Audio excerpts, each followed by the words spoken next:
standard when it comes to this company. This could be with anything when it comes to browsing the internet, to what type of phones we should use on the network, um, how we should set up user accounts. All of these things have a standard, and we should have these standards and never deviate from the standards. Because if we do see a deviation, then we could say, okay, there's something fishy going on here. Let's take a look at it, because everyone should have these 10 things. This person has 12. So um, those standard operating procedures, um, while they're not always present for everything that we may do, sometimes they can also come off as guidelines or best practices, and those are more word of mouth type of instructions. Where an SOP is probably going to be written down somewhere, an actual document. It should be some type of actual document that you can see, whether it's digital or physical. Now, in this slide here, it says that you can have a new user set up checklist, and this is true. But a lot of times you go into your server, your AD server, Active Directory server, and you have a template that's already programmed in to the software. So the only thing you really need to do is just kind of copy those templates over, and then replace the important documents with the new user. But it's the same thing here, where you have a checklist of the new person will get access to so many different drives. They'll be mapped to a printer or two according to their job. It might even be off of who the permissions that their manager has will be a subset of permissions that the user will get, because they fall under that particular manager, which is a great thing to have, because uh, different things are different permissions for different people in different departments. And so to have these checklists is always a great thing to have, or these uh, these setup pre-configurations is always great to have something to fall back on. And again, if you see something that falls outside of that, then it's always easy to kind of just say, you know what, this looks weird. Let's take a look at it. Now, typically what goes on in the IT department is that you get a ticketing system. Now, a ticketing system is something that your regular users are going to be able to use this system, this platform, to inform the IT department that we have different types of issues. Give me 1 second.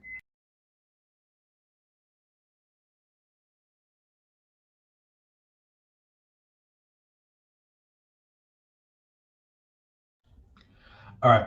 So they can go into these ticketing systems and then be able to um, identify who they are, and then identify the problem that they're having. Now, your ticketing system can go from a most popular one, I think, is, dang, it's right there on the tip of my tongue too. I forget the name of the brand of that ticketing system, but they're pretty much all the same. And it looks like this the screenshot here, where um, you have different information about the company, but it's just really for your IT department to go in there and keep a track of all the tickets that can come in. The thing about working at a help desk or a service desk is that tickets can be generated um, just by coming in to work, or just kind of seeing users go to the day-to-day office and they run across you. But that doesn't always track the information or track the actual work that you're putting in, because it's easy for someone just to grab someone and say, hey, I need you to check this out. And it's kind of hard for our IT department to say, well, okay, before I come and see about your issue, please put in a ticket.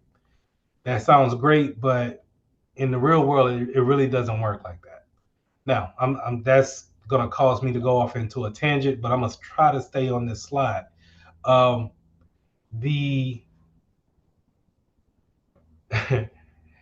they the ticketing system allows the IT department to see how many tickets they're doing, but then also to see and project if they having a problem. So if they are getting so many different tickets on a particular um, problem. Let's say the updates ran out, they rolled out last night, and now everybody's having issues opening up their email. So now we got 10 tickets in the first hour of work about email being able not to load. Then we can automatically formulate from the amount of tickets coming in, hey, maybe we find a workaround for right now, but we need to go ahead and start contemplating what is the issue with the email and why is it so slow. Let's try to replicate the issue again, and then let's try to come up with a full term resolution to it, and then roll that out. That'll eventually turn into a little powwow where we figure out, hey, it was the updates from last night. We come up with a plan to roll back the updates that came out. That's typically how it should go, and that's for a fairly easy type of disruption to work. But when you don't have people using your ticketing system, how can you track that and then look at the amount of time that you may lose by going from one spot to the next spot to the next spot, and there's no one really checking the ticketing system. So I understand that sometimes you may feel like when you do put in a ticket that the IT department is not responding to the ticket as quick as possible. But it's so many different things that may play a part in why someone is not actually um, calling you back within the first 15 minutes, 30 minutes of the ticket being put in. Sometimes they come into this, what we call a ticketing queue, CUE, and that queue gets filled up. And we need to go through each ticket and kind of decipher who can work what ticket. And if you only got maybe a small team, maybe a team of five, and you only got one senior person, then you may get your senior person locked down with a couple of tickets that they need to dedicate hours to, versus you only got maybe one or two easy to medium tickets, such as change passwords or I need a replacement laptop, right? You don't really get those things just because of you don't really get to get through your tickets because they are more advanced in the the team that you have needs to kind of coincide with the type of tickets that you get. Because a lot of times what happens is that whenever you get seasoned individuals on a service desk, they tend to move into different spots in the organization or in a different part of the department, or they leave the organization altogether.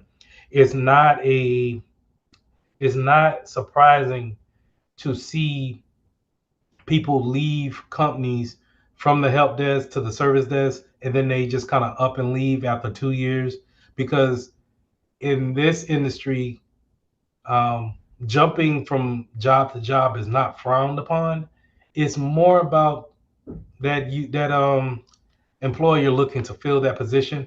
And so, not saying that you should jump from job to job, but I have seen tons of resumes showing that that person has only stayed there for months at a time, maybe 6 months to 8 months at a time, a year at a time. And a lot of times you can get those things masked as if they were contract jobs. Okay. And that old philosophy of staying there for 10 years, 20 years on a job is not necessarily something that the tech industry is really looking for, even though they say they are. um, I've seen plenty examples of people just kind of jumping jobs. Like my wife has been working at the mental health department for going on 20 years now, and I probably had maybe 8 different jobs since we've been married. Maybe not that many. No, maybe that many. So you know, but you won't see me complaining about it, and I don't see employers complaining about my resume either. So just keep those things in mind. Now, when it comes to go back to the ticketing and then the type of team that you have when it comes to tickets coming in, if your ticketing team is not able to answer those type of questions that come in on the tickets, you may need to escalate them up. Now, escalation goes to your senior reviewer, or it may go to a different department. To give an example on that is that, um, hey, my PC is not working correctly. This is what the ticket was saying. The PC is not working correctly. I connected to the Wi-Fi, but the Wi-Fi tells me that it's not available to be joined right now. Please see your network administrator, and they will send that in to the help desk or to the service desk for some type of resolution. Now that will go into the ticketing queue, and then they're able to now read the problem for the person and then decide, okay, can we fix this? Now obviously sometimes your first thought is to hear that type of problem and say, okay, well, it's a networking issue. And while I may comply with you and say, yeah, let's just throw it over to networking and see them fix it, um, that's a form of escalation, because um, the help desk, the service desk, will need to go through the proper troubleshooting procedures in order to determine that there's nothing else we can do at this level. We need to escalate it up to someone who's over the networking part of the networking part of the business. So you have to do a little bit of troubleshooting, unless you just know that, hey, all right, yeah, we've been having problems with the network today. This sounds like this is exactly what you're saying is falls in line with the other tickets that we got in. This goes directly to networking, right? But in other times, if you just get a ticket in, you want to do some troubleshooting first to make sure that it needs to be escalated up to. Now, this also goes to third parties too. Just like how I was showing you guys those different companies that I work with those vendors. Um, they have those escalation points where, hey, maybe we tried all the troubleshooting steps we can in-house. We need to send it back to the vendor and let them get in contact with us as far as what to do next. And so those escalations always should be, something that we turn to. Don't try to, troubleshoot a software so much to where you got to rewrite the code. No, if what they told you as far as troubleshooting doesn't work, then it needs to go back to them, and they need to get in contact with you of walking you through those type of things. Pro tip, um, don't try to waste valuable time trying to solve a insolvable issue. Give appropriate time for it. Let's go back here. I want to show you something. Give appropriate time to your tickets and then escalate them up whenever you hit a certain threshold, or you feel like, you know what, I can't spend any more time on this. A proper time would be like if you spent 45 good minutes, straight minutes, just trying to figure something out, and you haven't clicked anything, you haven't got any progress, you're not installing anything, you're just kind of just looking at it and just going over the problem again and again and again and again. 45 minutes, send it on up, man. Write it back up in your ticketing system, update the ticket, say these are the things that I tried. You can even put how much time that you put on it. But escalate the ticket up to someone who can actually, help you out. And a lot of times you have to understand who are the SMEs for software. SME stands for subject matter expert. Who is over that software? Who administered that software to come into the company? So just like how I showed those different companies, you know, I have 4 or 5 different software that I'm the subject matter expert for. Now, just because that ticket comes in and it's for my software, the help desk still needs to try to troubleshoot it themselves so they can update the ticket for me, in order for me to put my expertise on it. If I can't put my expertise on it and solve it, then I escalate it up to the vendor. Now, going back to this thing right here, the reason why you don't want to take all day, forever, and a day on it is because of these three letters right here, SLA, service level agreement. Service level agreement says that I'm only going to spend so much time on this particular um, problem, and I need to at least have a resolution by a particular time, a maximum time, and that maximum time may vary based off of the in not the intensity, the severity of the ticket. So if it's a, you see here how it says priority. If it's a high priority, maybe my SLA time may be 4 hours. I have 4 hours to determine what's the issue and shut it down and be solved, right? Whereas a normal SLA time for a normal priority may be 2 to 3 days, right? And then a low priority might give me 5 days. Okay. So here's the thing about SLAs is that even though you may have a low priority, which gives you 5 days to finish a ticket, you still need to, update your customer. One, two, you still kind of, that's from opening the ticket and then closing the ticket. That doesn't count if you need to escalate the ticket up, right? All of that is encompassed with that. So if you got 5 days to do this, then you still want to take your 45 minutes to determine that this has nothing to do with you. Then now you can escalate it up. And now the next person at the escalation point has 4 days to complete the product, complete the task. So that's the reason why you want to, take your time, look at the tickets, do your proper troubleshooting, and then escalate it up with the proper time on that, because everybody is based on who, no matter who starts the ticket, whenever that SLA time is started, it doesn't matter who gets the ticket after that. It's going to go 2 hours to 4 hours or whatever, wherever the time limit is, and it's going to count for whoever has it last. That's the bad thing about it. So if you really kind of want to, mess somebody over, you can hold a ticket for you can have a priority, a high priority ticket for, and knowing that you have a 4 hour window and keep it for three, and then give it to somebody with a 1 hour left, and it's not on you because it's not in your queue. It's now in somebody else's queue, but they only got a hour left to really kind of solve it before they get a ding on their profile for letting a SLA time be breached. So keep those things in mind when it comes to escalation.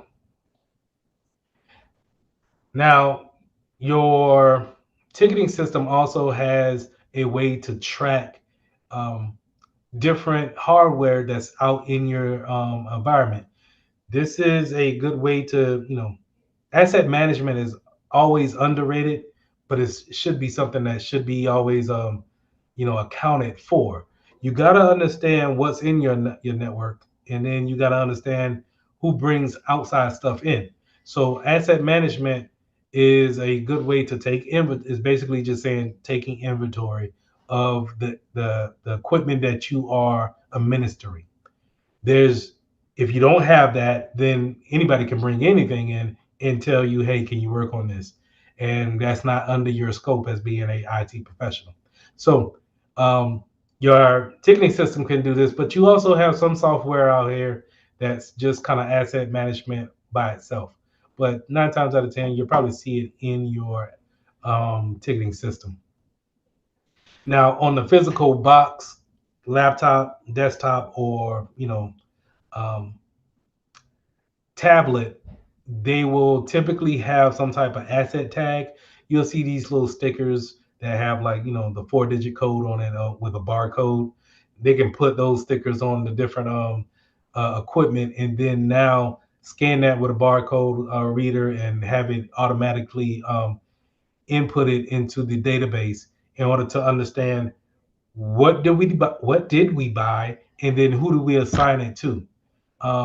So now if things become loss or damage, we know what department to charge for replenishing that particular department device. So if we send out two laptops with the legal department, and then one of those laptops are lost, then we know to take the residual price tag and charge it to the budget of the legal department and get some of that money back so we could buy some more equipment. Oh, okay. So those ID tags, those asset tags, they work wonders when it comes to procurement and actually bringing in new equipment and showing where our old equipment went and who's responsible for that. Now, I said that word in the last one, procurement. Procurement is a so procurement may be its own department, but it may be a sliver of department of the IT department that they really don't kind of advertise like that. But these are the people that will buy the new equipment, the new uh, they'll buy like a new set of laptops or a new set of desktops, keyboards, mice, whatever we need to run physically equipment. Um, the procurement is there to talk to these different companies to find out what are the prices they're charging and then work that against our budget and then actually make those purchases upon our behalf. They should also be the ones over the inventory. I've seen some where they are not over the inventory. They put that in charge of the IT department. But you know what? Now that I think about it, it could be whatever. Whoever wants to really kind of be over the inventory, but you kind of, I don't know, you kind of want to put that in the procurement because you're the one, procurement spent the money to go get it. They should be the ones taking care of it. But that's just my opinion. Um, Now, on this slide, they say that they are also, they're not really responsible for deployment, maintenance, and disposal because now that goes into the actual administrators of the products that they actually bring in. Procurement is going to be more of um, the payment, making sure the payment goes through. Maybe licenses that we got have to go along with using those products. Um, the warranty is important too, just in case we need to replace them. And you're talking more warranty on um, computers versus servers and things that's a little bit unmovable. Routers and switches, once they go into place, they don't really, they ain't moving no time soon. So there's no need to kind of get a warranty, in my opinion. Um, Now, assigning the users to those different devices that come in, this is where the inventory list still comes in, and you kind of need to work together. I would say work together with the procurement analysts to see exactly what they brought in, and then now how are we going to assign that out to people? Do we give the people who have laptops who we got a new batch of laptops in, do we just upgrade them? Or do we want to take those new laptops and now upgrade the people who just had desktop this whole time? Or do we upgrade the desktops to more efficient desktops? All of those things we can sort out in meetings with the procurement specialist or just anybody in the department who is responsible for um, payment and pricing. Change management. So when we're talking about change management, you got to understand that this is a process that allows everyone in the organization to understand that you're making different changes on different systems within the company. Um, Now, when you're making these changes, a lot of times we are in a work groove. We know where stuff is at. So whenever we make a big change, such as, hey, we're going to take this printer off the network, um, and it's a main printer that's in the library, then that needs to go up against what we call a change management board or have a change management team see the request that we're making to take away this main computer and this main printer in the library and they need to determine if that's good for business. They need to determine if that's going to disrupt business, um, and the users that normally use it. And so with those things, we typically put in a change request that, hey, the IT department has determined that we need to take away the printer in the library. Okay, what's the purpose of the change? And then what's the scope of it? Are we just doing the printer? Or are we doing the cables that go along with it? The configurations that go along with it? Is it going to add any type of features that we need to let our users know about? All of these things we need to know before we actually just go and make the change. So change management um, really kind of focuses in on that. For certain companies, change management is its own department. Now they don't work in IT, but they work along IT with IT, kind of like procurement, where they work with a lot of other companies. I mean, a lot of other departments that their changes may affect the IT department. Their changes may affect um, physical security department. It doesn't really matter. It's just the fact that it's a big change. Okay, so these are really good processes to have in involved to make sure that everybody's communicating properly and then we understand what's going on in the company. These typically a change management meeting normally happens every week, and it's typically kind of in that middle of the week. So in one company they had it every Tuesday morning at 9, and then the company that I'm with now is having it at every Wednesday at 10. And so everybody from different departments just gets in and say, hey, because they get in the meeting and they just say what they're going to change on their particular servers or software, because we all use different software. We all don't use the same software, um, or servers. So maybe what you're shutting down might affect what I'm working with. And I just need to understand that. And so a change management process is going to definitely put that out in a meeting, and then we get to talk about it. Some changes are so important that you got to have a board of approval for it, or a cab. Um, and that change approval board um, comprised of C executive, not C executives, but let's just say they're more likely the heads of the department. So maybe your IT director, your HR director, um, director over supply and logistics. All of these department managers will listen to the change request if it needs to go up that high, and then they sit there and determine, okay, what's the risk level, what's the risk analysis that goes along with it. So let's really kind of explain this thing right here. So qualitative versus quantitative. If we're talking about quantitative, then we're talking about numbers and the amount of numbers that it could affect. So this change quantitative could affect 50 users, or basically everybody on the third floor, right? That's a number put with that. Where on the other end, if we're talking qualitative, then we're talking more of what's the quality aspect of it? Is it going to be more user friendly if we implement this? If we implement this change, it's going to allow our users to have a better user experience. So the qualitative of approach of a risk factor is going to be more emotions driven. If you ever see anything on the Tesla about that, but if they say anything about numbers, hey, it's going to affect 50% of our users, then it's going to be qualitative.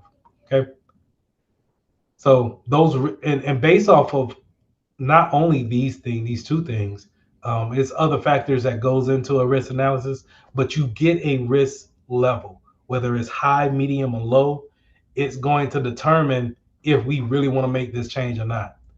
And that cab board, this change approval board, they're going to determine. if that's going to be good for business, like I said. Now, if they do, then you need to really kind of come up with a testing and implementing plan. This is where you write out, okay, I foresee these issues happening. If they do happen, then we this is what we need to do. Because there's nothing worse than rolling out something and you have no rollback plan on, and now you just broke everything, and now nobody can work. And it's a very bad feeling. And if you want to know, if you want to ask me, how do I know? It's because that's what I did. I want to say in 2018, I rolled out a software, did not test it at all, and it was a nightmare. It was a straight up nightmare. And I thought that was the first time I thought that I was going to get fired. But it was a learning experience, and so I never did that ever again. So sometimes the best teacher in life is experience. So, but take it from me, man. If you if you can test your product or your software, test it out before you actually roll it out. And then if you have a rollback plan, create if you don't have one, create one. If you have one, go ahead and write it up and update it to make sure that you know what to do, because it may be the middle of the night and it's just you and another person working, maybe at 2 o'clock in the morning, and you need to implement a rollback plan to say, hey, let's push all this stuff back and roll out what we had previous, so people can come in the next morning and work. Um, Acceptable use policy.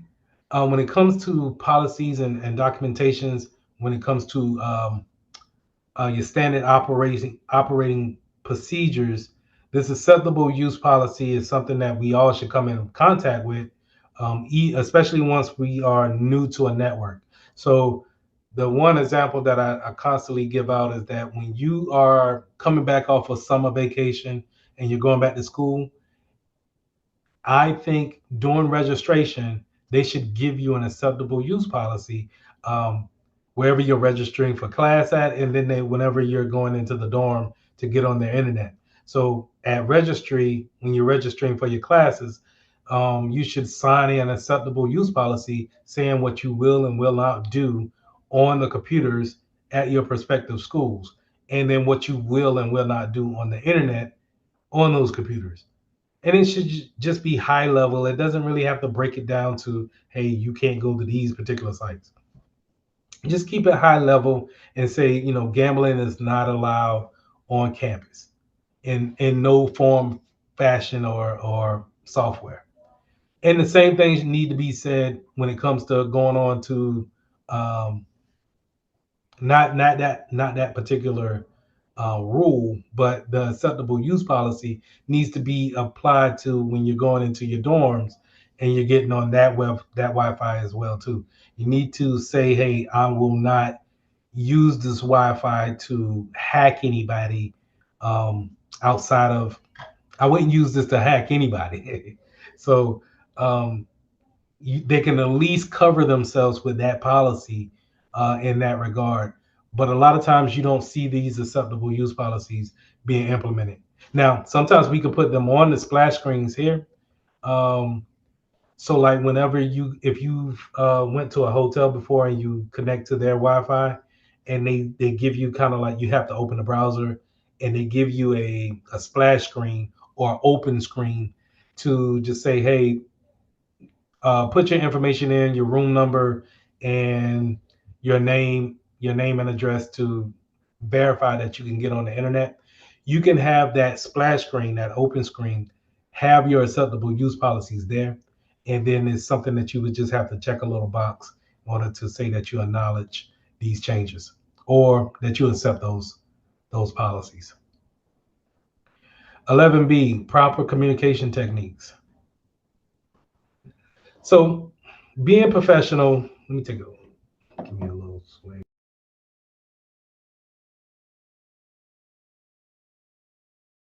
Sorry about that. Being professional is something that I don't have to say, but it's a fine line between being professional and then being you don't want someone to push you over, right? Or tell you how to do your job, but you always got to keep a professionalism about you um, when working in these type of spots. Working in a service like this, where um, a support service, where people are frustrated sometimes, and that frustration may lead to them saying something totally different than what's actually happening, and they may say, hey, it's doing this, I believe it to be this is the problem, and you just know for sure that that's not the problem. But the professionalism will come in to say, you know what, I'm gonna go along with this in order to just to kind of keep things calm and really just kind of fix the issue and then move on with my day. Because sometimes you may run across some people that will push and test you, um, and then you're not even able to, fix your issue or fix the problem because they won't fix their attitude. And so, always just trying to keep a professionalism about yourself will work out great. Now, this is also important when it comes to giving off clear instructions. Sometimes, um, if you need to talk someone through a particular steps or procedures and they are not easy to work with, it could test your frustrations and you can lose patience with them. I urge you not to do that, and I urge you don't don't tell them something else just to kind of get them off the phone. If you The more you work into this field, the more you'll find the words to kind of say to people, "Hey, we'll try it this way, do this, that, and the third," and they'll find their way into actually fixing the issue. But it takes time, I believe, to work with all different types of individuals, and then you'll kind of see that there's a pattern to certain individuals to where it's not so tough to actually solve their issue by walking them through it. Be on time. I think that goes without saying. Um, when it comes to the real world, um, being on time is being on time to just to show up for the IT job. But at the same time, when it comes to your customers, your clients, when they put in that ticket, you don't want to get with them 2 weeks after the fact or a week after the fact, even if it's just to, once they put in the ticket, to give them an automatic reply on the email to say, hey, we have received your ticket. Once we approach it and we decide who will work on the ticket, a technician will be in contact with you shortly. Even if it's just that, that kind of falls under that being on time, um, to me, because it kind of reassures with the customer that someone is listening to their issues and they're willing to go ahead and contact them. Now you still have to follow up. Don't get me wrong. Even though the initial feedback can be automated, you still want to pick up the phone and actually go through some troubleshooting steps with them. Now, I do want to highlight this: avoid distractions. If you walk to someone's desktop or desk space and you have them get up and you're sitting at their spot and you're working on the computer and they're waiting on you, try not to take any kind of phone calls or text individuals, even if you're waiting on the computer to do its thing. Maybe you're waiting for it to install the software. To be professional, just sit there and watch it install. Give up that 1 or 2 minutes of your day and just watch it install and then, restart the computer. It just shows that you're more committed to actually getting them up and started on their day. So keep those things in mind. The appearance should go without saying, but there are different scenarios. So most places that I've worked, A polo shirt with slacks is appropriate for a computer technician. But in some cases where you have to get a little dirty and you have to run lines, cable, Cat5 cable, or you have to move a lot of equipment, you may want jeans and still a polo shirt, right? Just maybe a one of the mesh shirts or a golf polo shirt, um, something that is breathable. The button down shirt is a little bit much when if you gotta move a lot of equipment because it's gonna come untucked and everything. And that's another thing too. Whether you have your shirt tucked in or not is really built off of the culture that's there at that business. Some places don't they don't allow it. They want you to feel comfortable and don't want you to have your shirt tucked in. Some places it's not said, but it's also it's kind of the norm. So the one place I'm thinking about is banks. If you're going into a branch, then you kind of want to look appropriate to where how the tellers look and the individuals working in the office. You don't want to kind of go in there with your jeans and your untucked polo shirt, but just kind of read the room, see how your not employees, how your coworkers are dressing, and then that will determine what you would need to really kind of get when it comes to attire. Professional communications, take notes. This is big for me. And the reason why you want to take notes is that first year, if you're working in help desk or service desk, you may not run across every issue. Um, but eventually you will, and you won't have to take notes anymore. It just kind of be second nature. But taking notes allows you to always go back to those notes and allows you to solve problems a lot quicker.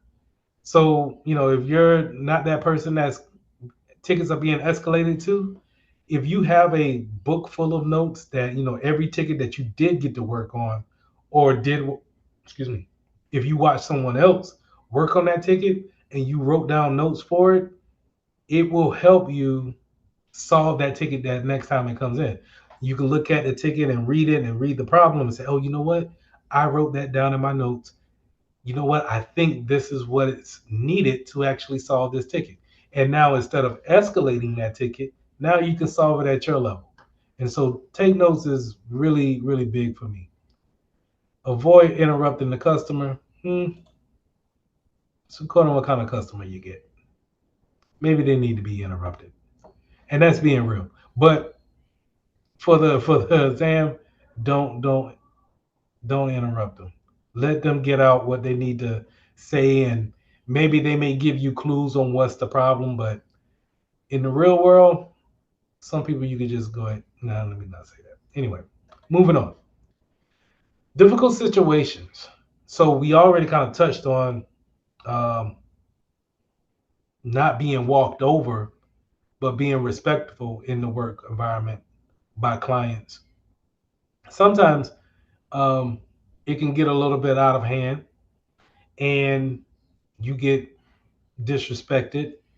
I would say, as soon as you feel disrespected or you feel like you can't do your job at that point in time and be professional, go ahead and escalate the ticket or move the ticket out of your queue.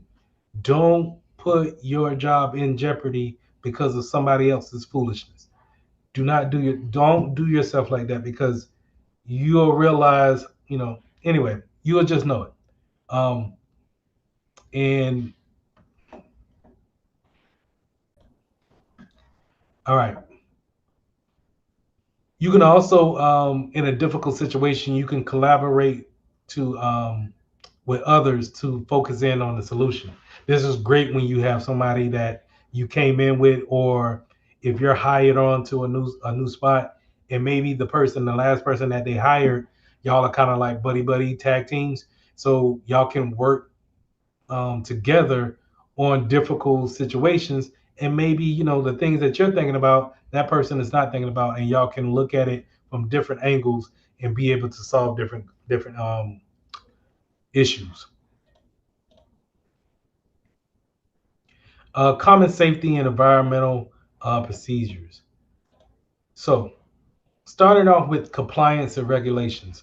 If we're talking about compliance, and then more importantly, I think regulations is going to have to do with the law. So what law do we fall under, and then are we following the law? That's most important. Matter of fact, I'm gonna put this in doggone pink. Put this in yellow.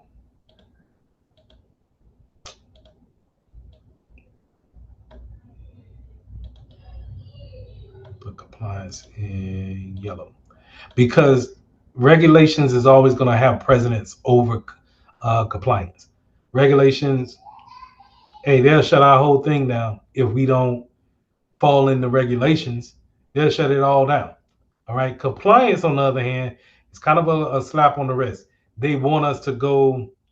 Compliance is more like going along with the flow, right? But we still want to fall in line with compliance because 9 times out of 10, compliance is going to fall in line with the regulations. But like someone always told me, is that being compliant doesn't necessarily mean that you're secure, and that's going into cybersecurity. But it is something that we want to make sure that we fall in line with. And so having compliance and building codes might be something that we pay attention to. Um, Given the fact of where we're at, maybe the environment, what product that we're working with, we may we may need to pay attention to the regulations when it comes to the environment. Of course, the health and safety logs. So health and safety laws are something that we need to pay attention to. HIPAA is always something that we need to be mindful of. And then if we have HIPAA um, data in our organization, how are we treating it?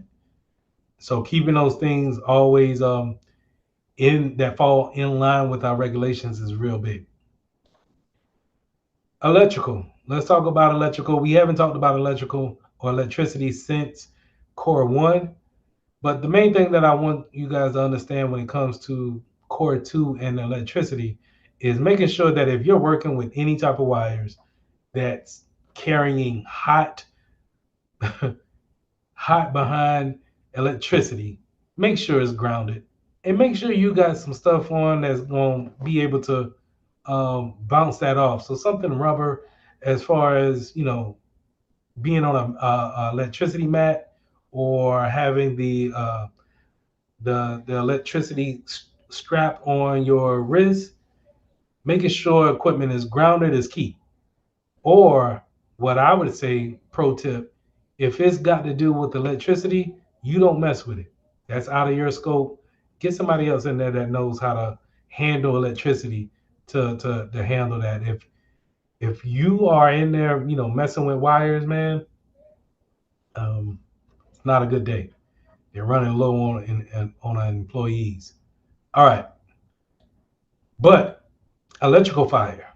So the one thing that we do want to talk about is that what type of fire extinguisher we need to use if we have a problem or a fire in our data center or around our computers.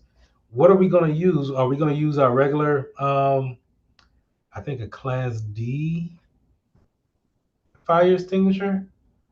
But that's more of a wet fire extinguisher. So that's going to fry anything that's computer related. We can use a dry powered extinguisher, but we need to understand um, that we need to have those in certain spots where those fires may break out. Now, if we spray those, now we can save the hard drive that's in there and transport that hard drive to another desktop or a server, right? But if we just hit it with a regular fire extinguisher, we pretty much lost everything that's on that computer as well. Now, you can use CO2 in CO2 gas to come out of the piping that's in the data center. The problem with that is that if the fire happens in the data center, the CO2 will fill that room up instantly with CO2 gas, instantly taking away oxygen from the fire, putting the fire out immediately, right? The problem with that is that you better hope nobody's in there too, because they're gonna probably fall out and be it'll be tragic. So you don't want that if you don't need that. I think that's a little bit overkill when it comes to fires starting in the data center. I think if you set those servers up with proper settings as far as a hot owl and a cold owl, then, and I mean not an owl like the bird, but a owl like a shopping owl, or a column that you can walk down, that type of owl. That if you set it up with a hot owl, meaning all of the servers are pointing one way, that the heat is dissipated into this particular owl and it goes up into the ventilation, and then the backside of that, all of the servers are pointing to each other with the fans that are cooling the systems. That's the cold owl. That should keep the data center at a decent temperature to where fires really shouldn't be starting, where things shouldn't be running as hot. Trip hazards. Um, Now this can happen anywhere, right? And it's really not something that we should be paying attention to. But if you're familiar with the the layout of a particular business, then you understand that if you're carrying something important, then tripping over something and then breaking that particular device may be in your department, right? Might be under your scope. So just keeping those things in mind, that being mindful of the physical aspects of where you're at, um, can play a part. Now, lifting limits for one or two people is also something. Don't go out here and try to be, lifting these printers up, and these printers weigh about 75 to 85 pounds, and it shows you on the box that, hey, two people are handling this particular printer. Then you should have your buddy to come over and help you lift this printer as well. Don't do that. Don't do yourself like that, because the business is not going to probably, well, I ain't gonna say that. Just don't do that. Don't do that. Don't hurt yourself out here for that. Get you a dolly or something like that to help you out. if if in certain cases where you have to, you get a big printer and you got to put that 85-pound printer on a desk, then make sure that when you get your buddy and y'all are both on equal size of the printer, that you're lifting the printer properly, to where you're lifting more with your legs and not your back. Um, Try to give you a picture of that.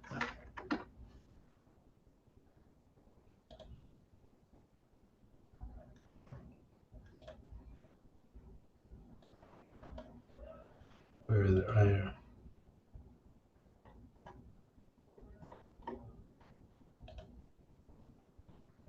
So keeping the back straight, you just don't want to be over here bending around and tackling that lower back, because when you get older,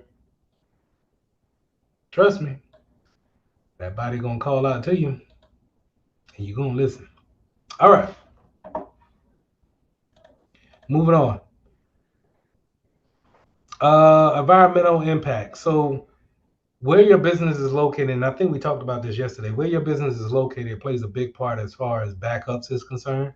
Also, where your physical equipment is, once you bring it in from a procurement and it comes off that let's say UPS truck, where you put it at is also going to play an impact too, right? You don't want to put it in any places that may have leaks, that may sound like it's obvious, but sometimes where you put your inventory at is not some of the greatest spots. So just make sure that you are putting it in the proper spot, and that those spots are locked down, that you lock that stuff up. So whenever you get it from procurement, make sure you take an asset list of it, um, or take accountability of it, because it's under your care until you actually sign it out to someone. And just make sure that it's secure, but it's also free from any type of accidents that may happen. Dust cleanup. So the one thing that I think about is in Iraq had a notorious notorious attribute when it came to just putting sand everywhere. We just had sand in all our computers, and we constantly would have to clean them out with compressed air. Um, because it didn't matter whether we had them outside or within the building.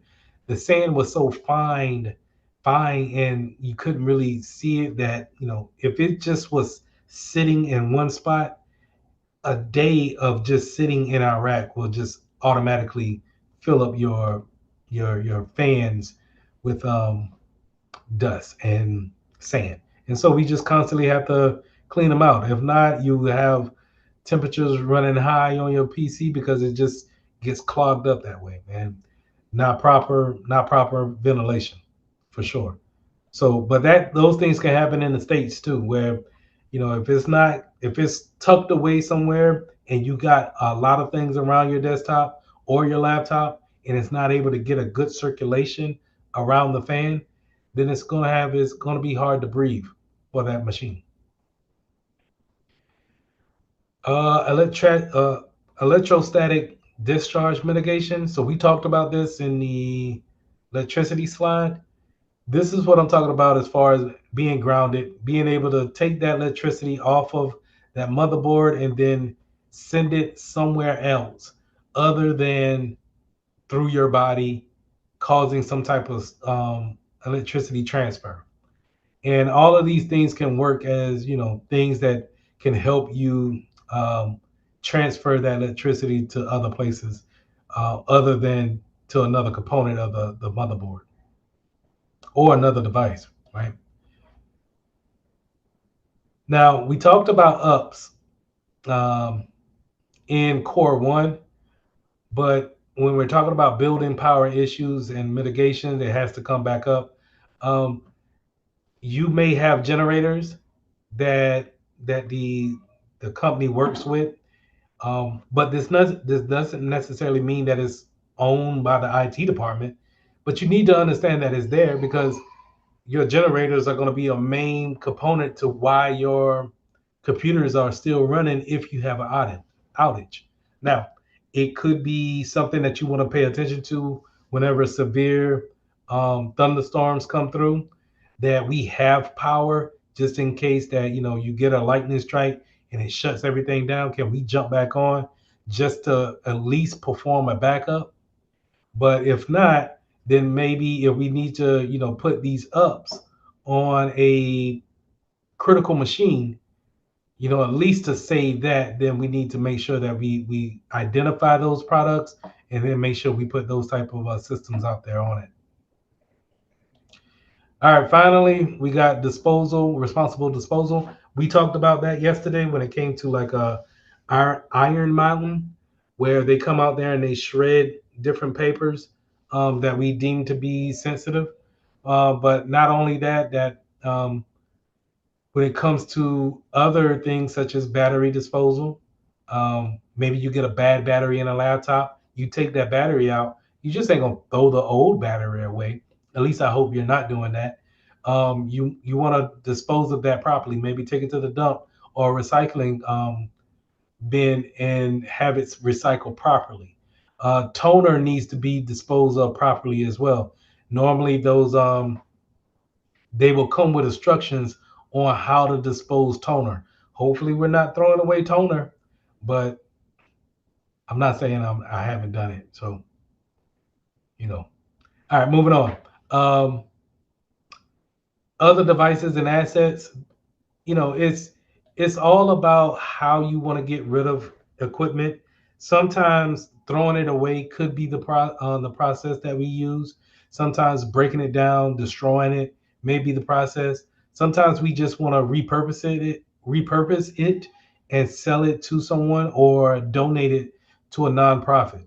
All of these things can come in as being responsible and being having a process to properly dispose of equipment that we used to use that we shouldn't use again. Now, that also goes to my final point will be if we're going to dispose of equipment, then working backward procurement to make sure that old equipment is taken off our list that we are tracking and making sure that we understand we write down what we have done with that equipment once we have disposed of it. Okay. Any questions?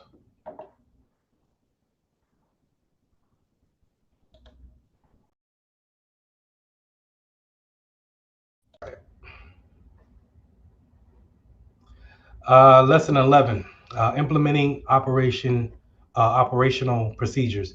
This lesson is mostly going to be about service desk, help desk type of principles that we should follow that can help you out with your first IT job if you never really worked in a corporate setting or even in a small office setting. These principles will still help you with your day-to-day operations. So let's jump into it. The best practices. Typically, we start off with the operating procedure, your SOPs. Your standard operating system or operating procedure is something that the upper management has already signed off on, and it rolls down the hill as far as what we do as far as the standard when it comes to this company. This could be with anything when it comes to browsing the internet, to what type of phones we should use on the network, how we should set up user accounts. All of these things have a standard, and we should have these standards and never deviate from the standards. Because if we do see a deviation, then we could say, okay, there's something fishy going on here. Let's take a look at it because everyone should have these 10 things. This person has 12, so um, those standard operating procedures, um, while they're not always present for everything that we may do, sometimes they can also come off as guidelines or best practices, and those are more word of mouth type of instructions. Where an SOP is probably going to be written down somewhere, an actual document. It should be some type of actual document that you can see, whether it's digital or physical. Now, in this slide here, it says that you can have a new user setup checklist, and this is true. But a lot of times you go into your server, your AD server, Active Directory server, and you have a template that's already programmed in to the software. So the only thing you really need to do is just kind of copy those templates over and then replace the important documents with the new user. But it's the same thing here, where you have a checklist of the new person will get access to so many different drives. They'll be mapped to a printer or two according to their job. It might even be off of who the permissions that their manager has will be a subset of permissions that the user will get because they fall under that particular manager, which is a great thing to have because uh, different things are different permissions for different people in different departments. And so to have these checklists is always a great thing to have, or these these setup pre-configurations is always great to have something to fall back on. And again, if you see something that falls outside of that, then it's always easy to kind of just say, you know what, this looks weird. Let's take a look at it. Now, typically what goes on in the IT department is that you get a ticketing system. Now, a ticketing system is something that your regular users are going to be able to use this system, this platform, to inform the IT department that we have different types of issues. Give me 1 second.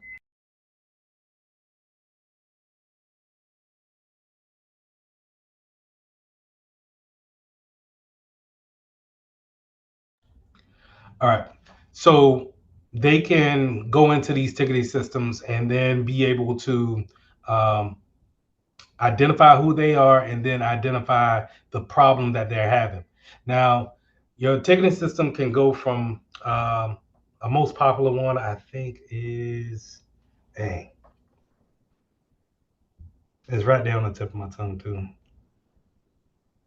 I forget the name of the brand of that ticketing system, but they're pretty much all the same, and it looks like this the screenshot here. where um, you have different information about the company, but it's just really for your IT department to go in there and keep a track of all the tickets that can come in. The thing about working at a help desk or a service desk is that tickets can be generated um, just by coming into work or just kind of seeing users go to the day-to-day office and they run across you. But that doesn't always track the information or track the actual work that you're putting in, because it's easy for someone just to grab someone and say, hey, I need you to check this out. And it's kind of hard for our IT department to say, well, okay, before I come and see about your issue, please put in a ticket. That sounds great, but in the real world, it really doesn't work like that. Now, that's going to cause me to go off into a tangent, but I'm going to try to stay on this slide. Um, the they the ticketing system allows the IT department to see how many tickets they're doing, but then also to see and project if they having a problem. So if they are getting so many different tickets on a particular um, problem. Let's say the updates ran out, they rolled out last night, and now everybody's having issues opening up their email. So now we got 10 tickets in the first hour of work about email being able not to load. Then we can automatically formulate from the amount of tickets coming in, hey, maybe we find a workaround for right now, but we need to go ahead and start contemplating what is the issue with the email and why is it so slow. Let's try to replicate the issue again, and then let's try to come up with a full term resolution to it, and then roll that out.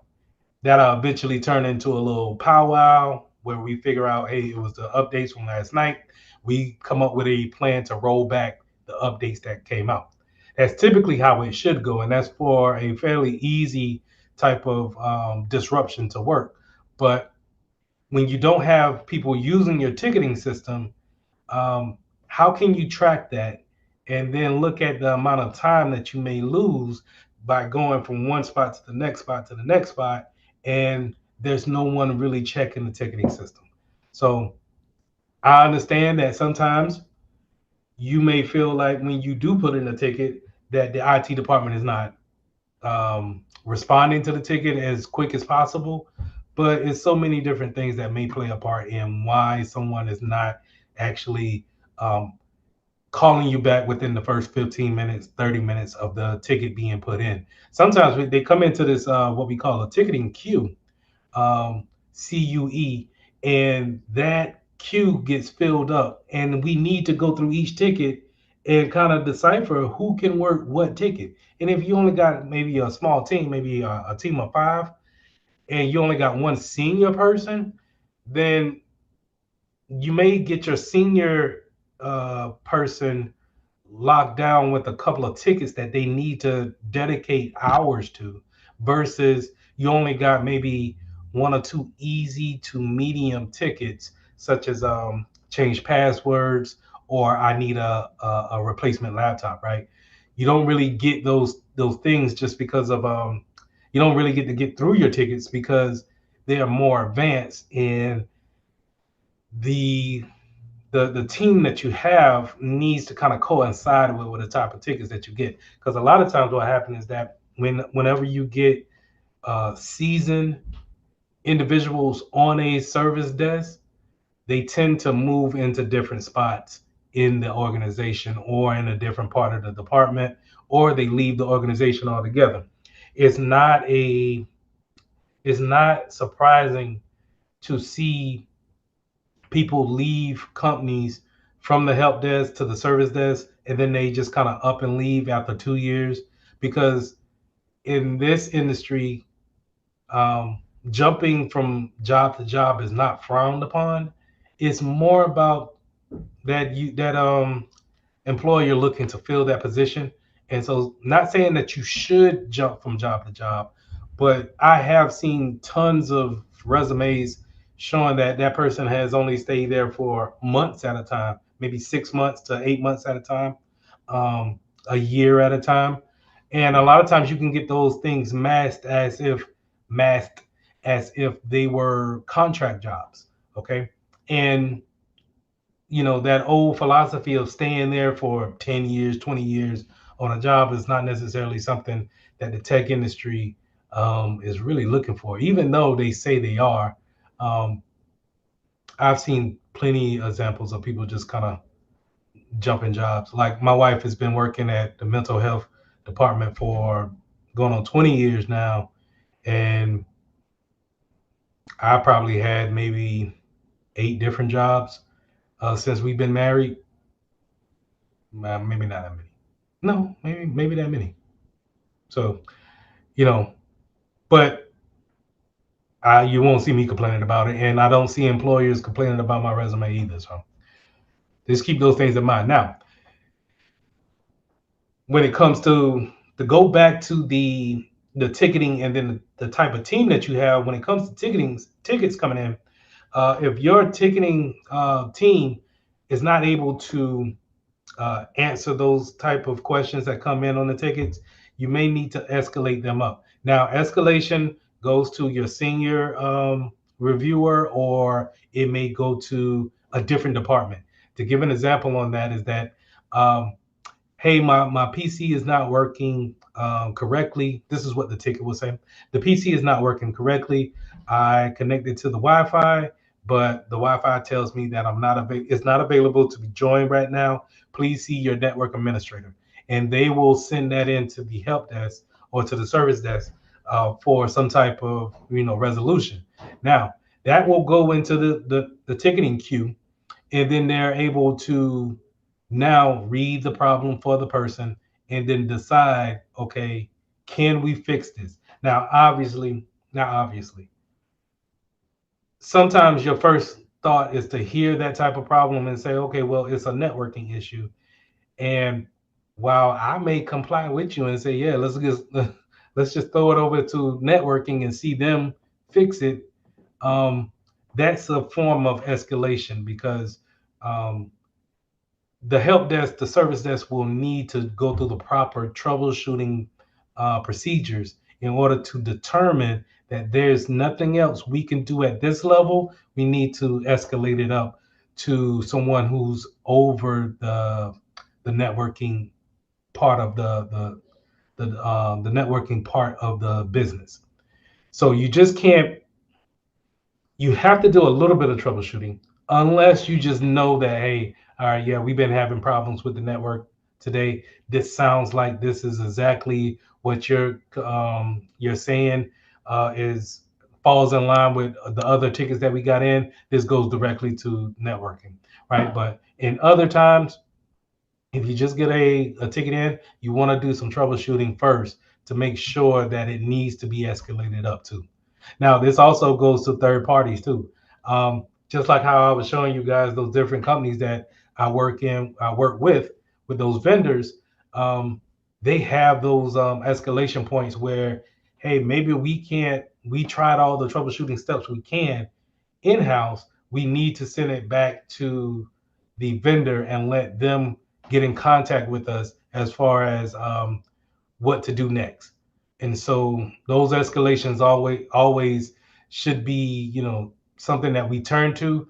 Don't try to, troubleshoot a software so much to where you got to rewrite the code. No, if what they told you as far as troubleshooting doesn't work, then it needs to go back to them, and they need to get in contact with you of walking you through those type of things. Pro tip: um, don't try to waste valuable time trying to solve a insolvable issue. Give appropriate time for it. Let's go back here. I want to show you something.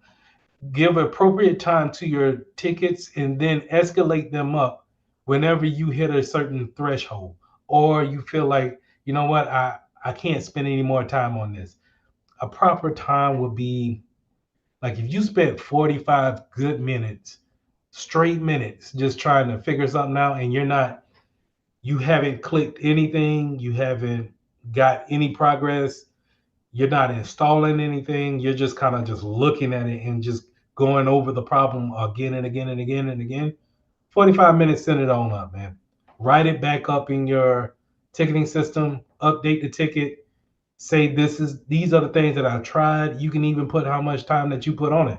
But escalate the ticket up to someone who can actually, help you out. And a lot of times you have to understand who are the SMEs for software. SME stands for subject matter expert. Who is over that software? Who administered that software to come into the company? So just like how I showed those different companies, you know, I have 4 or 5 different software that I'm the subject matter expert for. Now, just because that ticket comes in and it's for my software, the help desk still needs to try to troubleshoot it themselves so they can update the ticket for me in order for me to put my expertise on it. If I can't put my expertise on it and solve it, then I escalate it up to the vendor. Now, going back to this thing right here, the reason why you don't want to take all day, forever, and a day on it is because of these 3 letters right here, SLA, Service Level Agreement. Service Level Agreement says that I'm only going to spend so much time on this particular um, problem, and I need to at least have a resolution by a particular time, a maximum time, and that maximum time may vary based off of the in not the intensity, the severity of the ticket. So if it's you see here how it says priority. If it's a high priority, maybe my SLA time may be 4 hours. I have 4 hours to determine what's the issue and shut it down and be solved, right? Whereas a normal SLA time for a normal priority may be 2 to 3 days, right? And then a low priority might give me 5 days.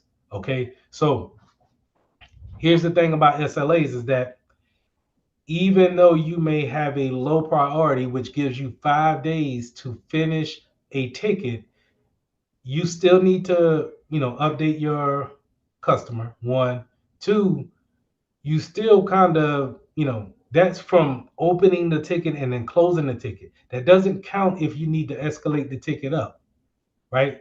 All of that is encompassed with that. So if you got 5 days to do this, then you still want to take your 45 minutes to determine that this has nothing to do with you. Then now you can escalate it up. And now the next person at the escalation point has 4 days to complete the product, complete the task. So that's the reason why you want to, take your time, look at the tickets, do your proper troubleshooting, and then escalate it up with the proper time on that, because everybody is based on who, no matter who starts the ticket, whenever that SLA time is started, it doesn't matter who gets the ticket after that. It's going to go 2 hours to 4 hours or whatever, wherever the time limit is, and it's going to count for whoever has it last. That's the bad thing about it. So if you really kind of want to, mess somebody over, you can hold a ticket for you can have a priority, a high priority ticket for, and knowing that you have a 4 hour window and keep it for three, and then give it to somebody with a 1 hour left, and it's not on you because it's not in your queue. It's now in somebody else's queue, but they only got a hour left to really kind of solve it before they get a ding on their profile for letting a SLA time be breached. So keep those things in mind when it comes to escalation. Now, your ticketing system also has a way to track um, different hardware that's out in your environment. This is a good way to, asset management is always underrated, but it should be something that should be always, accounted for. You got to understand what's in your network, and then you got to understand who brings outside stuff in. So asset management is a good way to take is basically just saying taking inventory of the equipment that you are administering. There's If you don't have that, then anybody can bring anything in and tell you, hey, can you work on this? And that's not under your scope as being a IT professional. So um, your ticketing system can do this, but you also have some software out here that's just kind of asset management by itself. But 9 times out of 10, you'll probably see it in your ticketing system.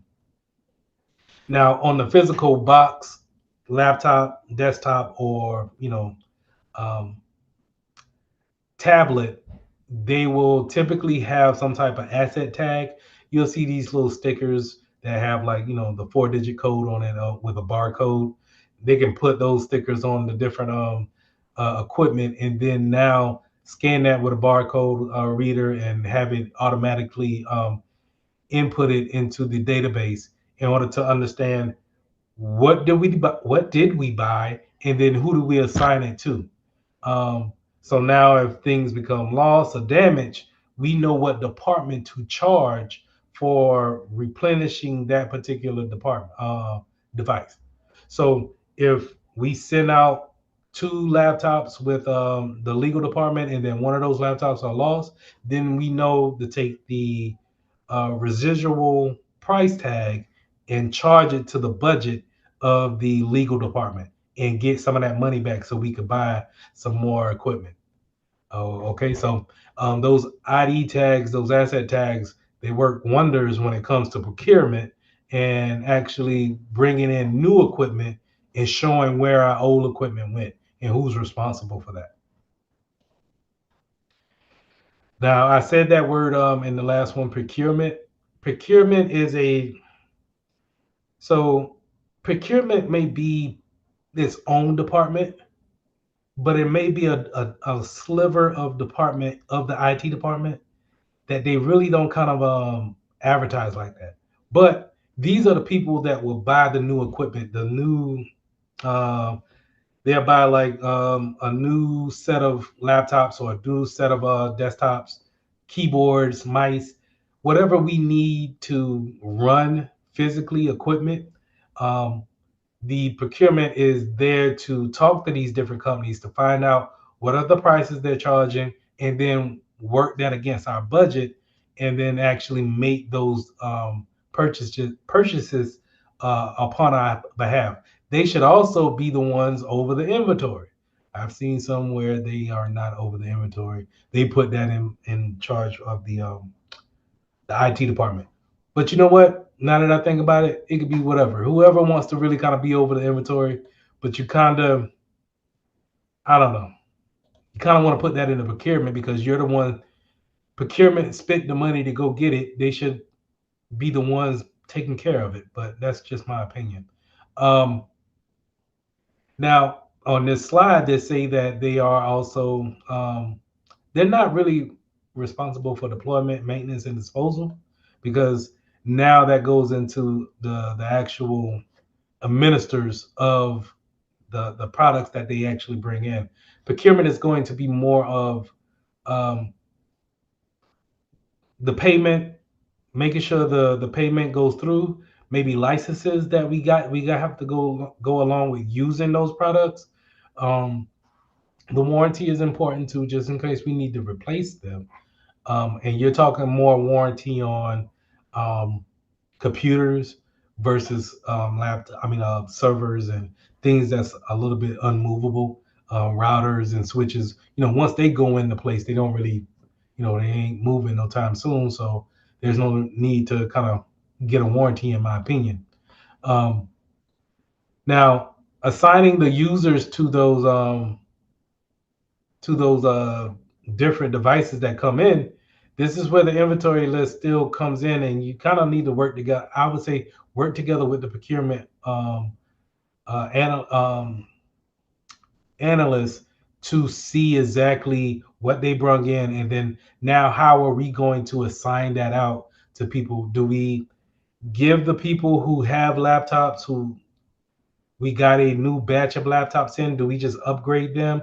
Or do we want to take those new laptops and now upgrade the people who just had desktop this whole time? or do we upgrade the desktops to more efficient desktops? All of those things we can sort out in meetings with the procurement specialist, or just anybody in the department who is responsible for um, payment and pricing. Change management. So when we're talking about change management, you got to understand that this is a process that allows everyone in the organization to understand that you're making different changes on different systems within the company. Um, Now, when you're making these changes, a lot of times we are in a work groove. We know where stuff is at. So whenever we make a big change, such as, hey, we're going to take this printer off the network, um, and it's a main printer that's in the library, then that needs to go up against what we call a change management board, or have a change management team see the request that we're making to take away this main computer, and I mean this main printer in the library, and they need to determine if that's good for business. They need to determine if that's going to disrupt business, um, and the users that normally use it. And so with those things, we typically put in a change request that, hey, the IT department has determined that we need to take away the printer in the library. Okay, what's the purpose of the change? And then what's the scope of it? Are we just doing the printer? Or are we doing the cables that go along with it? The configurations that go along with it? Is it gonna add any type of features that we need to let our users know about? All of these things we need to know before we actually just go and make the change. So change management um, really kind of focuses in on that. For certain companies, change management is its own department.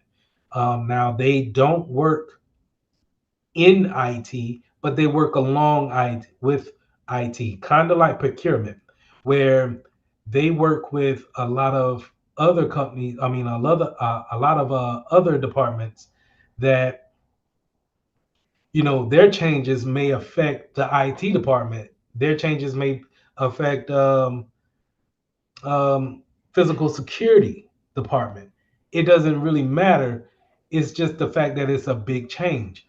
Okay, so these are really good processes to have in involved to make sure that everybody's communicating properly, and then we understand what's going on in the company. These typically a change management meeting normally happens every week, and it's typically kind of in that middle of the week. So in what company they had it every Tuesday morning at 9, and then the company that I'm with now is having it at every Wednesday at 10.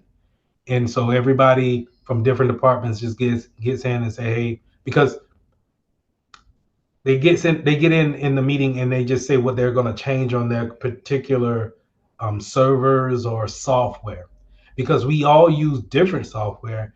We all don't use the same software um, or servers. So maybe what you're shutting down might affect what I'm working with. And I just need to understand that. And so a change management process is going to definitely put that out in a meeting, and then we get to talk about it. Some changes are so important that you got to have a board of approval for it, or a CAB.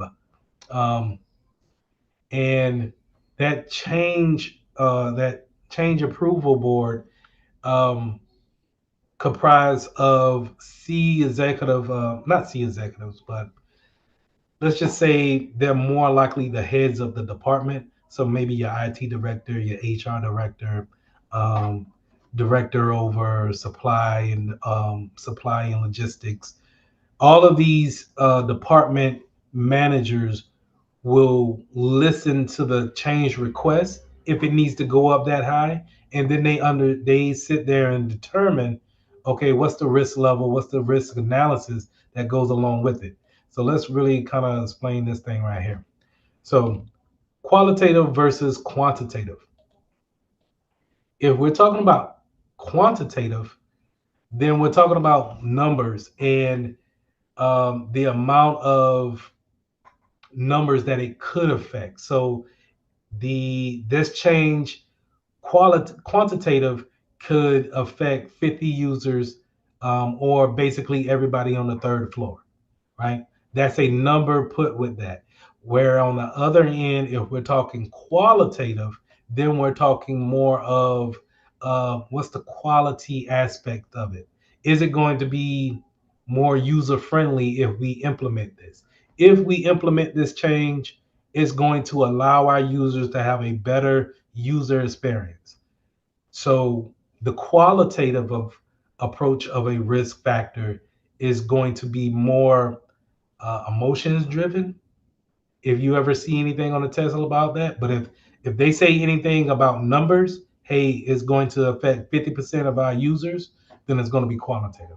Okay, so those and based off of not only these two things, it's other factors that goes into a risk analysis, but you get a risk level, whether it's high, medium, or low. It's going to determine if we really want to make this change or not. And that cab board, this change approval board, they're going to determine if that's going to be good for business, like I said. Now, if they do, then you need to really kind of come up with a testing and implementing plan. This is where you write out, okay, I foresee these issues happening. If they do happen, then we this is what we need to do. Because there's nothing worse than rolling out something and you have no rollback plan on, and now you just broke everything, and now nobody can work. And it's a very bad feeling. And if you want to know, if you want to ask me, how do I know? It's because that's what I did. I want to say in 2018, I rolled out a software, did not test it at all, and it was a nightmare. It was a straight up nightmare, and I thought that was the first time I thought that I was going to get fired. But it was a learning experience, and so I never did that ever again. So sometimes the best teacher in life is experience. So, but take it from me, man.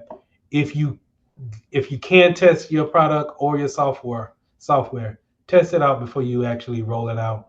And then if you have a rollback plan, create. If you don't have one, create one. If you have one, go ahead and write it up and update it to make sure that you know what to do, because it may be the middle of the night and it's just you and another person working, maybe at 2 o'clock in the morning, and you need to implement a rollback plan to say, hey, let's push all this stuff back and roll out what we had previous, so people can come in the next morning and work.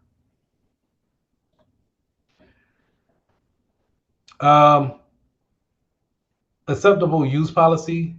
When it comes to policies and documentations, when it comes to your standard operating procedures, this acceptable use policy is something that we all should come in contact with, especially once we are new to a network. So the one example that I constantly give out is that when you are coming back off of summer vacation and you're going back to school, I think during registration, they should give you an acceptable use policy, um, wherever you're registering for class at, and then whenever you're going into the dorm to get on their internet. So at registry, when you're registering for your classes, you should sign an acceptable use policy saying what you will and will not do on the computers at your prospective schools, and then what you will and will not do on the internet on those computers. And it should just be high level. It doesn't really have to break it down to, hey, you can't go to these particular sites. Just keep it high level and say, gambling is not allowed on campus in no form, fashion, or software. And the same things need to be said when it comes to going on to um, not that particular rule, but the acceptable use policy needs to be applied to when you're going into your dorms and you're getting on that Wi-Fi as well too. You need to say, hey, I will not use this Wi-Fi to hack anybody, um, outside of. I wouldn't use this to hack anybody. So um, they can at least cover themselves with that policy in that regard. but a lot of times you don't see these acceptable use policies being implemented. Now, sometimes we can put them on the splash screens here. Um, so like whenever if you've went to a hotel before and you connect to their Wi-Fi, and they give you kind of like you have to open the browser, and they give you a splash screen or open screen to just say, hey, put your information in, your room number, and your name and address to verify that you can get on the internet. You can have that splash screen, that open screen, have your acceptable use policies there, and then it's something that you would just have to check a little box in order to say that you acknowledge these changes or that you accept those policies. 11B, proper communication techniques. So being professional, let me take give me a little swing.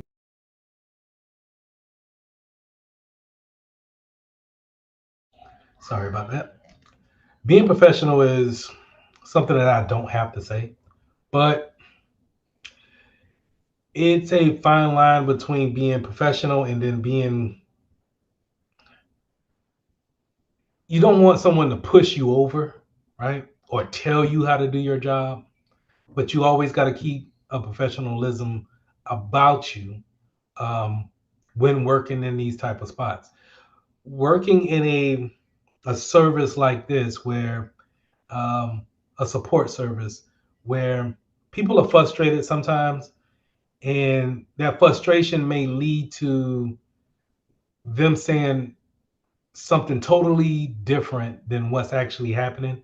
And they may say, hey, it's doing this. I believe it to be this is the problem.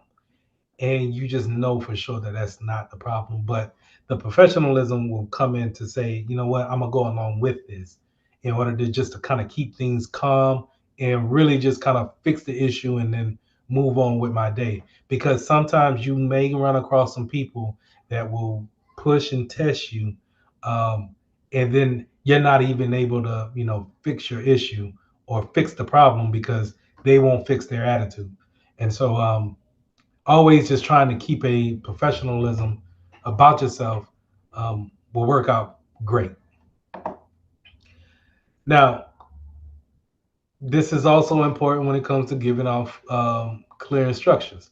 Sometimes, um, if you need to talk someone through a particular steps or procedures and they are not easy to work with, it could test your frustrations and you can lose patience with them. I urge you not to do that, and I urge you don't don't tell them something else just to kind of get them off the phone.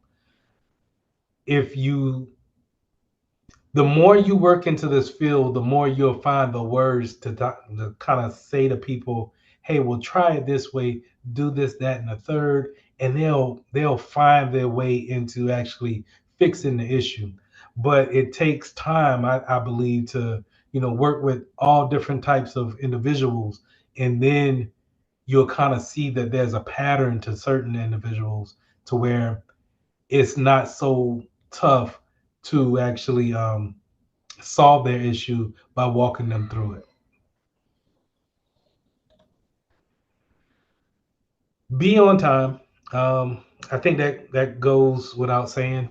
Um, when it comes to the real world, um, being on time is being on time to just to show up for the IT job. But at the same time, when it comes to your customers, your clients, when they put in that ticket, you don't want to get with them 2 weeks after the fact or a week after the fact, even if it's just to, once they put in the ticket, to give them an automatic reply on the email to say, hey, we have received your ticket. Once we approach it and we decide who will work on the ticket, a technician will be in contact with you shortly.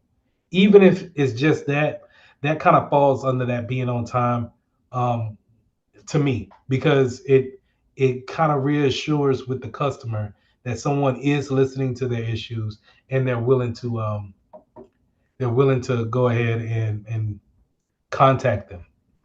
Now you still have to follow up. Don't get me wrong. Even though the initial feedback can be automated, you still want to pick up the phone and actually go through some troubleshooting steps with them. Now, I do want to highlight this: avoid distractions.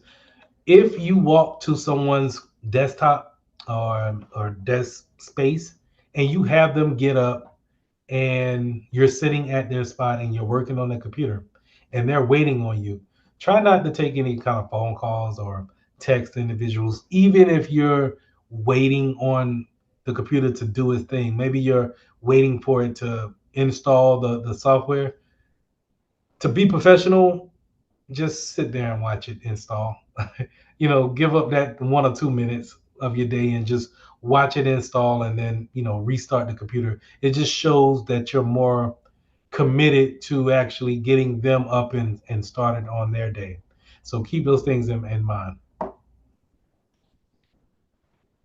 The appearance should go without saying, but there are different scenarios. So most places that I've worked, a polo shirt with slacks is appropriate for a computer technician.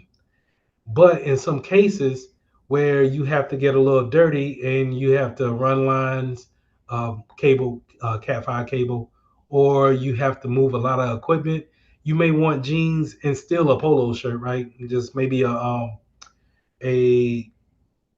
one of the mesh shirts or a golf polo shirt, um, something that is breathable. The button down shirt is a little bit much when if you gotta move a lot of equipment because it's gonna come untucked and everything. And that's another thing too. Whether you have your shirt tucked in or not is really built off of the culture that's there at that business. Some places don't they don't allow it.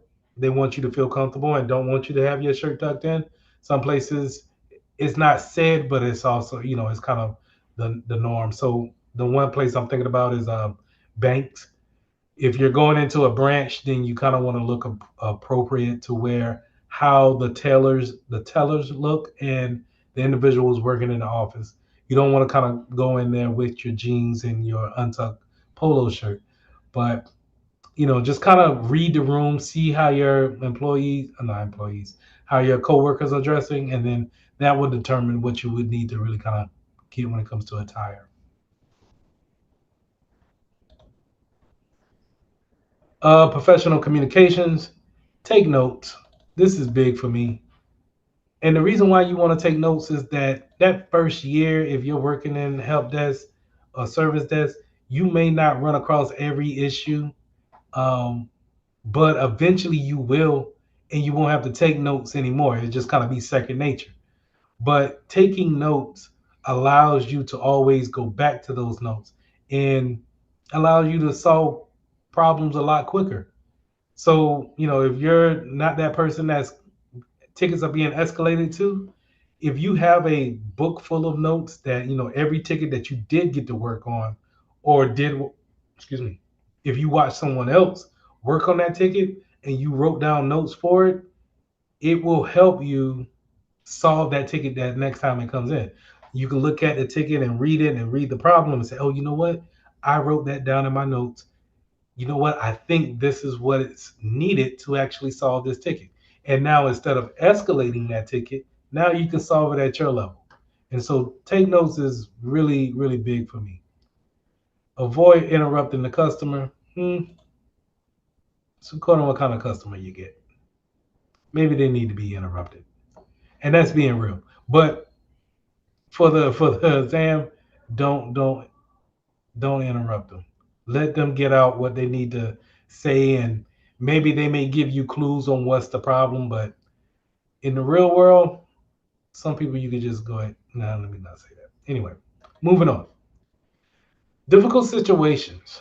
So we already kind of touched on um, not being walked over, but being respectful in the work environment by clients. Sometimes um, it can get a little bit out of hand, and you get disrespected, I would say, as soon as you feel disrespected or you feel like you can't do your job at that point in time and be professional, go ahead and escalate the ticket or move the ticket out of your queue. Don't put your job in jeopardy because of somebody else's foolishness. Don't do yourself like that, because you'll realize, anyway, you'll just know it. Um, and all right, you can also, in a difficult situation, you can collaborate to with others to focus in on the solution. This is great when you have somebody that you came in with, or if you're hired on to a new spot, and maybe the last person that they hired, y'all are kind of like buddy tag teams, so y'all can work together on difficult situations, and maybe the things that you're thinking about, that person is not thinking about, and y'all can look at it from different angles and be able to solve different issues. Common safety and environmental procedures. So, starting off with compliance and regulations. If we're talking about compliance, and then more importantly, I think regulations is going to have to do with the law. So, what law do we fall under, and then are we following the law? That's most important. Matter of fact, I'm gonna put this in on pink. Put this in yellow.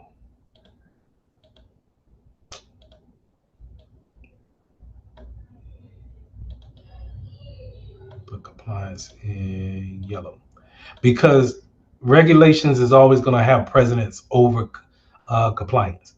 Regulations, hey, they'll shut our whole thing down if we don't fall in the regulations. They'll shut it all down.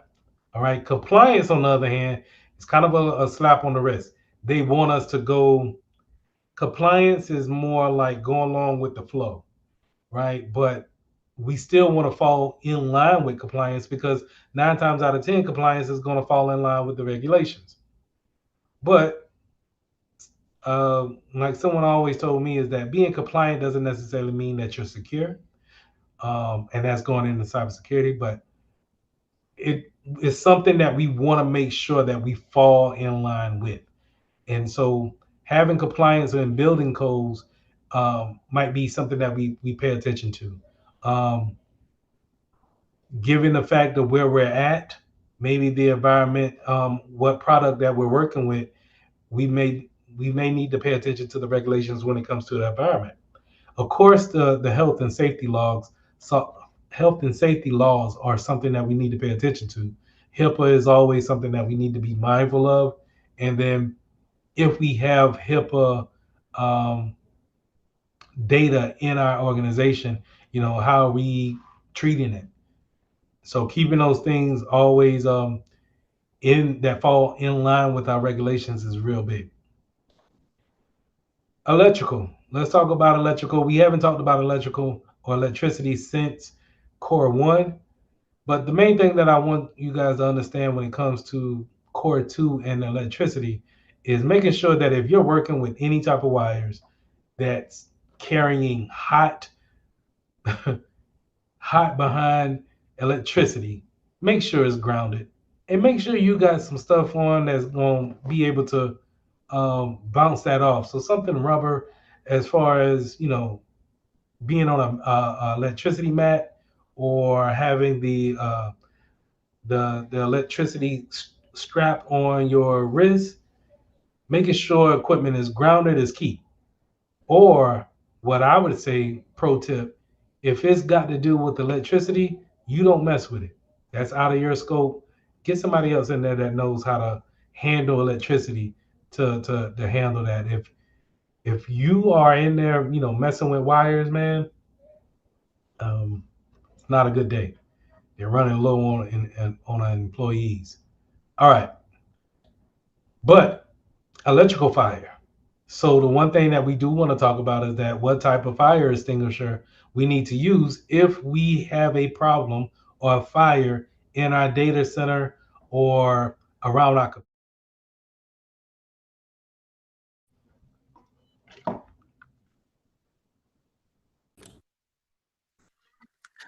All right, lesson 14 summarizing security governance and concepts. This is where we're talking about more management style of Security Plus. What does a lot of our paperwork say? How do we set up our policies? How do we govern um, our users as well as the things that we want them to do in our business? And so this is what 14 is going to cover. Let's go ahead and jump right into it with policies, standards, and procedures.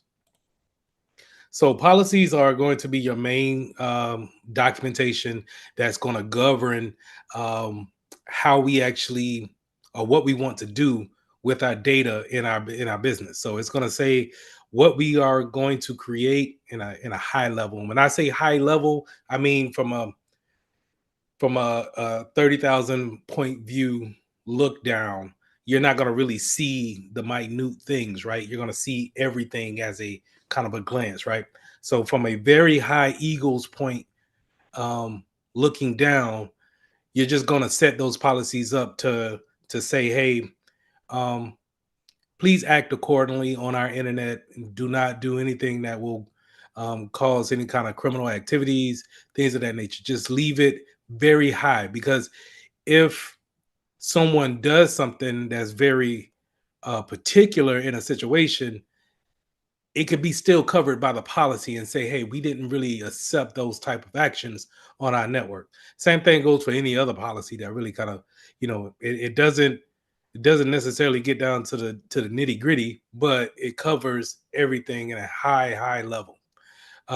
Most of the policies that you'll see is the acceptable use policy. That's what I said that you guys should probably sign every year that you come back to school, saying that we're not gonna accept any type of criminal activities or any type of bullying on our internet.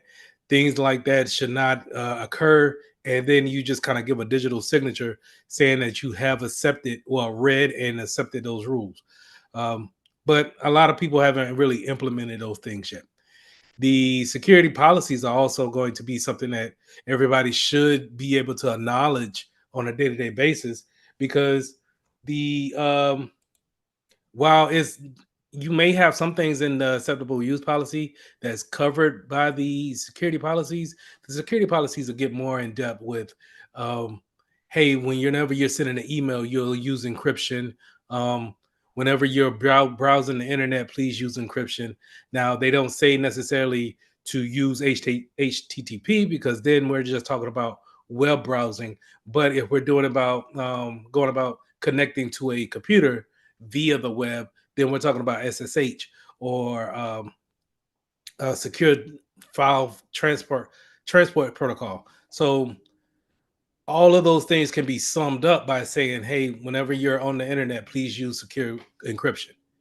And so now you don't have to necessarily say for every situation, um, be secure. You can really get it at a high level. All right. Also, you can have business continuity and continuity of operation plans.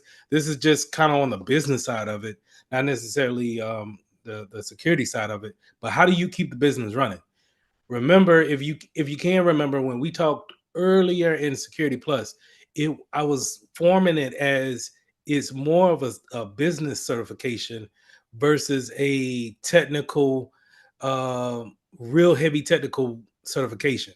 It's about keeping your business afloat, and how do you do that?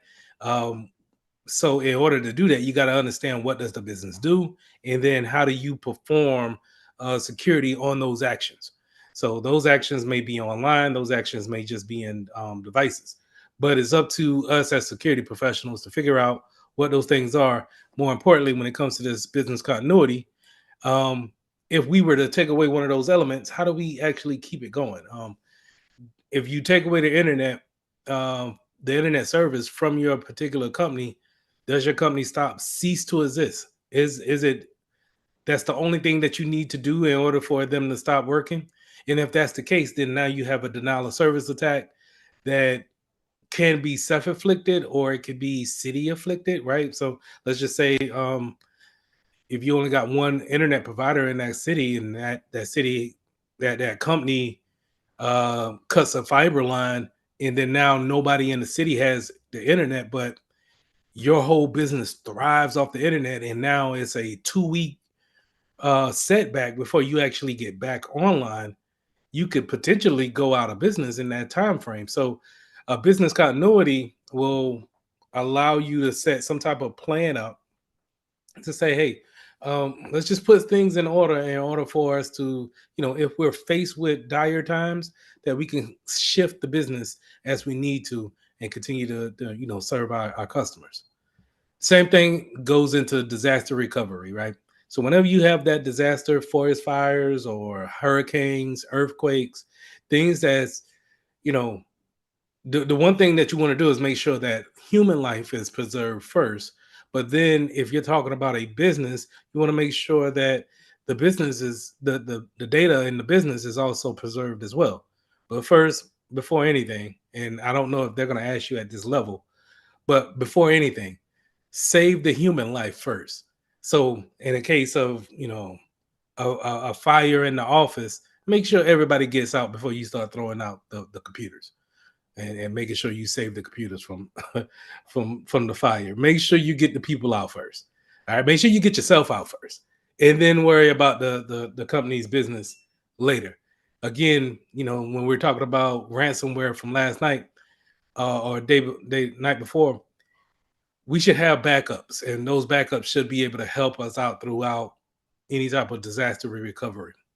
All right, incident response. When it comes to policies, we need to have our incident response team understand how to actually, um, what are some steps that they need to take when it comes to responding to a incident. Every incident is different, but they should have some type of guidance that they should go about, actually responding to incidents. Same thing with software development life cycles. If we're developing software in house, then we need to understand, um, the different stages that it could be in, and those stages go into a circle. So at the beginning stage there is a creation stage, but then at the end there's an improvement stage that constantly reverts back up to the top, where those improvements, whether it may come in a meeting, or if you're just looking at it from a standpoint of we're trying out new things in our application, those improvements then turn into creations almost, that you then go down the same cycle again, and just constantly always improving your application. Finally, we got change management. Change management, like I said, is a way in order for us to understand all the changes that is done to a system or a process in the business. Now, having a policy on that just kind of basically says that we're going to have a change management team, a change management system, but it doesn't necessarily go into depth of how do we actually hold those meetings, how do you put a change ticket in, and who approves. So those things are most likely being, approached in the guideline section. So when it comes to guidelines or standards, those are those are more direct to the actual policy. So the policy will sit at a very high level, but then right under that, as we get closer to our objective, we get a better view of what's there, right? So if we're coming from a eagle's point of view and we dip down a little bit lower, we can now start seeing the buildings form out, the trees form out. We can see different things as we come down lower, and this is where our standards and our policy and our guidelines and procedures, they all start to come out in their places. So if we go back to our change management position and we say, hey, at the policy level, we will have change management, right? That's just it with that policy. But then as we start to come down and we start to write more things about the change management system, then we will say, hey, change management will only take place on Tuesdays, uh, and every Tuesday of the week. And we need to have in tickets for each change management meeting by Friday, right? In order for it to be accepted on Monday and be able to be reviewed on Tuesday. Those things go into your standards and your guidelines. Policies are too high up in order to, really give out the particular ins and outs of the standards and the guidelines. Now, like I have here, they have recommendations and guidelines, and sometimes, given the fact of how the business is going, and then certain software that you may be working with, you may have to go with certain recommendations, right? So, because when you start getting into more granular changes, then software may not be around in the next 10 years, and so you have to change that stuff out.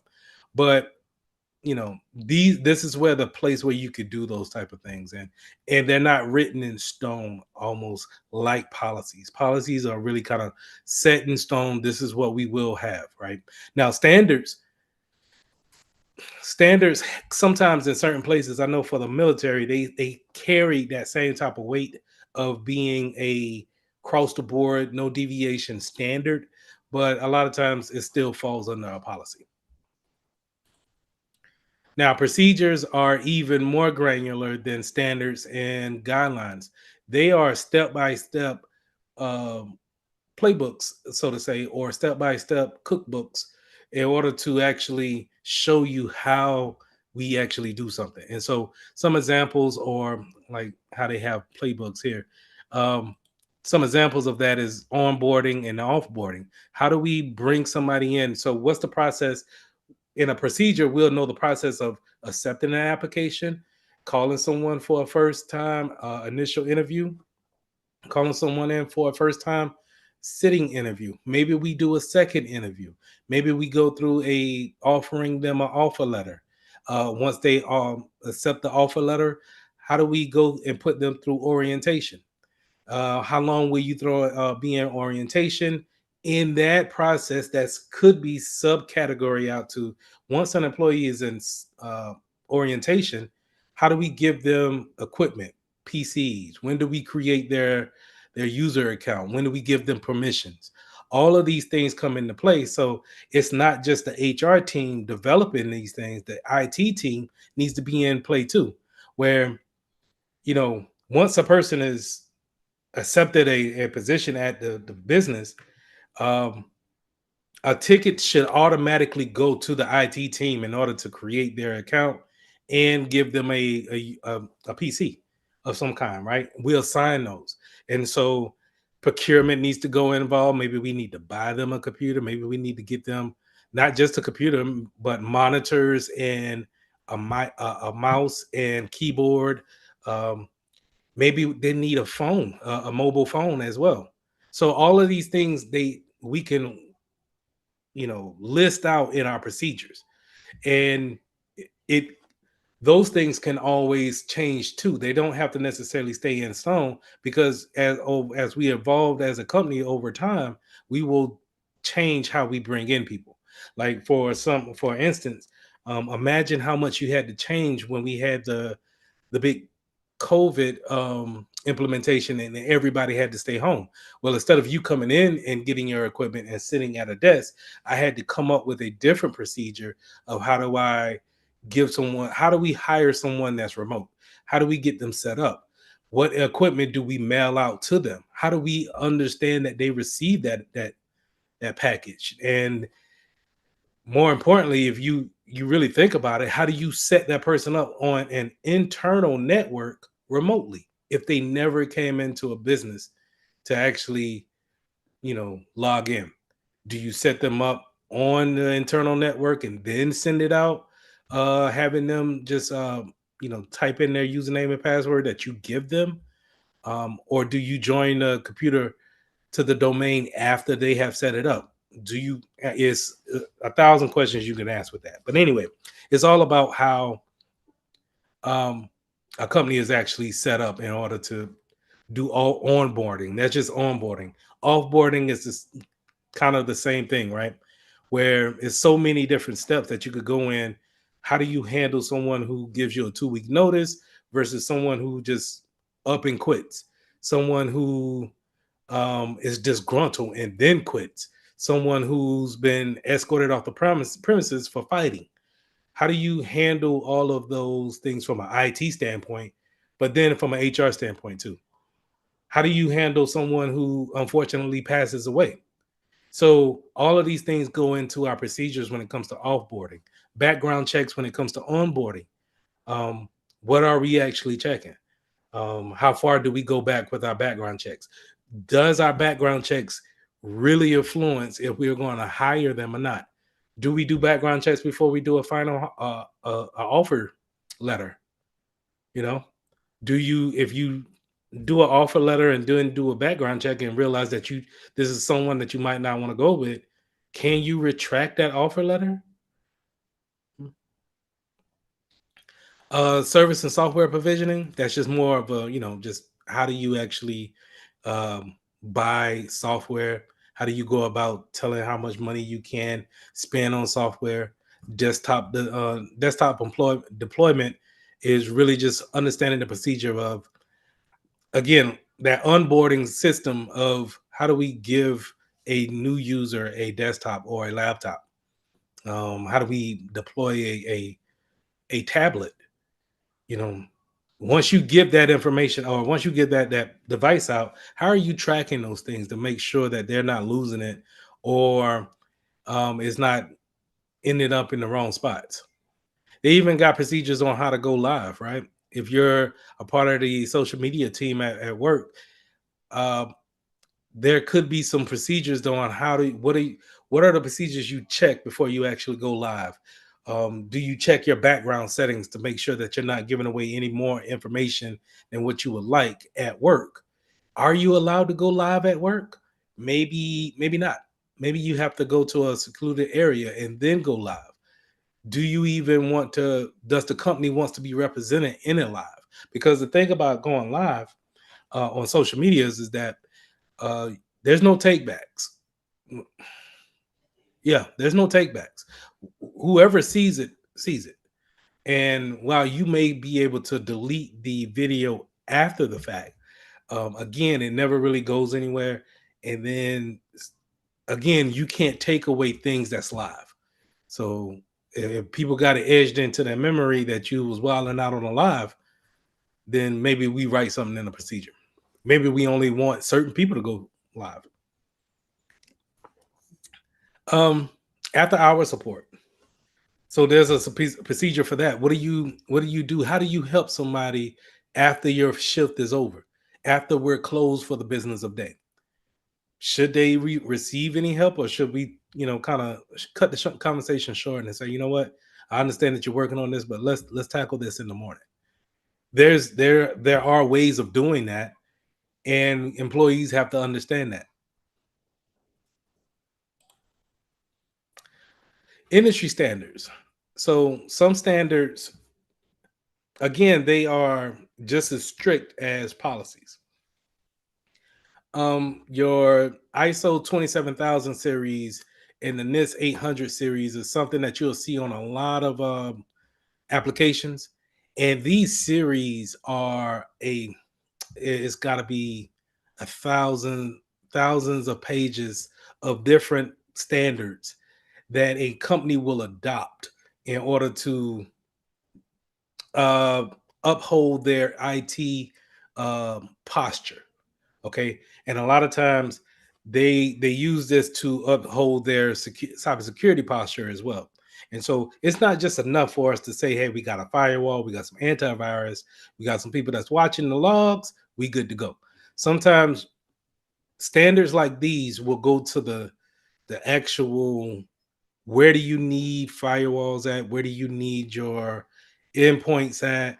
How often do you want to keep logs? How often do we want to keep backups? It will go all the way into the details in some of these standards on how do we actually perform businesses, or what's the goal that we're trying to achieve. Because that's a better way of putting it.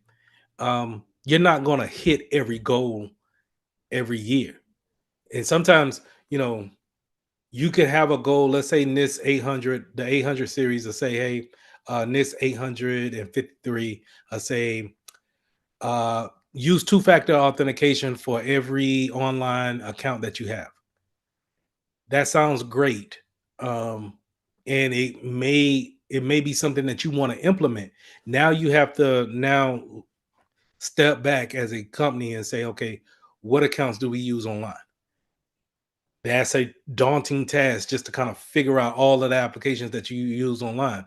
Then, after you do that, how do we perform two-factor authentication for each and every one of these applications?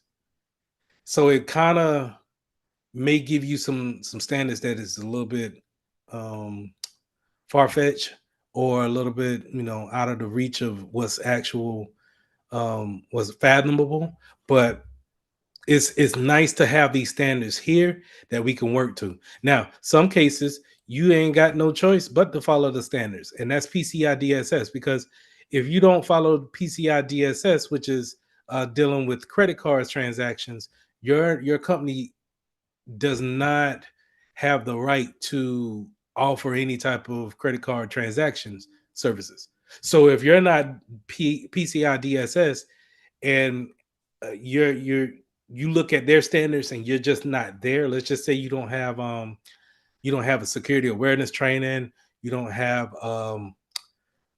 different IDSs, IPSs in between your servers in order to look for different types of attacks, and making money on our website using debit cards and credit cards, but we're not PCI DSS compliant. Then now we have to give that part up and make money another way, unless we become compliant with our standards. Okay. Now you can have internal standards, but a lot of the companies that I've seen, they would rather be ISO 27001 compliant and NIST 853 compliant. Um, and that's because these are pretty good standards across the board, and they pretty much cover everything that you want to have in your place of business. Your security controls will probably all come from either one of these different standards. Now, that's not saying that you won't get hacked if you are 27,000 compliant and NIST compliant. That doesn't mean that at all. But it does mean that you have taken the necessary steps to put the things in place in order to be secure as possible. Now, in some cases where if you don't meet those standards, and some of those regulations that are there in place for you to actually hold business, then you have some legal disputes that you have to go into. And so you want to make sure that you understand your industry, understand where you're working at, and then make sure that you are following by that industry's regulation. So like Savala is working in a hospital setting, HIPAA should be one of the benchmarks that they should be following in some type of way. HIPAA, even if it's, they understand the whole HIPAA standard, but then they try to lock everything down and then make the different changes over time in order to make things better. But to at least be HIPAA compliant is the main thing. To make sure that people information when it comes to health and medical conditions are not leaked out in any type of form or fashion, and they are protecting that information um, by the standards that they have in that regulation. Now you have other regulations across the globe as well as different industries as well. So first things first, when it comes to privacy, and we're talking about, you have privacy laws here in the United States, but another big one that you're going to hear about is GDPR, and that's going to be in the UK. GDPR is very big over there in um, the England, London area, and they are very serious about and information and personal information that's being put out there, and then companies keeping that information. The problem with the US sometimes is that they get information about individual, and then they don't tell you that they keep that information for maybe ever, right? And you could see um emails from companies that you probably contacted years ago that still has your information, and sometimes they put you in a mailing list, and then all of a sudden 7 years later they send you an email saying, hey, let's catch up. So GDPR one of their big things that they have is the right to be forgotten. And I think after 3 or 4 years, a company is mandatory has to like wipe your information, all of the personal information that they gathered from you. They have to delete that from that database in order for them to be to uphold that privacy law that they have in place. That's something that we don't have here in the United States as of yet. We'll see how that goes. That's why the TikTok thing was so um, it was so big as far as who could see what in the beginning, right? When they were saying that it was a China app and China had access to PII, everything like that, that went into um that privacy realm. But see, we're not covered like we are like they are in the UK. And so really we gave our information to China willingly just to use the app. And so you can't really, cry about it now if they're going to do anything about it. Is we willingly gave that information up. But anyway, I digress. The another sector or industry that's covered about another regulation is education. The main thing that you want to know when it comes to education is FERPA, Family Educational Rights and Privacy Act. So this is going to be covering you guys right now when it comes to being in school. And what information do you want to really cover and make sure that it doesn't get out about you being in school, not just your school records. What are you making on your courses, but think about, you know the school has your social security number, and for some cases the school may have some medical records on you too if you went to the school nurse, or if you play a sport, you probably took a physical maybe, and they have that information too. All of those things are on a record somewhere, maybe on a server somewhere, that could be, you know, useful to a hacker, so to say. But it's not just your name and address and then first of kin. It could be more in depth than that. And if you really think about it, I'm not too sure, but back when I was going to school, my parents had to actually write down their information on like parent loans and stuff like that. So it could be more information on other people that is kin to you, um, versus it just being you yourself. So just real quick, uh, can anybody like really attest to, or have you guys thought about the HIPAA laws that you guys may be under, given the fact that you're in school and maybe went to the school nurse, maybe play a sport or something like that?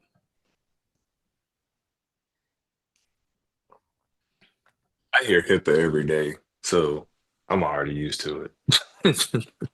Yeah. Another one. Now I'm not too sure, but I would guess, and only because I'm talking from another experience, but I would assume the fraternities and the sororities that you're in, you gave a good bit of information to be a part of the membership there too. Now I'm not saying that you gave Social Security because I don't know, but I know in order to have that, trying to think, I know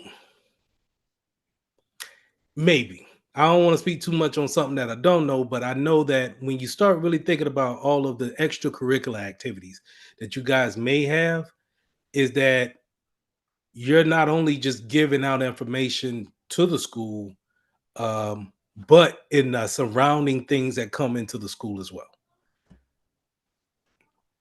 Um, so we already talked about HIPAA, FERPA, GLIBA. So GLIBA is going to be the Graham Leach Bliley Act, and this is going to be covered by the banking systems.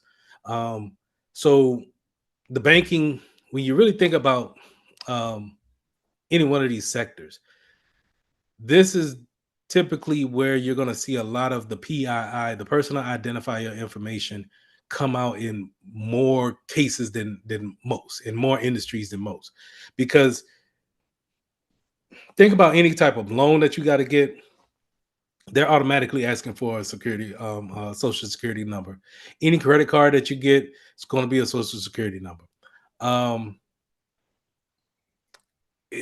just about everything at a banking system is going to be very sensitive if someone else gets their hands on something that has to do with their bank account number and then their personal identifiers that allow them access to that banking and that banking account.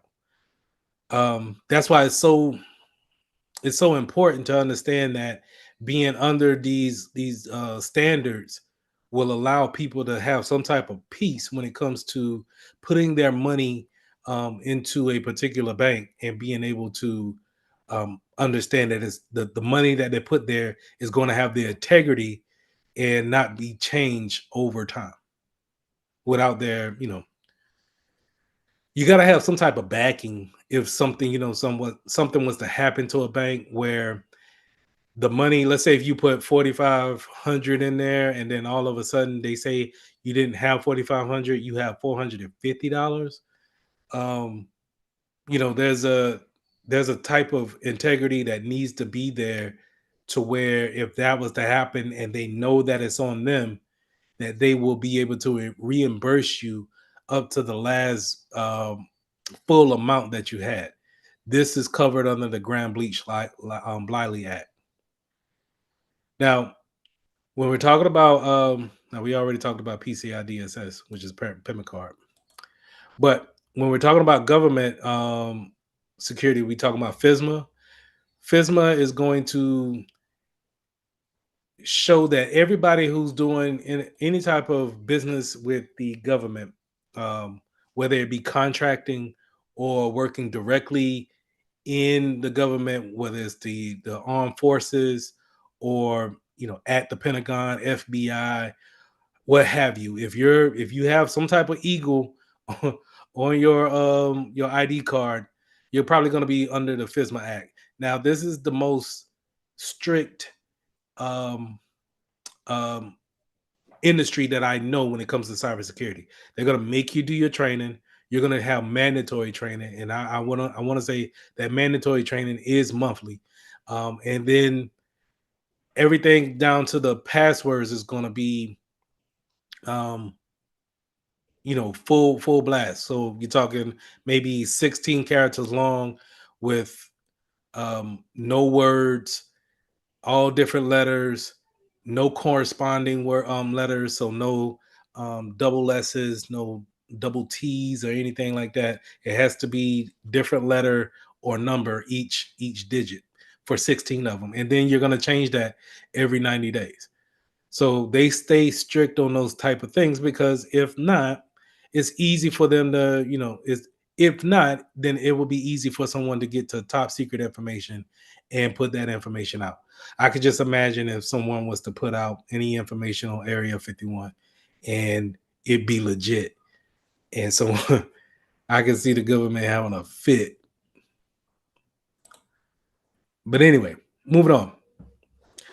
Um, Now, when we're talking about governance and accountability as far as the data is concerned, we have certain government, we have data roles that we have in place for directors and managers, and they are typically going to be your owners of the data. So, what I mean by that is that let's take a look at my directory again. And let's just say if this is the company, and we go to our program files, and let's just say all of these files here belong to different departments in our company. Well, we will say the Microsoft folder is owned by Lee, and everything that's within this folder I own. Now, I may not have created everything because I'm the director of this department, but everything that if if it becomes missing or encrypted or it changes in any type of way, I'm the one that's going to be held responsible because I'm the owner of this folder, but I give all the permission to my coworkers who work under me, permission to create and put things in here, take things out as they please. So as a owner of it, I just take responsibility of it, ownership of it, but not necessarily create different things in it. Now, as a controller, I'm I necessarily don't know what's in these groups or care what's in these groups. But what I do as a controller, I am a person who controls the computer on which the information sits. So I got to make sure that the computer is up to date, that it's actually running, that it's available for people to actually get to. That's from a controller standpoint. A processor is going to be your typical creator, someone who could put information in and bring information out, right? Um, they're going to be creating the documents that's there.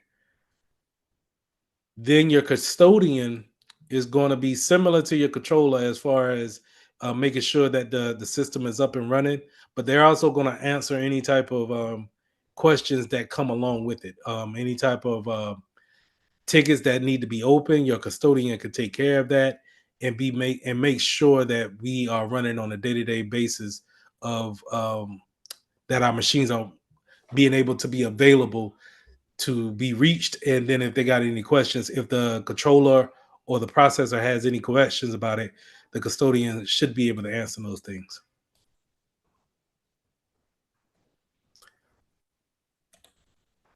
All right, let's jump into change management. So remember, change management is typically a committee of users all over the company that come together and they talk about different processes that is about to go down for that week or in upcoming weeks, and they really are just trying to understand what changes are going to be made and if it affects them as a particular department. And it may not seem important now, but when you think about, let's say, developers, software developers, and they are working on a piece of software for the company, and then the IT group, they are planning to roll out some type of patches that's going to upgrade, not upgrade, but patches that's going to fix some vulnerabilities that's out there. This could be, if they're working, they're both of these groups are working on a Thursday night, they could interfere with each other that Thursday night and then cause a big issue for Friday morning going into next week. And so, to alleviate this, we want to make sure that we have some type of process or program in place showing that, hey, whenever we want to make a patch to 200 PCs, we put in a ticket saying, hey, we want to patch on Friday the 14th. Um, and this is going to solve these issues.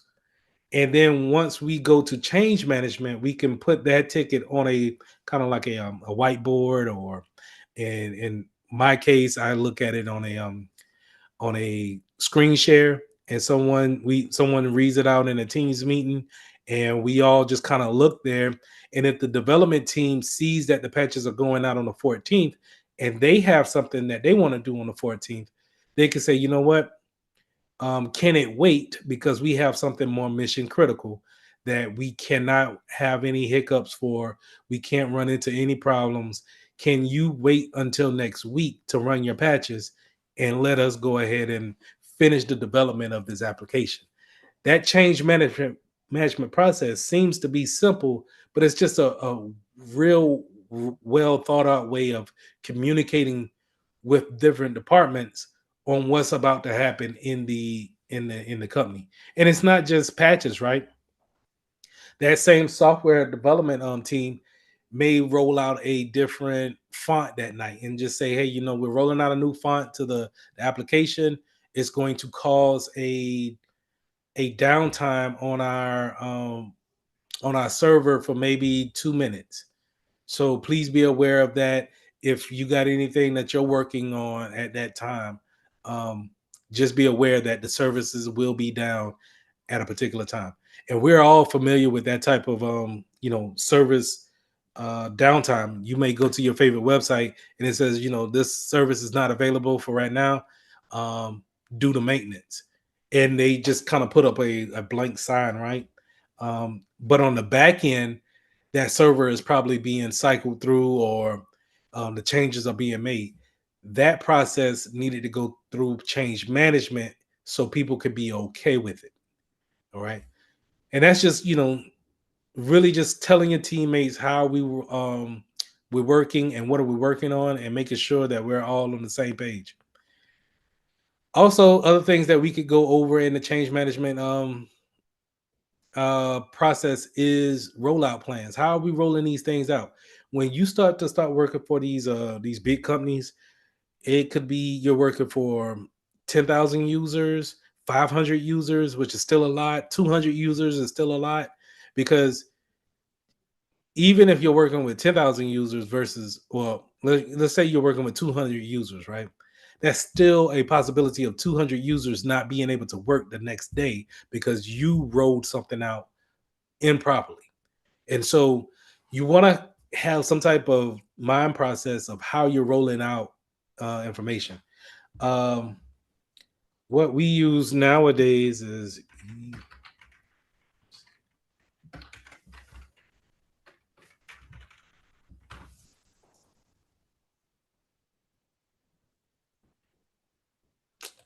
not that. That's just,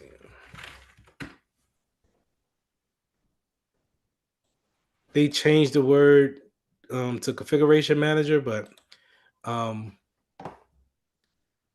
we normally use configuration. It used to be SECM, but now it's Intune and EMCM. And these tools roll out different patches um, to everybody in the company. More than likely, you'll run into this tool more often than not, especially in a Windows environment.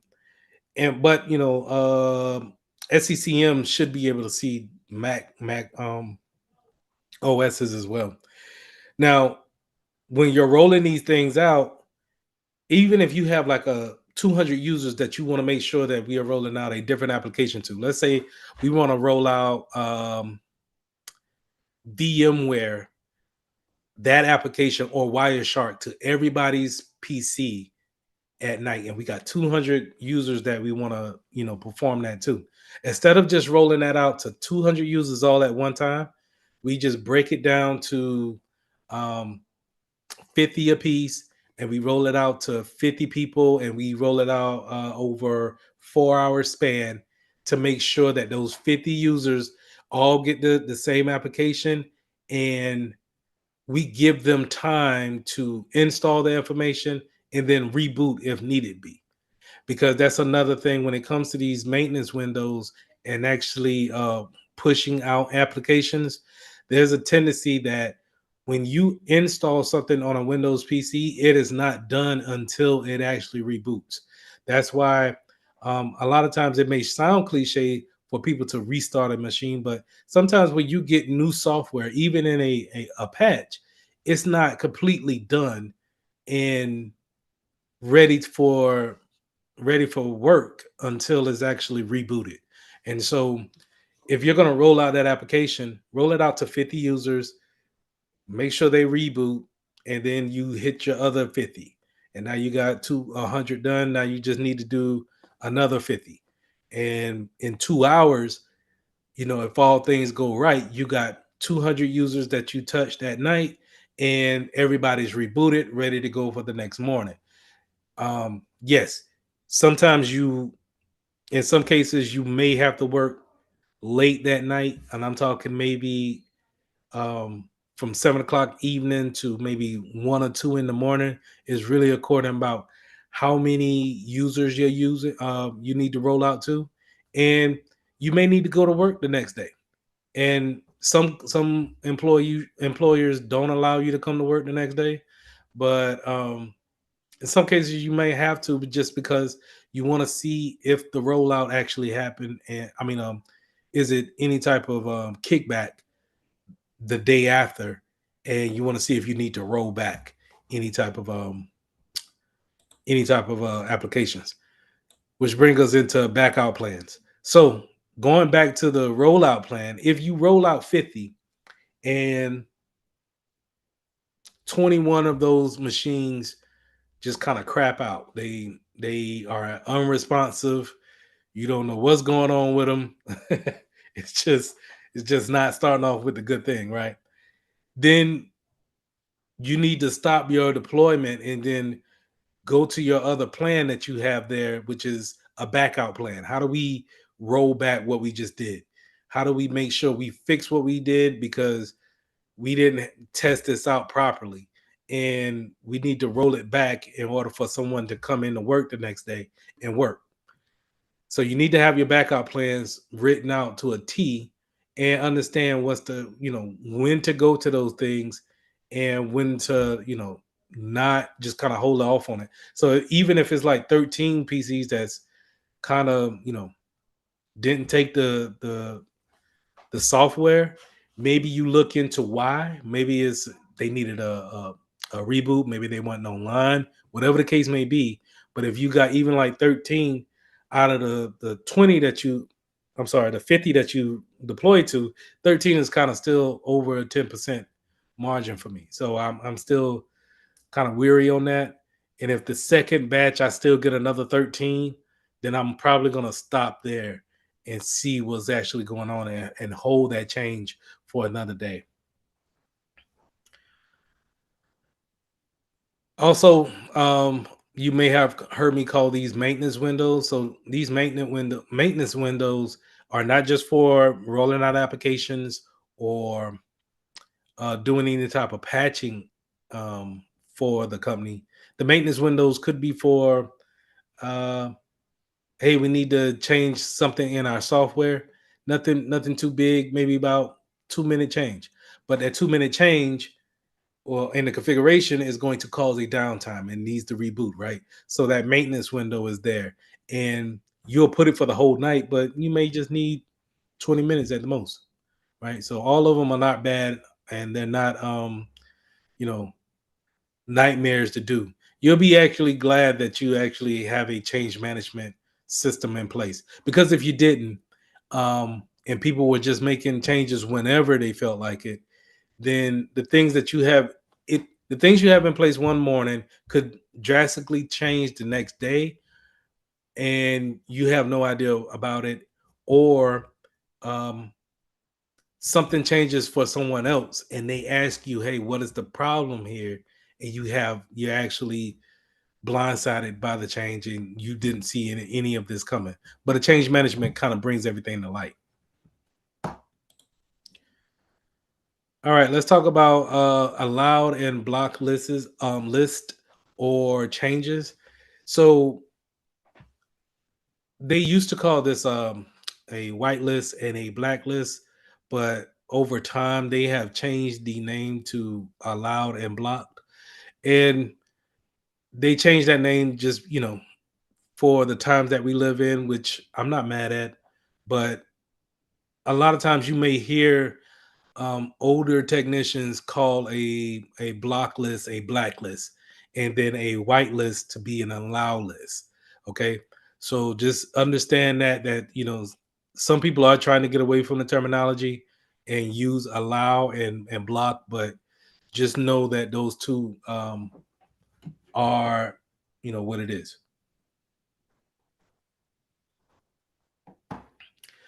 Um, Now, when it comes to different allow lists, you're typically going to be talking about applications. And then if you're not talking about applications, you're talking about websites that you can go to. So applications are a lot easier to do where we could just, go to our apps and we can create a default. Where is that? Add and remove apps programs. That was the wrong thing. And and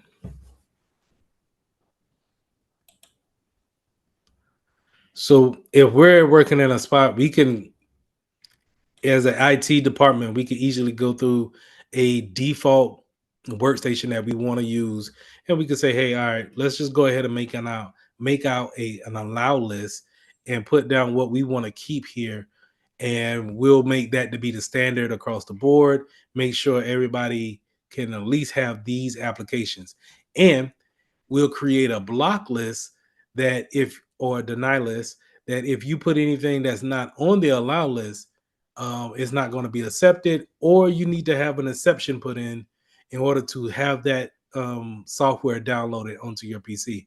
Because in some cases, yes, you are going to get some people that need to have a particular software to do their job, but let them put in a ticket to do so. Don't just always have a paper trail of why you're putting a software into your company, because if lo and behold that software becomes vulnerable and it creates a breach, they're going to look to see who brought it into the office. All right, and you don't want to have your name tied to that. Restarts, dependencies, and downtime. So we talked about the restarts and how important it is when it comes to change management. Sorry. And restarts are typically going to be every time you have a change going down that night. Just count on you having a restart. I would I would even go so far to say that you should do a restart even if you don't need to restart on a change that you've done, because it just you never know. Sometimes these computers, especially these Windows computers, they have system flags in there, and these flags are kind of like a computer internally raising its hand, saying that I need to, go to the bathroom or something like that, right? And so it just sits there with his hands up. And sometimes these flags is just I need to be restarted, but I don't have to be restarted, but I need to be restarted. You see it all the time when you look in your toolbar, and you'll see down here where it has that little amber light and it got the little recycle arrows on it. That's a flag showing that I need to restart, but you ain't got to right now. But whenever you do restart, I'll be glad to restart. So, when you have these maintenance windows, I would say as a pro tip, just go ahead and recycle the or reboot each computer that you can.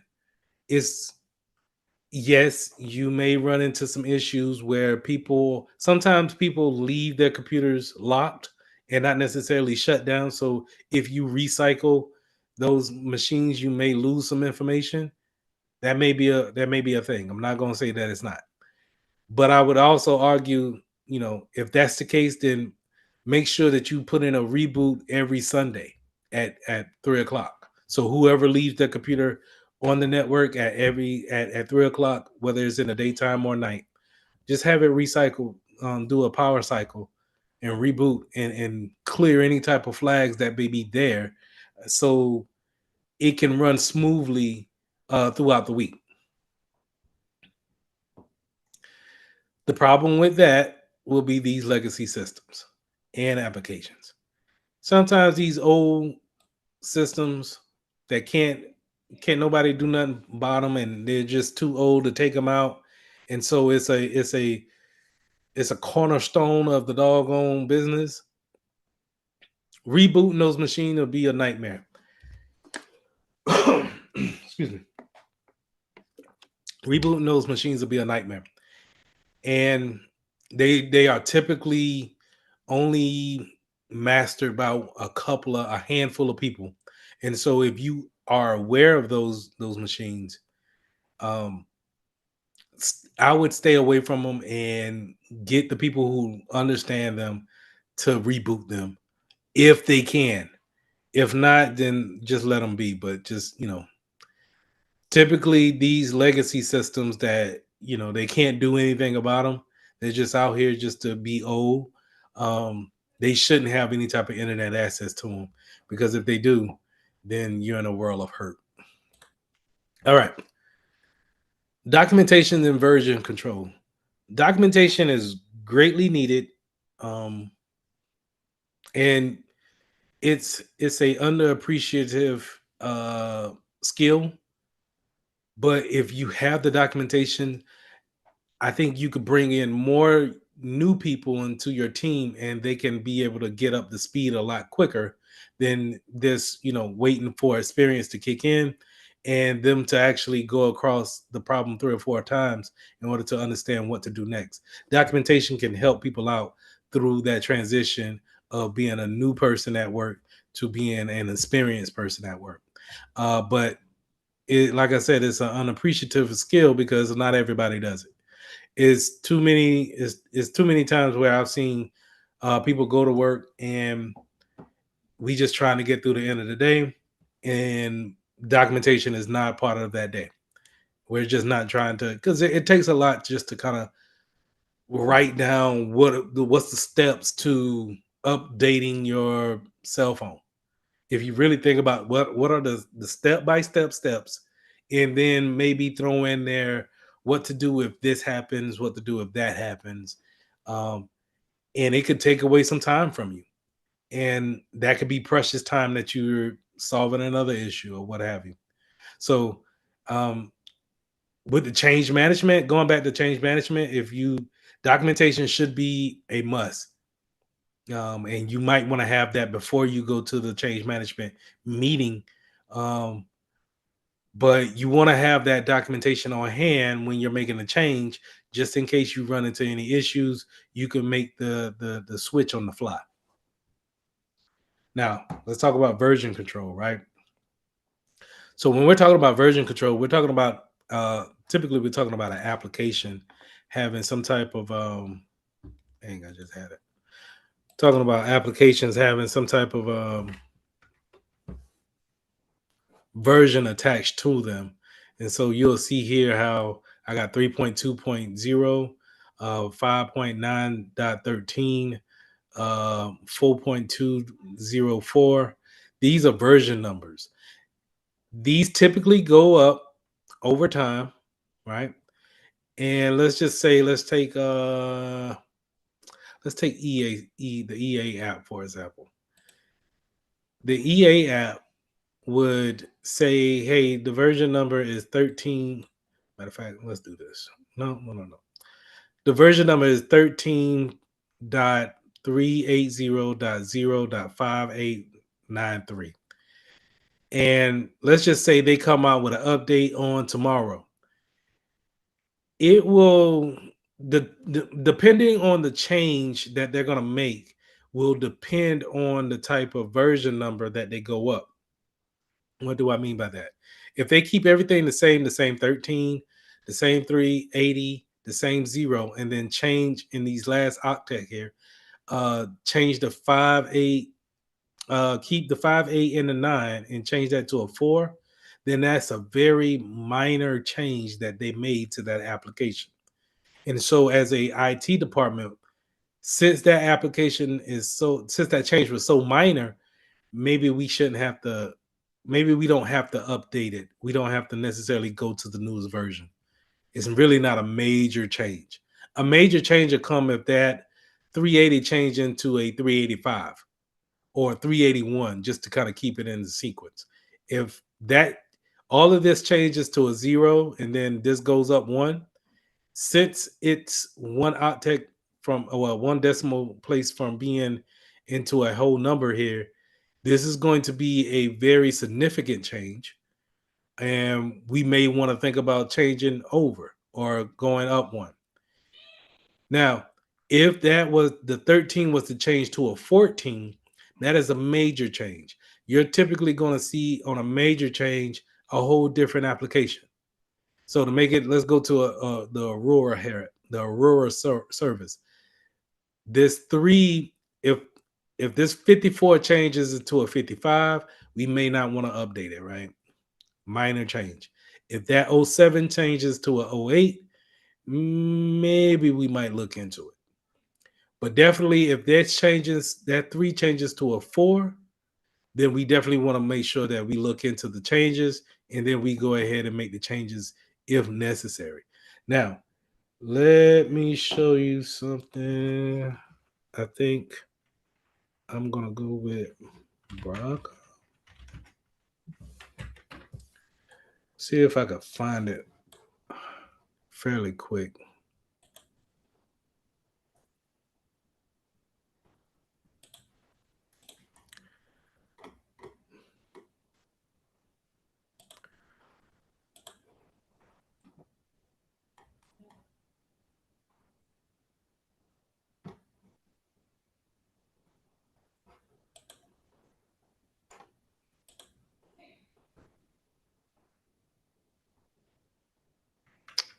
Trying to find some version numbers so we can take a look at them.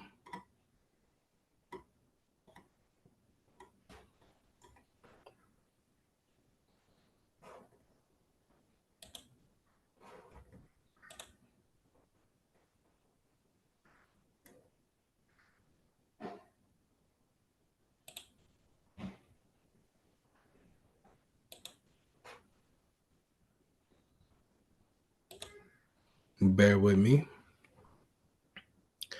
So let's just say we go with the version 14 semantic endpoint protection. And they made a version change, and it's a minor one, um, minor change than what we already have, right? So uh, they haven't gone to version 15, they just still in the version 14. And the last time I worked with them, it was still in version 14. What we could do is that we can read the release notes and we could see what changes that they have made, um, in order to see if we want to implement the this new version into our systems. Let's go back one.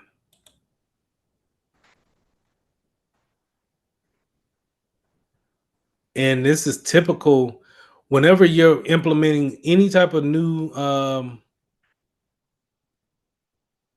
application. If you can get your hands on the release notes to understand what are you about to download. Let's go to VirtualBox.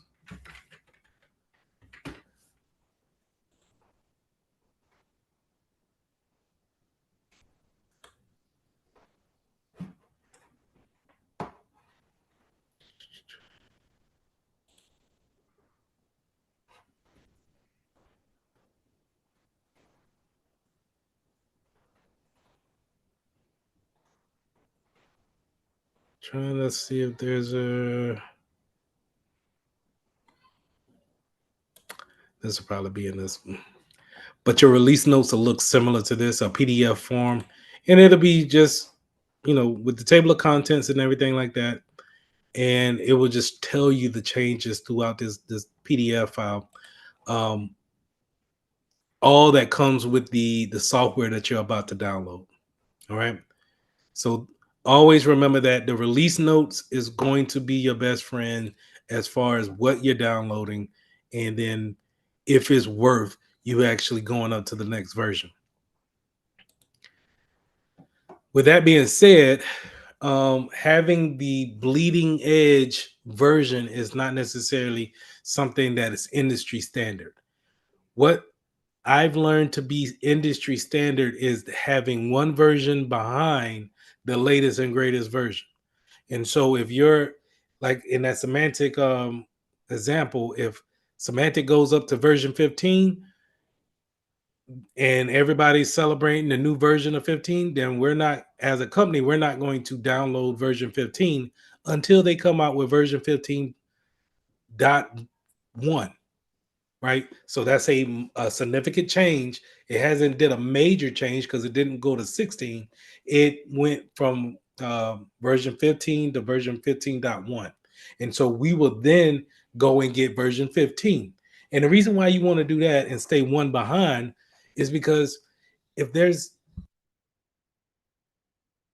excuse me, if there's any vulnerabilities that come out, then they can pretty much be worked out in version 15, and you don't have to necessarily worry about it um, not being worked out in version 16, because this is a good way how you get 0 days.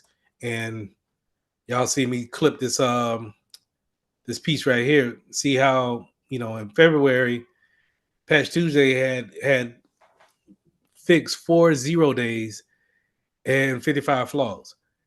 0 days, if you guys remember, is a way that, it's a vulnerability that can't be fixed until the manufacturer comes up with some type of fix for it. So, but in the meantime, between time, you're just going to be out there up the creek, exposed to whatever, attacker that knows how to actually exploit this vulnerability. So, in order to alleviate that, we want to stay one version behind of what that's the actual bleeding edge, the latest and greatest. We want to just stay one version behind. Now, you could take that same approach when it comes to your phones and to your tablets too. If the Apple phone comes out with a new version and you want it, you want those new features that comes on with it, the new fonts or the new feature that comes on with your text, your iMessages, then you might want um the latest and greatest update. But if that comes with a 0 day the next week, I don't think you can roll back. I think you're just gonna have to live with that until Apple comes out with another update. Then you have to update to the bleeding edge again. So just keep those things in mind when working in a business environment. We're staying on one version behind. All right, let's jump into automation and orchestration. Now, we talked about automation in core two when it comes to different types of tools that we can use to tackle a lot of projects in one setting, such as PowerShell. Um, these type of tools, not only just PowerShell, but your different security tools, SCCM, like I said, they improve the efficiency of what you're actually doing. So we can touch thousands of computers in a small amount of time, just by it being able to check back into the server, then that command center, and being able to say, okay, we need to do these changes right here. Um, Go ahead and make those changes. So it's almost like having a PowerShell on steroids, using SCCM or WSUS. It's instead of going and touching every computer and making sure that you do that process for every computer, you could do that from one computer. And in this case, in my case of working at where I work at, you could do that on a remote scale and do that for every computer in the world, long as it checks back into that server. It also enforces security policies. So we could set our policies up. We could set our allow list up of applications, and we could say, hey, make sure that only these applications are accepted. If you see any other applications on that computer at that time, go ahead and erase those. And that can happen. That in turns keeps you on a level playing field when it comes to the standards. And I think a big one is that it reduces the risk of human error. If you know what you're doing, you don't really have to worry about somebody messing up, because if anything, you could just blame it on the computer. But 9 times out of 10, if we know what configuration to hit, we can always push that configuration out with no problem, with less of a human error. We can't mistype anything. And if you do make a mistake on your computer, you can always tell SCCM to roll back that configuration that you pushed out and correct it. So it's always nice to have those type of things help you along when it comes to automation. Automation is there in IT to make our lives a lot easier.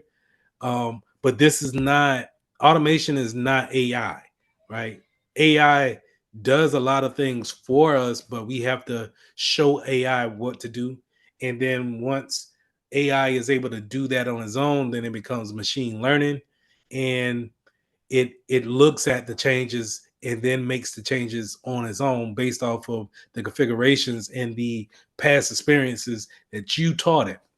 Um, but these type of configuration software that we're talking about when it comes to automations, we're just really kind of giving a list of tasks, and we're saying, hey, SECM, make sure you do these tasks to these list of users, and it does it without any hesitation. All right. Another thing that you can always consider is the complexity. When you really think about how many computers you could touch at a particular time during the change management process, it could be it could be overwhelming. But then once you get the hang of it and actually pushing things out, it could be one of the most. It could. I almost kind of look forward to it just because I know I'm getting my change out, and I don't have to necessarily worry about it in my meetings the next couple of days. Um, Cost. You don't have to worry about staying over. You don't have to worry about hiring more people to do that job. You just need to hire the right skillful people in order to do those things. All right. The single point of failure. So we're not just, if we're going back to our policies and we're seeing that we always want to keep some type of availability there, then we making sure that we don't have single points of failures as we go about our automation points. And if we see them, then we can maybe get away with it this week, but we want to make sure that we implement different redundancies over our network in order to get around those type of things. All right. Now, some teams that work with it is DevOps. This is going to be your developers and operations. Um, the IT team, of course, your system administrators, your cybersecurity teams, if you have that in your company, those are we're all going to have some type of automation going on as far as how do we, it's only going to be so many people on your team. And it's not going to be a one for one when it comes to the users versus your IT department. Your IT department will always have maybe be like a 10-to-1 type of ratio. And so in order to do that, we need some type of automation in order for us to really get things done. And so we use things like SCCM, WSUS, um, even our SIM or our firewalls in order to use these tools to push out different configurations and get them to work almost instantly. And if we can get those things to work instantly, then we can report back to our boss and say that um, we set up a process that's secure, but it's also automated, so we know that it'll stay secure as long as those configurations don't change. All right, kind of a long one, but we got through it. That's all I had for lesson 14. Any questions?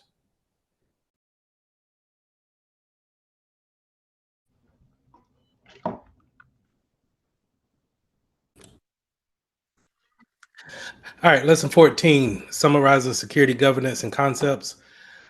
This is where we're talking about more management style of Security Plus.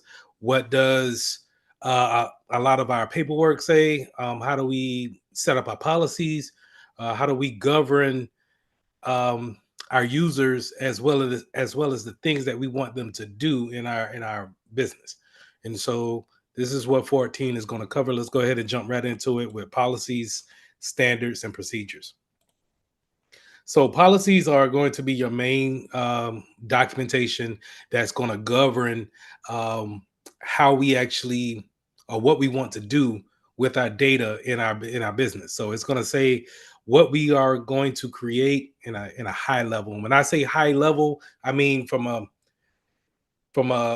30,000 point view look down. You're not going to really see the minute things, right? You're going to see everything as a kind of a glance, right? So from a very high eagle's point, um, looking down, you're just going to set those policies up to say, hey, Um, Please act accordingly on our internet. Do not do anything that will cause any kind of criminal activities, things of that nature. Just leave it very high, because if someone does something that's very particular in a situation, it could be still covered by the policy and say, hey, we didn't really accept those type of actions on our network. Same thing goes for any other policy that really kind of, it doesn't necessarily get down to the nitty gritty, but it covers everything in a high level. Most of the policies that you'll see is the acceptable use policy. That's what I said that you guys should probably sign every year that you come back to school, saying that we're not gonna accept any type of criminal activities or any type of bullying on our internet. Things like that should not occur. And then you just kind of give a digital signature saying that you have accepted, well, read and accepted those rules. Um, but a lot of people haven't really implemented those things yet. The security policies are also going to be something that everybody should be able to acknowledge on a day-to-day basis, because the while it's you may have some things in the acceptable use policy that's covered by the security policies. The security policies will get more in depth with, um, hey, whenever you're sending an email, you'll use encryption. Um, Whenever you're browsing the internet, please use encryption. Now, they don't say necessarily to use HTTP, because then we're just talking about web browsing. But if we're doing about going about connecting to a computer via the web, then we're talking about SSH, or secure file transport protocol. So all of those things can be summed up by saying, hey, whenever you're on the internet, please use secure encryption. And so now you don't have to necessarily say for every situation, um, be secure. You can really get it at a high level. All right. Also, you can have business continuity and continuity of operation plans. This is just kind of on the business side of it, not necessarily the security side of it. But how do you keep the business running? Remember, if you can remember when we talked earlier in Security Plus, it I was forming it as it's more of a business certification versus a technical, real heavy technical certification. It's about keeping your business afloat, and how do you do that? Um, so in order to do that, you got to understand, what does the business do, and then how do you perform security on those actions. So those actions may be online, those actions may just be in devices, but it's up to us as security professionals to figure out what those things are. More importantly, when it comes to this business continuity, um, if we were to take away one of those elements, how do we actually keep it going? If you take away the internet service from your particular company, does your company cease to exist? Is it that's the only thing that you need to do in order for them to stop working? And if that's the case, then now you have a denial of service attack that can be self-inflicted, or it could be city afflicted, right? So let's just say, if you only got one internet provider in that city, and that city, that company cuts a fiber line, and then now nobody in the city has the internet, but your whole business thrives off the internet, and now it's a 2 week setback before you actually get back online. You could potentially go out of business in that time frame. So a business continuity will allow you to set some type of plan up to say, hey, let's just put things in order for us to, if we're faced with dire times, that we can shift the business as we need to, and continue to serve our customers. Same thing goes into disaster recovery, right? So whenever you have that disaster, forest fires or hurricanes, earthquakes, things that's, you know, the one thing that you want to do is make sure that human life is preserved first. But then if you're talking about a business, you want to make sure that the business is the data in the business is also preserved as well. But first, before anything, and I don't know if they're going to ask you at this level, but before anything, save the human life first. So in a case of, a fire in the office, make sure everybody gets out before you start throwing out the computers. and making sure you save the computers from from the fire. Make sure you get the people out first. All right, make sure you get yourself out first, and then worry about the company's business later. Again, when we're talking about ransomware from last night or day night before, we should have backups, and those backups should be able to help us out throughout any type of disaster recovery. All right, incident response. When it comes to policies, we need to have our incident response team understand how to actually um, what are some steps that they need to take when it comes to responding to a incident.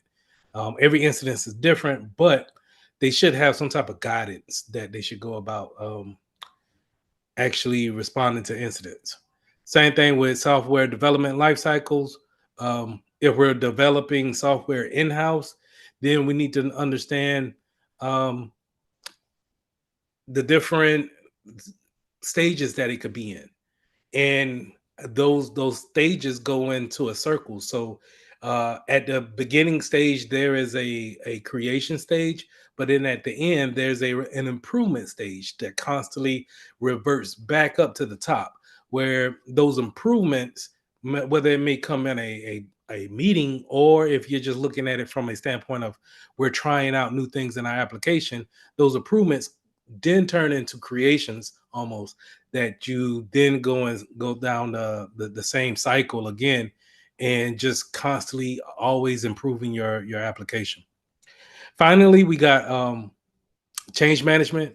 Change management, like I said, is a way in order for us to understand all the changes that is done to a system or a process in the business. Now, having a policy on that just kind of basically says that we're going to have a change management team, a change management system, but it doesn't necessarily go into depth of how do we actually hold those meetings. How do you put it? All right, lesson four: compare local networking and hardware. This is going to be a section where if you like networking, I'm going to be talking about some topics that you like, right? If you don't really like that networking, and it could get complicated sometimes because it's its own field, it's its own beast of a field, really, where people can just specialize in just networking, period. And that's not a bad route to go either. Um, being able Having a network is just being able to have different computers and different things that can talk technology wise, talk on the internet. So we're talking anything from TVs to phones to um, pacemakers, anything, not just your computer. So it all entails on the network. So the first thing we want to go over is LANs and WANs. So local area network. This would be your when you look at these names, these abbreviations, you want to think about a LAN being something local, very close knit, but not as close as a personal network. So we'll get into that later. But it's very think of your house. Your house is a LAN. It starts with your router or your modem, and then whatever connects to it would be the local area network. Um, so I'm going to be jumping back and forth to my whiteboard a lot. Let me go ahead and put that. Let me grab this real quick. Bear with me. Throw that over here. So my LAN will be, never mind these, right? So I'm gonna group these, put them out here. My LAN will be something like this. It'll come, actually ungroup. Give me this cloud. Now, when I use this cloud is always going to be a representation of the internet. Okay. Every time we see, and this is what we call a topology or a logical type of imagery, right? Every time we see a cloud is going to represent the outside internet. Okay. So this is where the internet comes in. This is your house. Your house has this little modem here. And then you got two MacBooks that's willing to connect to the router. Now, this is what we call a LAN. All right, duplicate that.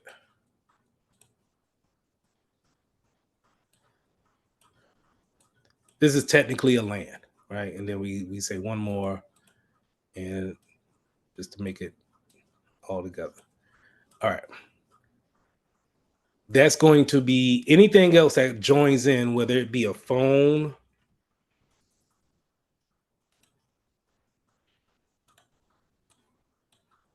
or a refrigerator, a doorbell, whatever. It's part now a part of your LAN, your local area network. Typically, when we look at our networks down here in the lower right hand corner on a Windows machine or upper right hand corner on a Mac, we could see different LANs here that we could connect to. Now, wireless local area network, same thing, where it's the local area network, but it's just wireless. So typically, we can also say, hey, we could disconnect these things from a, let's say, a physical, if that was a physical connection, Ethernet, and now they're all on Wi-Fi, then that's a wireless local area network, right? We're still on the we're still conjoined on the same network, and I don't want to make that confusing. We're still on the Mitchell router or the Mitchell main underscore 5G, right? So whenever you're looking at your computer and you see whatever Wi-Fi you name your internet to be, or whatever Time Warner or whoever set it up, whatever they named it to be, that's your local area network. But for the wireless part, we're not connected. But on these modems, nine times out of 10, they probably have some type of Ethernet connection that you could connect to. All right. So these are also known as 802.11. That's the standard for Wi-Fi. You're probably going to see that again. So keep that in mind. It's also known as 802.11. Now, wide area network, WAN, is going to be where we can take this cloud and we could take multiple. Did I duplicate it? All right.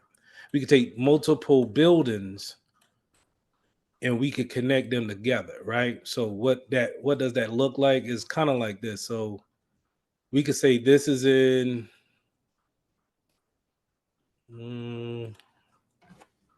Charlotte, and then we could say this is in Texas. But yet, even though this branch is here in a whole different state, we're still on the same network. We're just separated by distance. But what connects us is this cloud, right? Now, I'm not going into the configurations of how we are connected, but to the wide area network will consist of connecting two different cities or metropolitan areas via the network. Okay. And the best way of looking at that is like, let's say this is Bank of America, but so you got plenty of Bank of Americas in America, right? So you can say that the branch here in Charlotte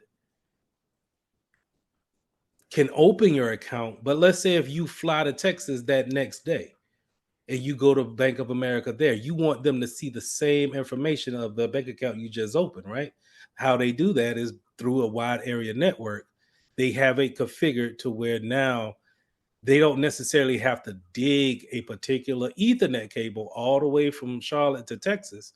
They don't have to do that to connect these two. But yet we can use routers and we can use different uh, jump spots with our network in order to go from state to state, really from country to country, all over the world, connecting everything. That's why the network is such, it can be its own. You don't necessarily, I'm not getting into it. Networking is its own beast at the same time.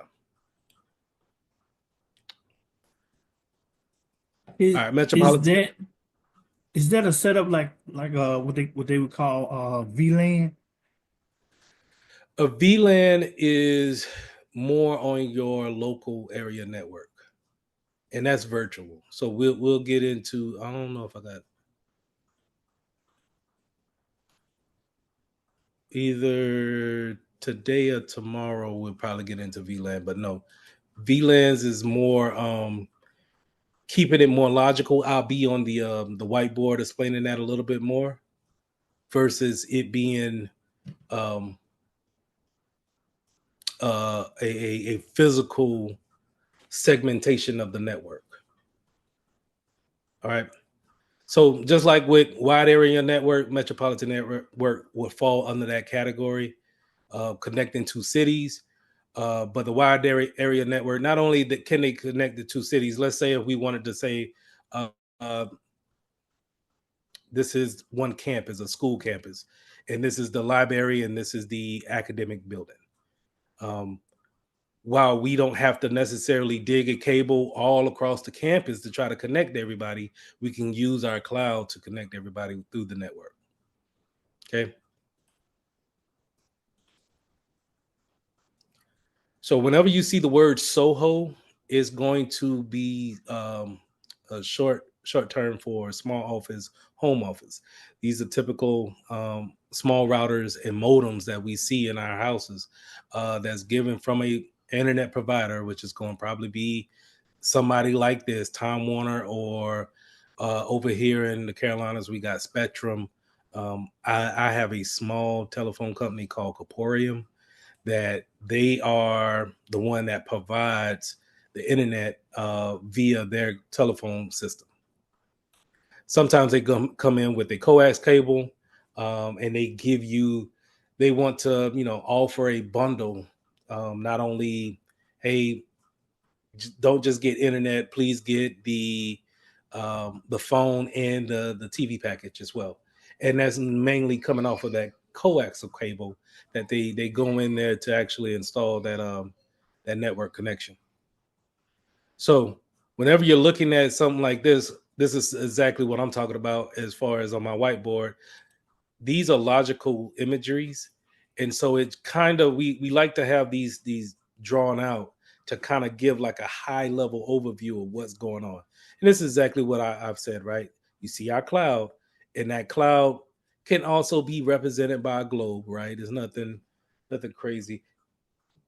My bad, I thought y'all couldn't see it. It's nothing crazy. But this is typically outside of the network, right? This is public. This is why it's shaded in blue, right? So this is a public network. Now, whenever it goes into this router, and we're working inside of our business or our homes, we typically have a private network. Now, our private network typically is going to have a different IP address than a public network. So, show of hands, do we know? Uh, what do we know about IP addresses? Show of hands, like, does anybody care to talk on an IP address?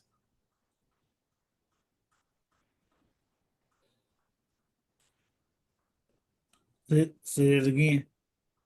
IP address. Oh, I called you Karma last time. Is it Camara? It's Kamara. Okay, I'm sorry. It's okay. You can either call me Kamara or Cam or anything like Cam. that. I Yeah, got Cam you. is easy. Okay, I got you. Go ahead. IP address. IP address is where the signal is coming from, pretty much. Like the location or the machine or whatever it is that it's originating from, is what the IP address is. In the grand scheme of things, yes, it does have that capability. Sierra, you want to add? From my understanding, it's like an ID number. I feel like it's an identification number for your specific network. Right. And to Cam's point, that's how we could send things back and forth, and we have our identity of who to send back and forth things to. So both of you guys are right. I like to look at an IP address, which we all, all 21 devices that's in this phone call right now, we all have an IP address assigned some type of way. And your router, your small router that's in your home, it's responsible for doing this. It's responsible of creating these numbers and then making your device have that. So think about it like this. In order for me to send you a piece of mail, I need to get your address.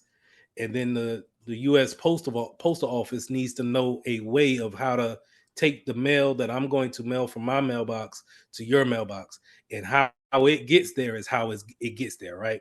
It's the same thing when it comes to a network, right? So check this out. If I created a piece of mail in this office and I wanted to get it to this office, the United States Postal Office, or what I used as an example, will need to take it from this office, run it down this line, and then run it up to their scheme of how they actually divide the paper and get it on a certain truck or airplane or however they wanted to deliver it, and then get it to the mailbox here in this particular state, right, or city, or wherever it's going. The same thing when it comes to an IP address. When it leaves my computer, whatever packets leave my computer, and when I say packets, that is what is being broken down and sent across the network. So let me see, how can I put this, because I don't want to make it to where I'm throwing so much stuff at y'all and y'all like, what are you talking about? And I didn't download Wireshark. All right, I'll do that later. All right, so an email. If I'm sending an email to you guys, once I hit send and it goes down to the Ethernet port, it breaks down into what we call packets. And these packets now travel across the network through this whole networking scheme in order to get to your computer. And then your computer builds it back up into a physical or a digital email that you can actually see. And so whenever you reply, it follows you to see me do my hands like this. It's being broken down into packets and delivered to you in somewhat real time. Right? So in order to do that, in order for you to understand that it's going from my computer in Rock Hill, South Carolina to your computer, wherever you may be at, that IP address is important to identify that person with. So to go back to our slide here, my IP address for my private network will typically be very different than what my public IP address will be. I have a private IP address and a public IP address. Everybody, if we were to do a command prompt and then open up our command prompt and look for our IP address, we typically might have something that looks similar to this, where it starts with 192.168. All right, those are private IP addresses, and it's only really a handful of IP addresses that we can have for our own home. But in a public IP address, it may be a lot larger because everybody's using those IP addresses. All right, we want to keep the private IP addresses private, but when it goes out to the public or it goes out to the cloud, it changes over into a public IP address. So real quick, what is my IP address? My public IP address, as you can see here, is very different than the 192.168. All right, I'm keeping it high level. Everybody still with me? All right. So it starts off, what you guys actually may see is the 208.104.49.72 coming to your to your computer. But when it comes into your router then changes it over until the 192.168 to send it directly to you. All right. And it needs to do that because you have other things connected to that router, and it doesn't need to send it to that. So that IP address will definitely set you apart from anything else on the network. Now, back to the name of it being a small office, home office router.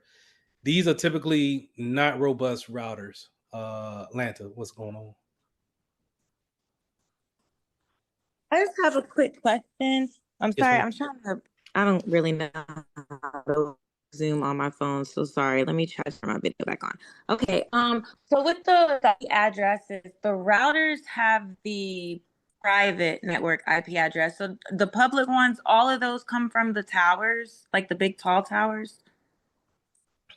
They will come from your internet provider. So they have routers too, right? And what you're referring to, like those big tall towers. So those routers, I mean, those towers will have routers connected to them, and they all talk to each other.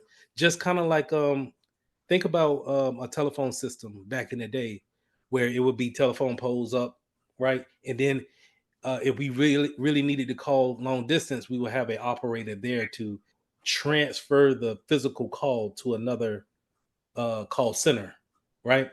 Same thing now. It's just Mm. automated. It's just all machines. Where okay, if you want to go out to ESPN.com, that's cool, but that's located in New Hampshire. Okay, how do I get you there? What's the fastest way that I can get you there? And it jumps these different routers all the way up until it gets to ESPN's router, and then it jumps all the way back to your computer, just like that. And you have that interaction. So Okay. it seems like I'm taking a long time to explain it, but it happens so constant. Like I really, if I could really explain it, just to be able to see you guys on video and hear at the same time, the network is blazing fast. Okay, of course. No, you're good. I guess I was just trying to get a better understanding on pings. Cause like I do physical security as well. And we had a case recently where someone had went missing and we couldn't like look for her because we didn't have a waiver from her cell phone provider to ping the IP address. So I was just trying to figure out like what that meant. Okay. Going back to private, right? Is so, and this I see the rabbit hole right now.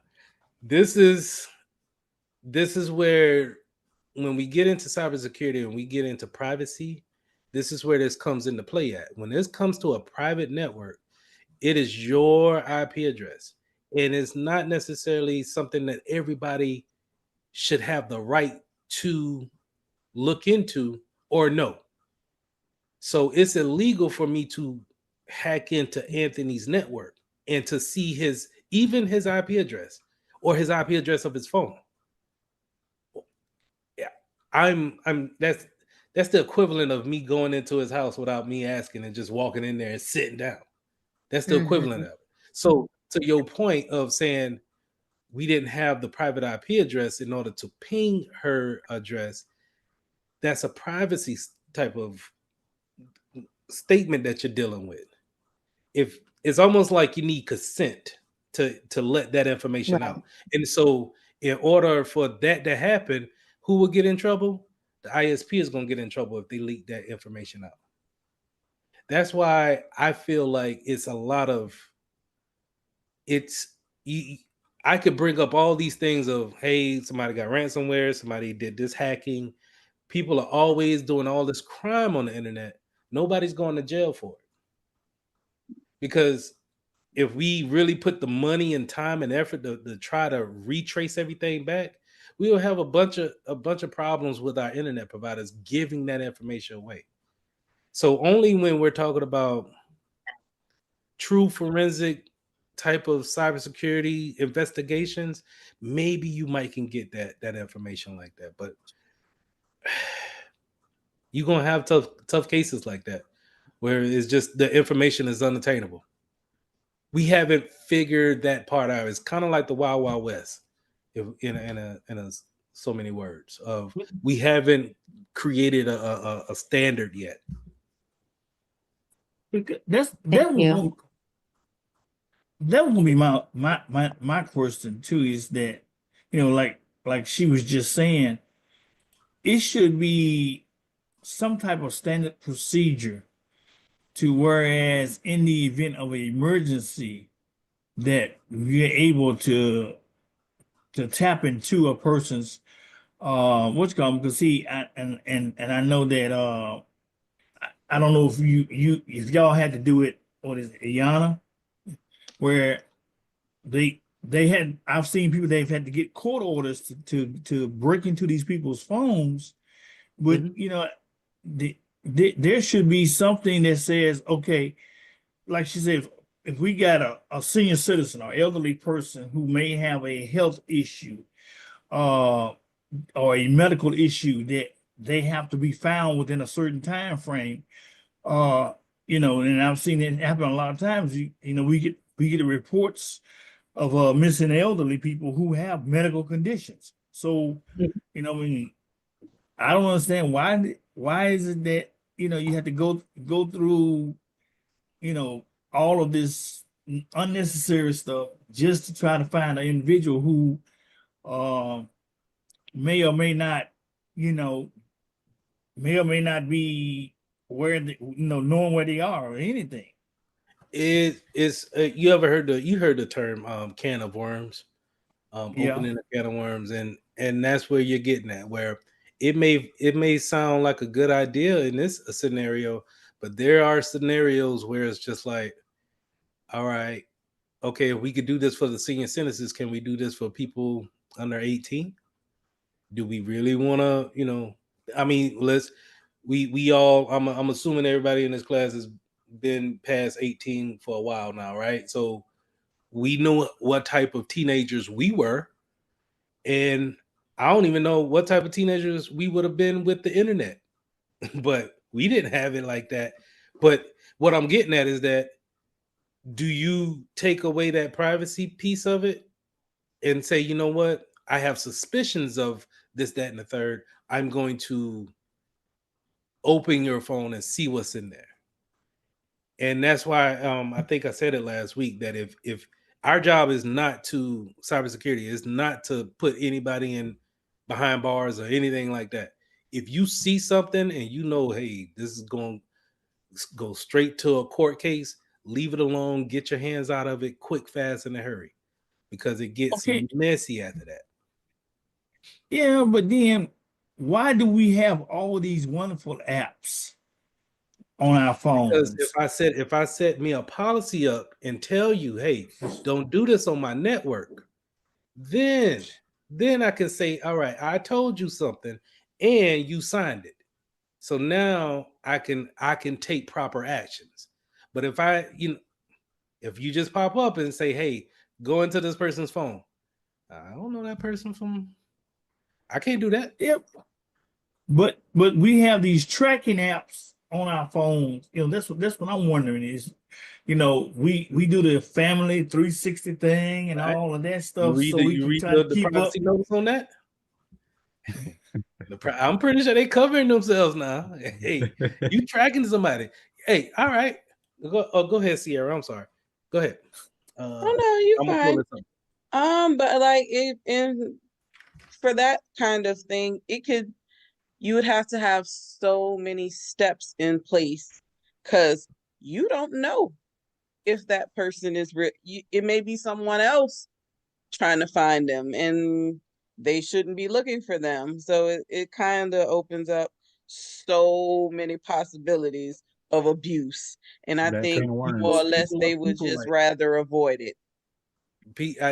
It's a wild, wild west. We haven't really figured it out just yet to where, because as soon as you put it in play, somebody's gonna say, "Oh, that's nice. I'm gonna figure out how to make that do what I wanted it to do." Crazy exes, man, like it would be insane.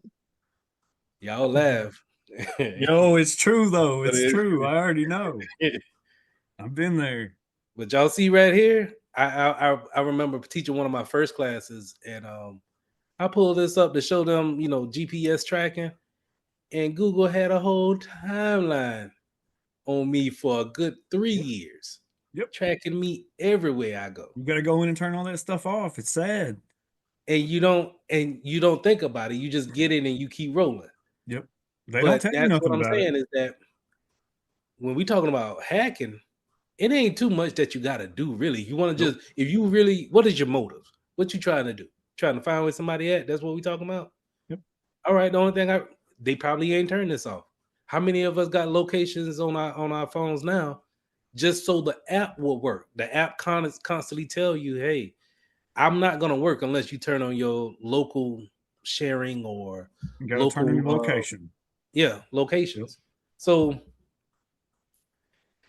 yes, I have one more question. go ahead.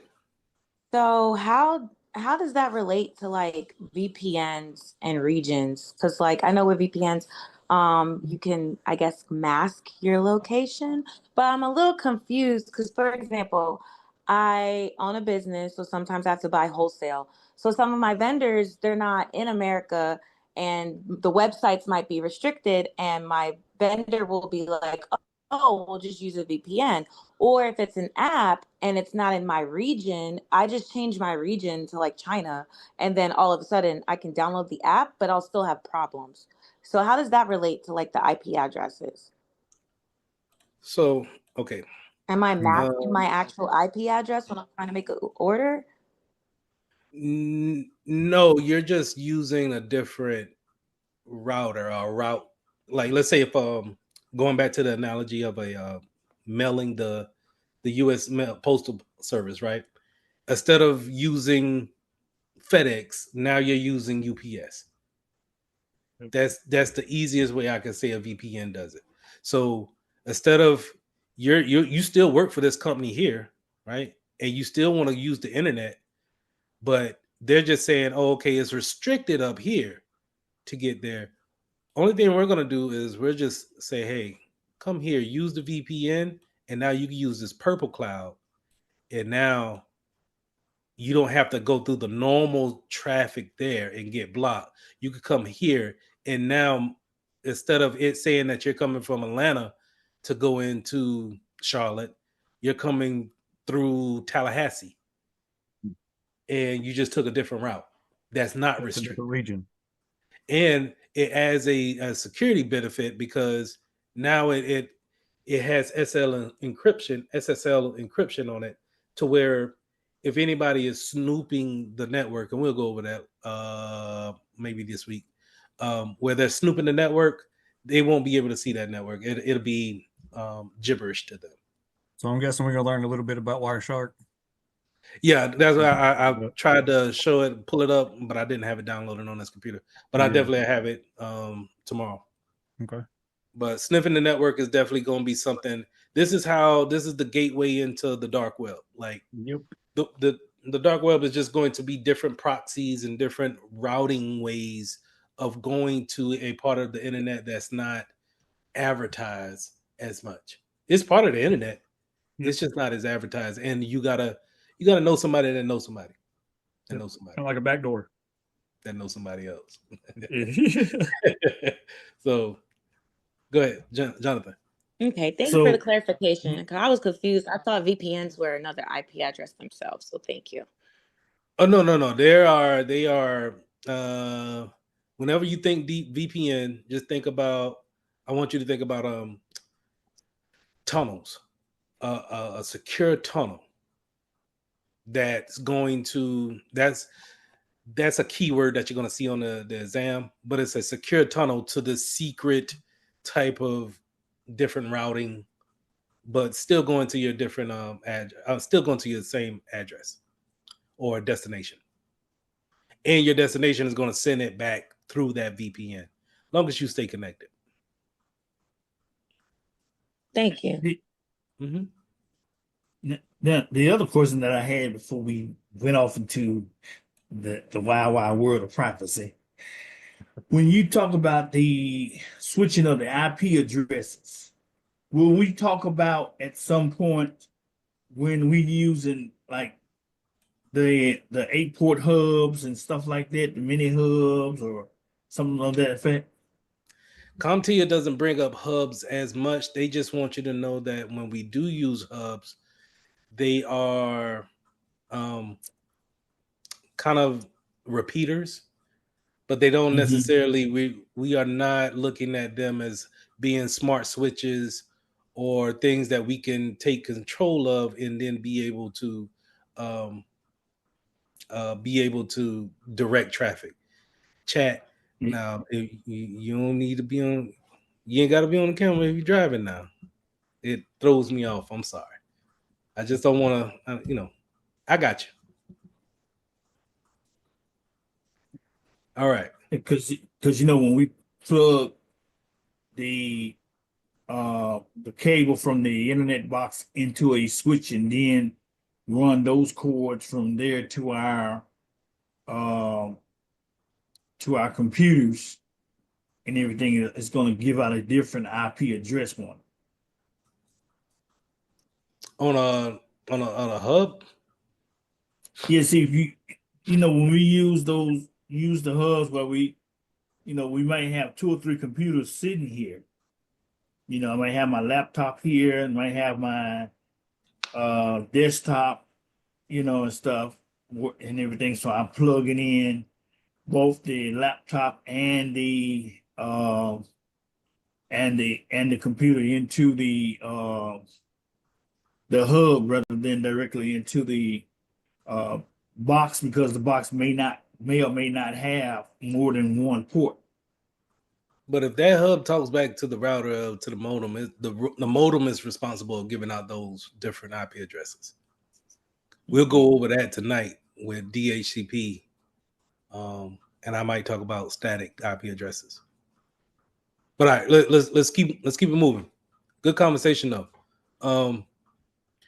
This is a topology of a business setup where we have our internet providers, right? We just talked about VPNs, right? A lot of times these big businesses, we all seen it with COVID, right? Everybody had to go home, and then they had to get right with their VPN and remote access to bring people from home back into the office virtually. So this is where we want to set up our VPNs, right? Now, going back to what we were talking about, it's not necessarily saying that it's a bad way of doing anything, but business wise, we could set up our VPN and keep our workers home, but yet we're just making them be anywhere that they want to be because this VPN sits directly on their PCs. But we also have kind of like what we call a VPN concentrator here at the business that talks to each other.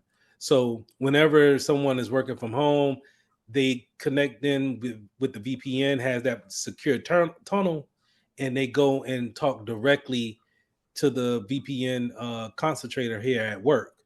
And now they can access the things that they would if they were in the office. It doesn't matter where they're at in the world, long as they have some type of internet connection, they can always seem as if they're on the network at the building.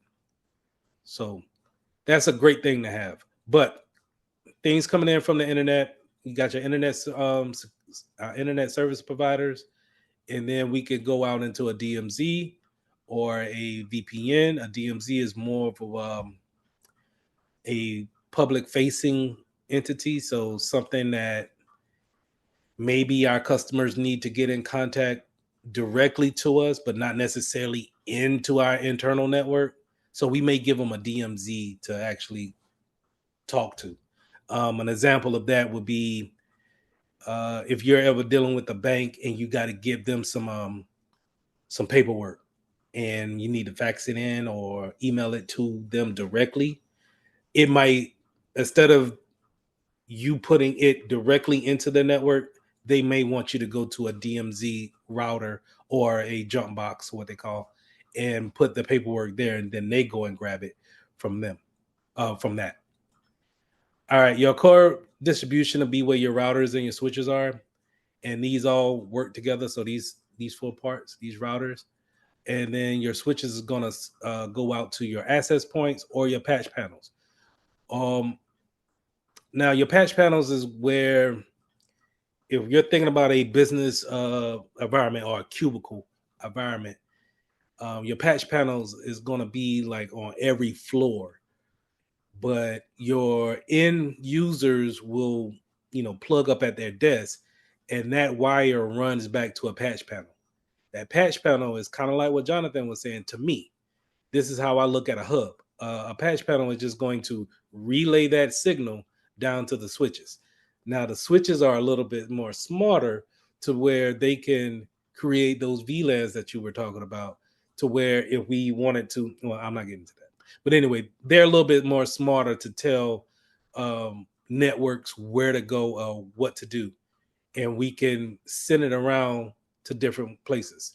You also have access points. So these are going to be typically Wi-Fi, and all of your Wi-Fi devices can connect and talk on the same network as your plugged in devices. But then we have some resources here, servers and then printers. And I'm always refer to these as resources or objects on the network.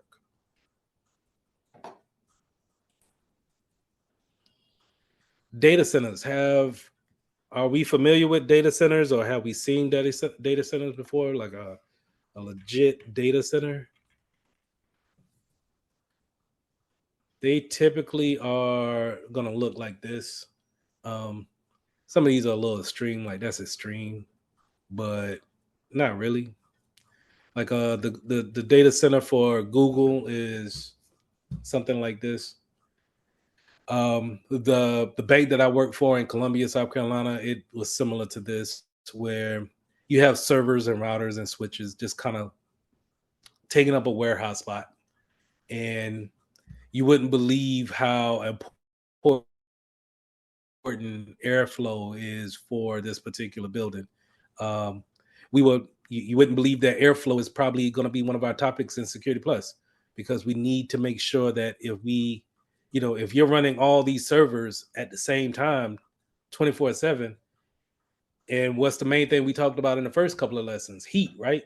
All of these things are going to be generating so much heat to where you need tons and tons of just airflow to try to get these computers, these servers, to cool down. So your air conditioner bill is going to be typically sky high on a big data center like this, right? So these are places where, and mind you, networking is going to be point of emphasis. The power, making sure that we don't lose. Epiphany, I'm sorry. Go ahead. I didn't mean to interrupt. You could have finished. I was just looking at the just adding to your point with the data center. I was in one in Brentwood, and the very first one I ever went to in Brentwood, and how cold it was in there. Like normally, like in hours, like I work for the legislature, and typically ours is much smaller, our server room, but you have to be cold. But when I actually went to the data center that was in actual Brentwood, like that was my very first time of going inside, and they were stacked just like that in the black. And the building was actually a data center that hosts about, I think he said about 15 different companies in there that they had. And I was just blown away by it, because it actually, the one that you had beforehand, it looked kind of like that one with all the gray ones, but just how cold it was in there and all the wires, because I was like thinking I'm doing something in our server room until I pull up on a data center, and I was like, damn, like, nah, you really ain't doing nothing. No, it's just it's a network, right? And that's what I'm saying. Networking itself can be just its own beast, to where, I know cybersecurity is the hot new thing, but them networking engineers, whenever I talk to them, I don't move no type of anything with them. They just they set in their ways, and I get it, and we kind of battle for the company and the network which they build, but it's up to me to make sure it's secure. But these are just, this is what makes the information attainable. This is what where we can create the data, but this is what makes it available for people to actually get to and use it. So when something goes down, Now imagine when we were talking about the RAID system, um, this is where we can. This is OD RAID system, but it's the same thing. What I'm trying to say is that when something or a drive goes down, we want to get those alerts so we can go in there and make sure we change them out, and so nobody sees anything that's going on in the background. That's why SolarWinds is kind of very important to have. Yeah, have those alerts always. Mhm. Now, Sierra, to your question, is it bad for the environment? I think anything is bad for the environment, but yeah, yeah. Did you see that data center in Charleston? Let me pull it up again. But Sierra must be in Memphis because we've been fussing about this here in Memphis with the Elon Musk one that he put down here in Memphis. In Louisiana, and there's been talk about getting one here. So, and there Where have certain people that are like, no. where are the you? jobs that it brings, man, shoot. Let, Wait, where are you, Sierra? Louisiana. I'm in the Baton Rouge area. Oh, okay, okay.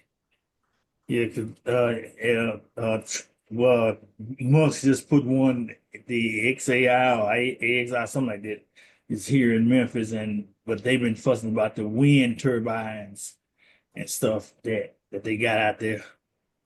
that's why I harp on the data center. I mean the cloud, and we haven't got on the cloud, but the cloud being a great backup could be the end all be all to RAID and any type of on premise backup systems that you may have, because this is not just in South Carolina. This is all over America, in different continents.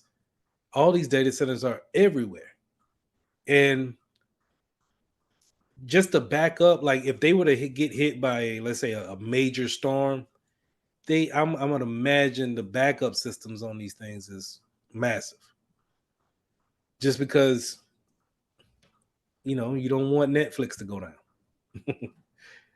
But But but now when you talk about data backup and stuff like that, when we're constantly telling them to have offsite servers and mhm, everything, I can't understand the problem of having these data centers if we're training everybody to say, okay, you got an office here in Memphis, well, you need to have an offsite somewhere like Baton Rouge or like Mississippi or Arkansas, so anywhere away from your actual location, just in case something does happen. Because especially now, we like now we're getting ready to go into storm seasons, and um we had a period where we had like 3 to 4 weeks of tornadoes coming yeah, through that have just done destructions to a lot of places and everything. So, I mean, these places are down, but they got to keep that data stored somewhere. right. And it's easy to not put it in the same region that you got. Like you see these right here. Those are air conditioners, man. Keeping that place cool. Like it's just when I think about the jobs, like you can imagine being an air conditioner mechanic and you got a contract with Google to just that would be my only contract. But anyway, all right. Um, so networking, the power that goes into those type of centers have to be on point, because again, you got to keep all of those machines up and running. Again, we talked about climate control, physical assets. So whenever you go into a data center, when it comes to the cybersecurity part of it, when it comes to physical security of that type of data center, you want to make sure that you have people sign in, sign out, and maybe one or two people go in to the data center at a time. It doesn't need to be a team of people that goes in. Um, Only because when we're talking about, where's my picture? When we're talking So about that- all these servers, it's easy for me to just plug in a USB stick and just leave. So And you're talking DoD security clearance on.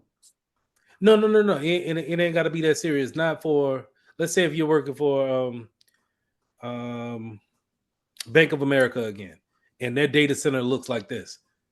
You don't have to, just make sure we got one vendor that's coming in.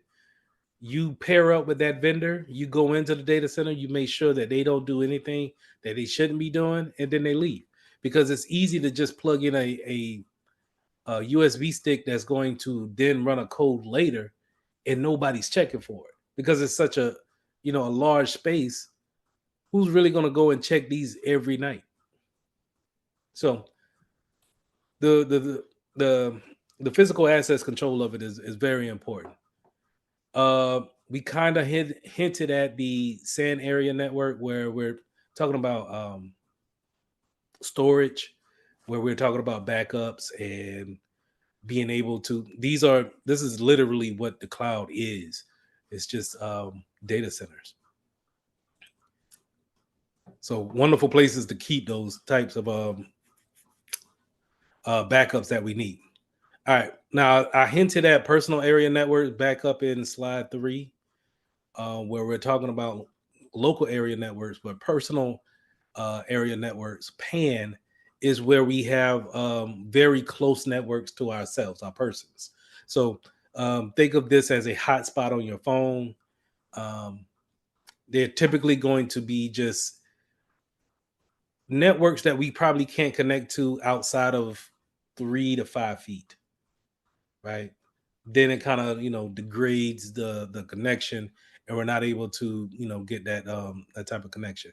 Internet of things could be in that type of category, but I'm looking at Internet of Things as probably being something that can connect to a personal network, and be able to be something great to wear. Then we all know what Internet of Things could be: smartwatches, um, the smart stove that we got, or the smart doorbell, or I seen a smart washing machine.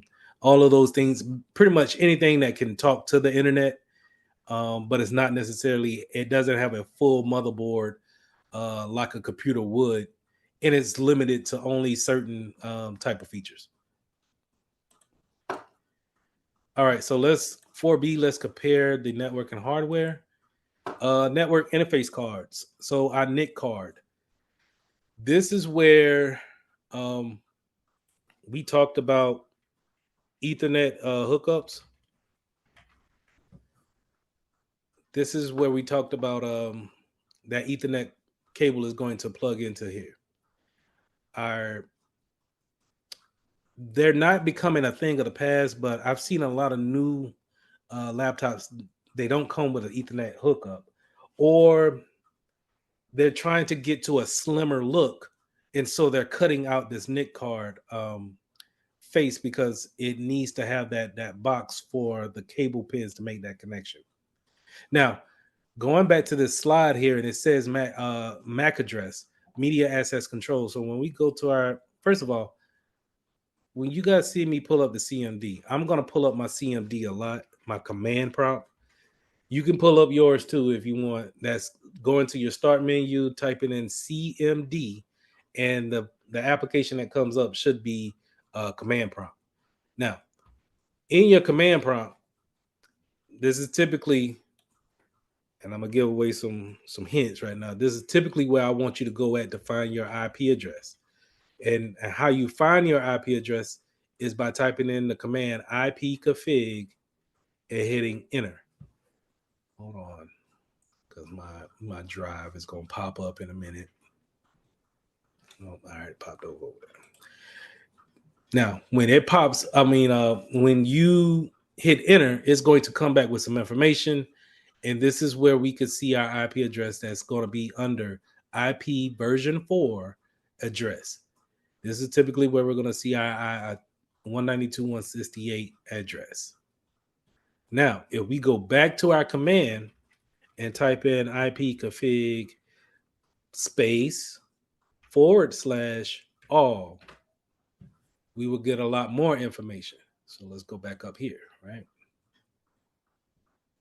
And I'm only looking at Ethernet adapter 2. This is where that NIC card is at.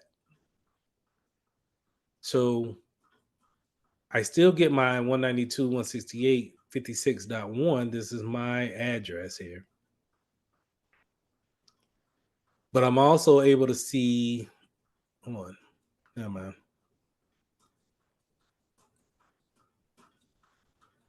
No, I'm here. Yeah. Make sure. No, 56.1.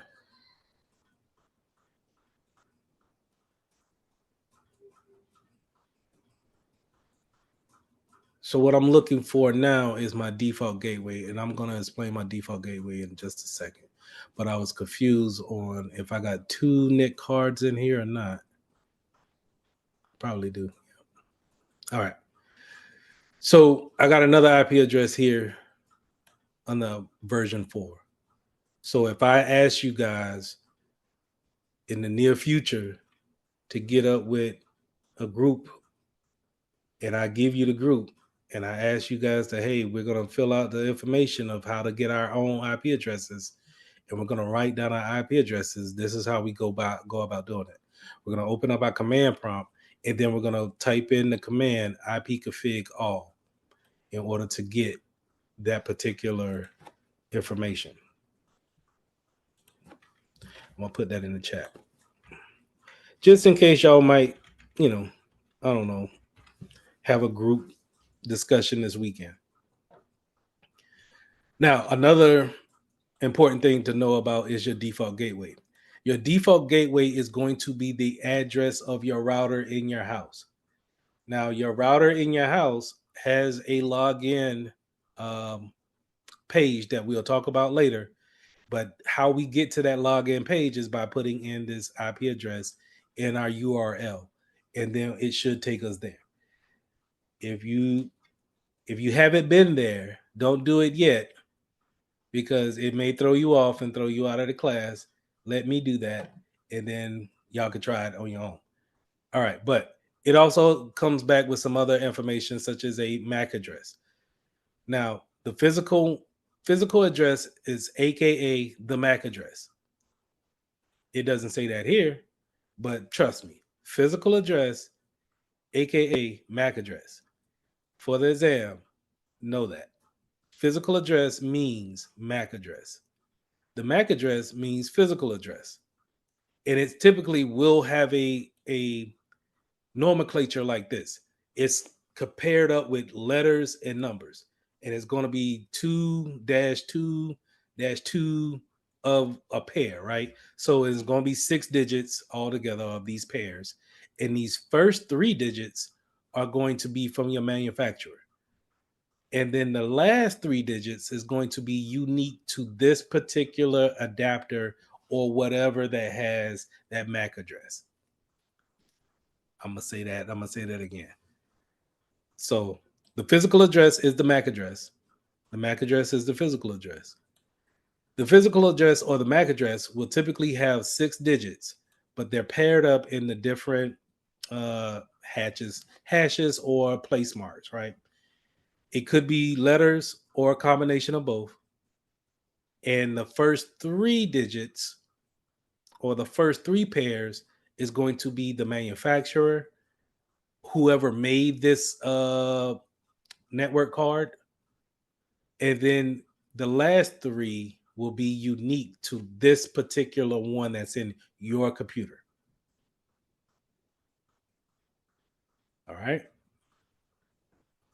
Don't worry about version 6. Don't worry about these just yet. I know it's looking like don't worry about none of these. All these have purpose, but let's just look at IP addresses, the MAC addresses, and we'll talk about subnet masks later. Excuse me. Yes, ma'am. So IP addresses, MAC. What about Wi-Fi addresses? Because I know, like, on my phone settings, I saw something one time called Wi-Fi address, and it's 6 different. It's pairs. It's 6 pairs. like 54 dash blah blah blah dash blah blah blah 6 times. Your Wi-Fi address should be the same thing as your IP address. Okay, Should be. so it's the same. Yes. Okay. In order to okay, don't take that literally, right? So if I were to, I'm on a Ethernet connection right here, because if you look in the lower right hand corner, if you can see that, it shows a little computer with the Ethernet cord wrapped beside it. That means I'm physically plugged in. If I were to change that to a Wi-Fi signal, the phone call that I'm on with y'all will blip, and then I will have a totally different IP address. But the naming convention would be the same. I will have these 4 ports or 4 numbers. It would just be different numbers. I might have 63 instead of 62. Okay. Okay, it should be the same. So if you had a longer number, it might have been an IPv version 6. This right here, it could have been that. Now, for mobile devices, IPv version 6 is a lot better, but we'll get into that later. But I just didn't want to, I didn't want you to get confused that what you said was right. It is this, it's the same thing. It should be the same thing, but I'm not too sure on why it would look different. Okay, and I think I'm just a little hemmed up with the Mac being like the physical. Like when you say physical, that means the owner's actual physical address as well, like their mailing address. Don't get confused with that analogy in that. Okay. So when I say physical, when I say the physical card, I mean this particular card that I could buy from Amazon right here and throw it in a computer. I mean Okay. that physical. Okay, got it. The card. Got And it. that Thank you. physical is AKA the MAC address. And the reason why I don't want that to be mixed up is because on the exam they're gonna ask you, they may ask you, they may have something on here like give me the MAC address of the Ethernet 2. And you have to look down here, and it doesn't say MAC address, it just says physical address. But you have to know the difference. You get what I'm saying? Mm-hmm. Okay. And I Thank just don't you. want that to get mixed up. Okay. Can you go over the MAC address one more time? I know the first three you said was the make of like the computer. Yep. Or, So check this okay. out. So Yeah. the And physical the MAC. address is the MAC address, and the MAC Yes. address is the physical address. Yes. The first 3 octets, I'm gonna just call them Okay. octets, but they're Okay. placeholders, right? So Okay. we could do this, and let me get me a little window out here. Bear with me. No, you're good. And I'm gonna say we're working on let's work on this one right here. Okay. So 0 A 0A dash 00 dash 27.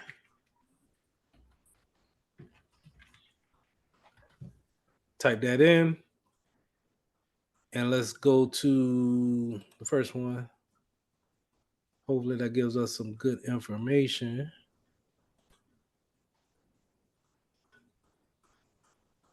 So this is a unicast product. Okay. Unicast might be a company that makes, oh, hold on. They might make the Ethernet card is what I'm trying to say. Okay. But that first 3 octets is going to determine who is it built by. So let's do another one. I don't think that was a good one. CC, I'm doing this one right here for the other one. CC28. My numbers ain't working, man. 28.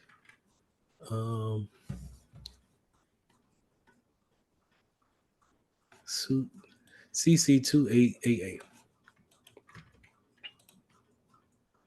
All right, that's better. Okay. All right, it came back with this vendor, which is a Asus. I think this is an Asus. Yeah, this is an Asus. So this lets you know that Asus made this particular gaming card right here. Yeah, gaming card. Or I'm Okay. sorry, Ethernet card. But the last three is going to be unique only to my PC. You may have an Asus too, and it starts off with CC28AA, but then your last three should be different. Okay. Yeah, I was taking notes. I was a little slow on taking notes. I apologize. That was my Now you fault. good. All right. Okay.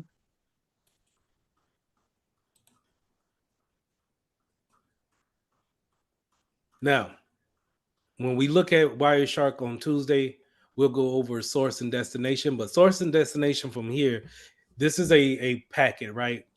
When we download Wireshark, I'll show you how. Matter of fact, I'll just do it now. Will we go through how to download Wireshark, or do we need to go ahead and download Wireshark? This is not required. Oh, But okay. if you want to be high speed, Wireshark is definitely going to be one of those things that you use in your career. Okay. But you go to their website, it's free for download, and we're just gonna go to their download site. Now we need to know what type of computer that we have in order to download the right installer. I got a 64-bit computer, so I'm gonna install the first one.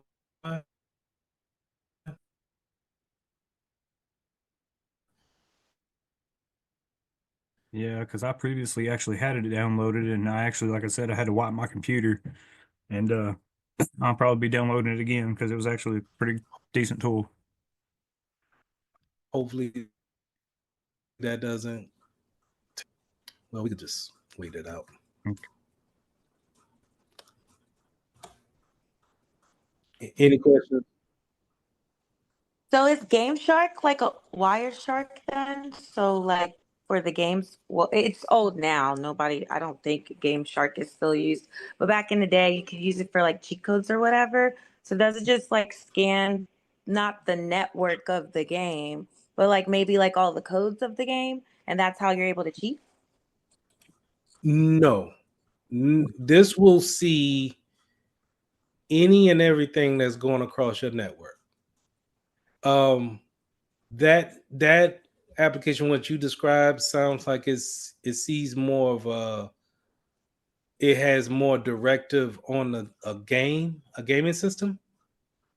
This is going to be able to see anybody talking on your network, or anybody that if you hook up to, let's say, a Starbucks internet, and anybody that was in that cafe that day, you could see their traffic as well.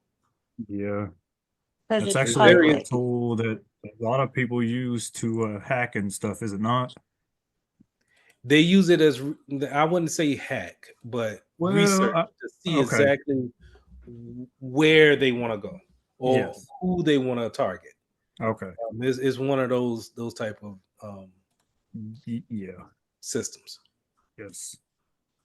Because this coupled with Kali Linux, then now I can actually. Oh.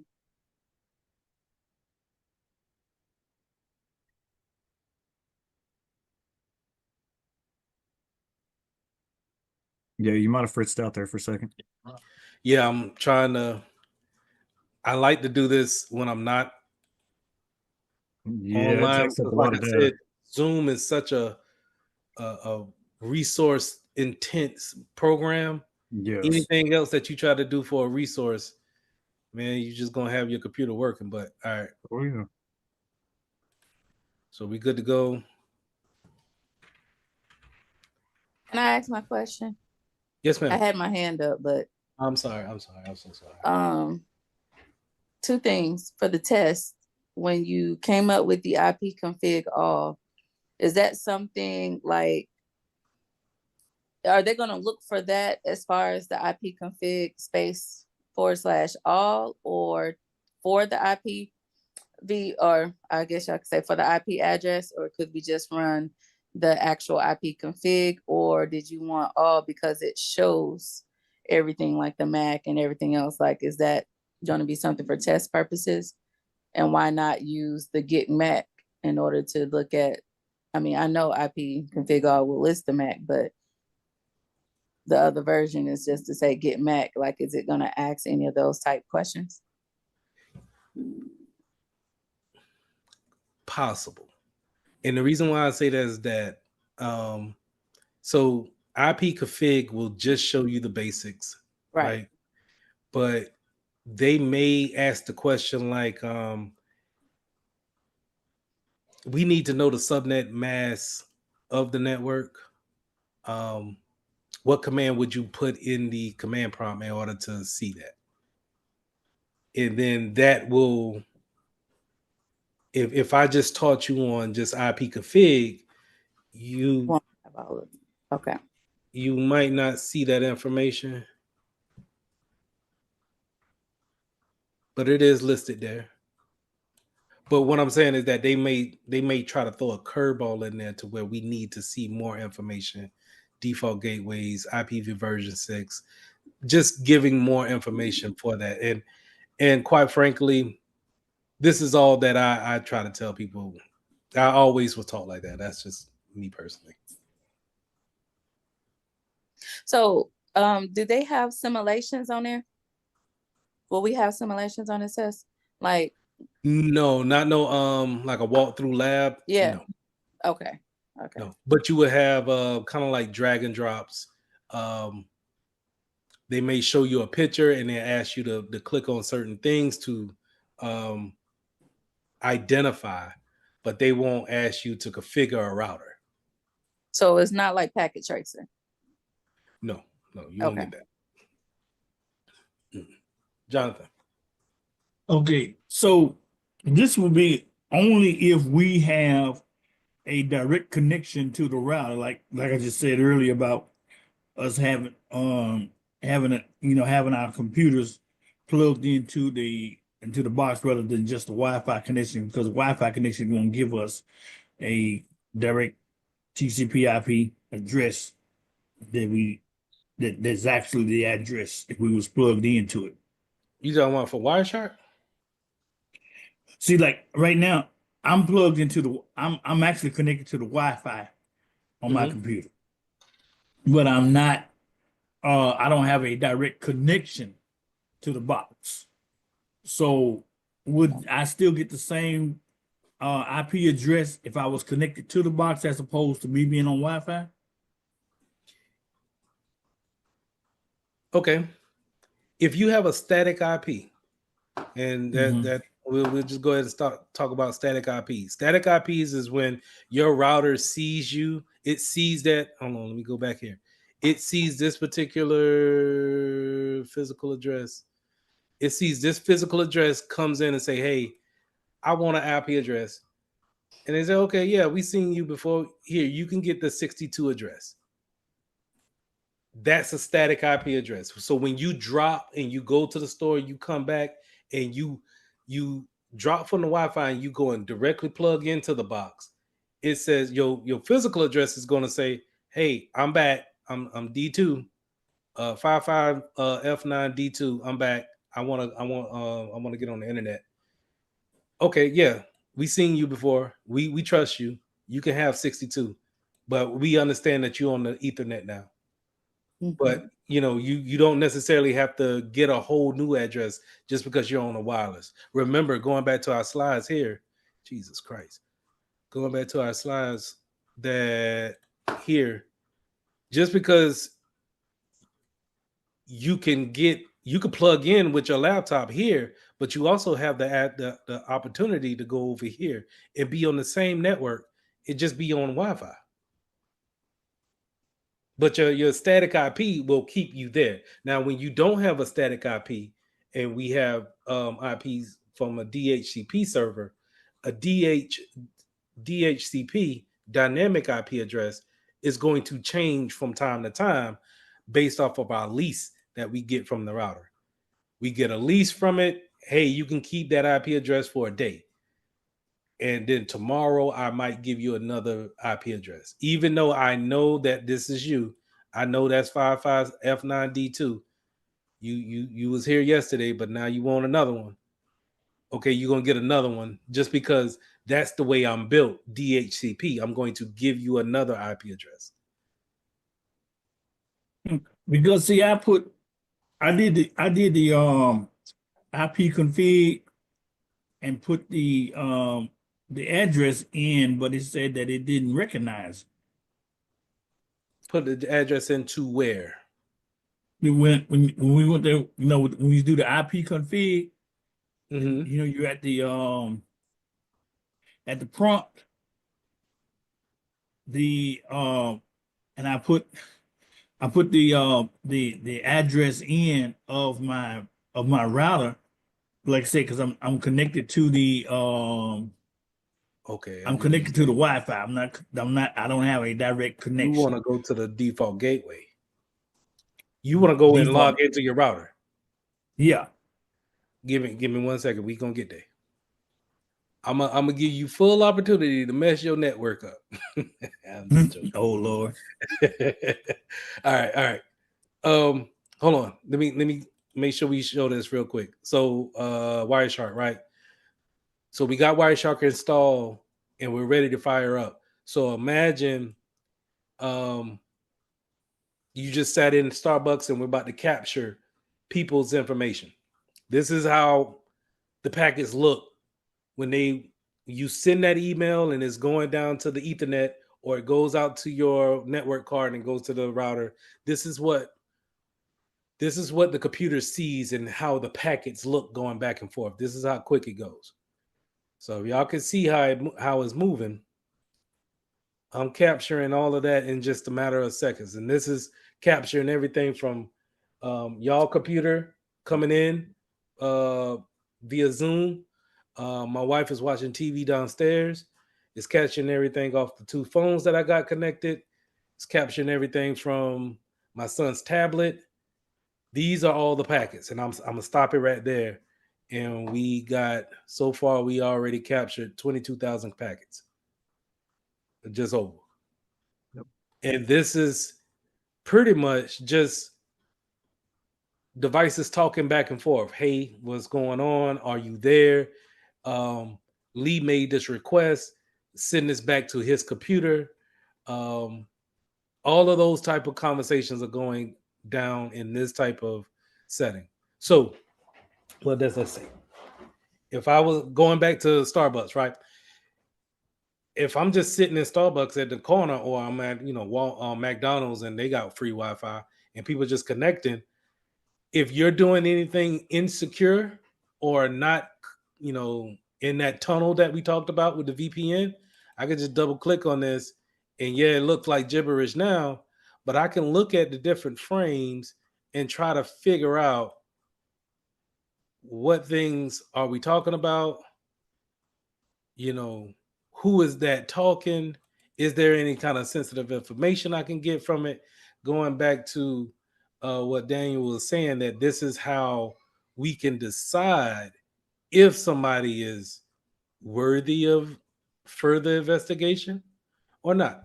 But Wireshark is definitely one of those intrusive type of systems. It's all in how Fair you warning use it. now. If y'all have a job and they give you a computer, if you don't need to have Wireshark on your computer, do not put Wireshark on your computer. You're gonna stand out like a sore thumb. Yep. So it's one of these, if you could put it on your house computer and snoop all you want, that's your network.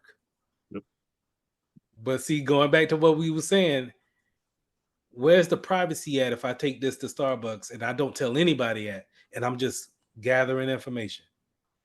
Yeah, because I know there's a lot of add-ons that you can do with Wireshark. They actually have a lot of add-ons, and you can learn about it. It's not a good thing, but it adds to the snoop. You know what I'm talking about? Right. Keystrokes and all that other stuff. take out a lot of work that you may have to do on your own. Yes. But this is what's going across the network. Now, going back to our slide here, our slide wanted us to talk about destinations and source addressing. Where were we here? Source and destination. So going back to Wireshark here, our source, remember, has a public IP address. That's why it has that 200 something, right? Is communicating outside like that. But our destination changes into a private IP address. So how can I tell? I can look at my destinations, or I can look at anything that has a 192 address and now kind of look to see, okay, who's on my network? Who has that address assigned to them? I pulled my address all before, so we seen that .62. We know that that's me right here on this computer, and I'm constantly talking something, and I'm talking to 206, whoever's out there at 206, 247, constantly having a lot of conversations with them. And these are what we call TCP packets, where we see an acknowledgement from my computer or their computer. And that acknowledgement says that I'm going to make a secure transfer from me to you, and I want you to make sure that you receive it. So whenever you receive it, tell me that you received it, and then we can stop talking about that. Nope. But all in all, I just wanted you to see just how much information is going on in real time. Now, when we see these different colors right here, these are packets dropped. Or they may need to be reset and resent.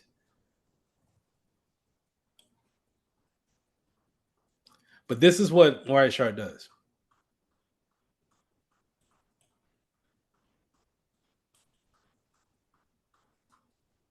All right, we may need to open that back up. Let's keep moving.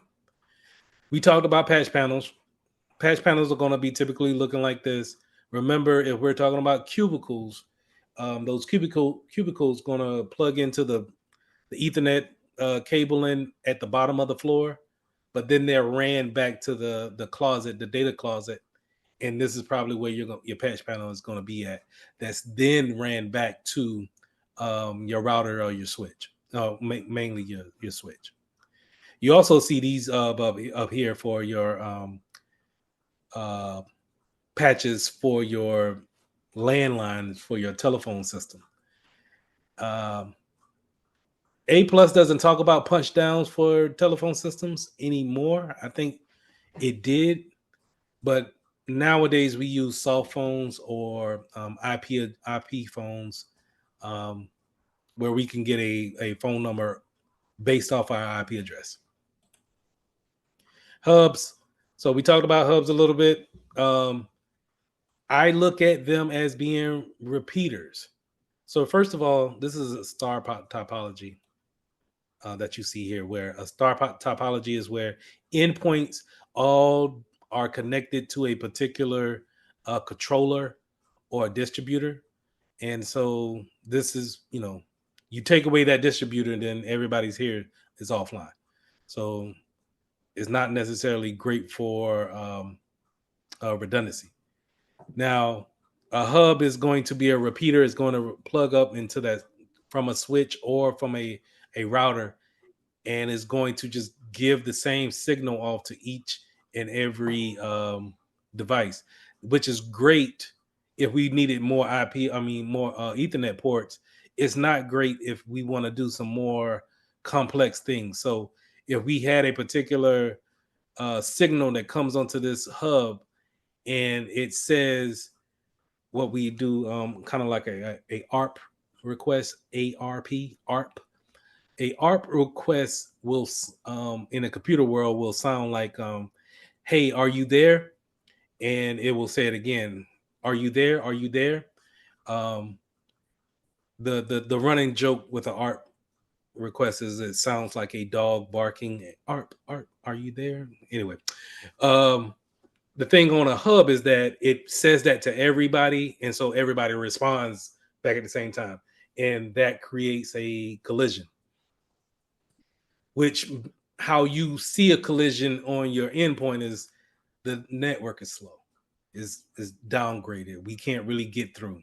Um, can't make a good connection. So a hub is great for just repeating the information, but in today's world, it's too many different ways of connecting up to the internet than going through with a hub.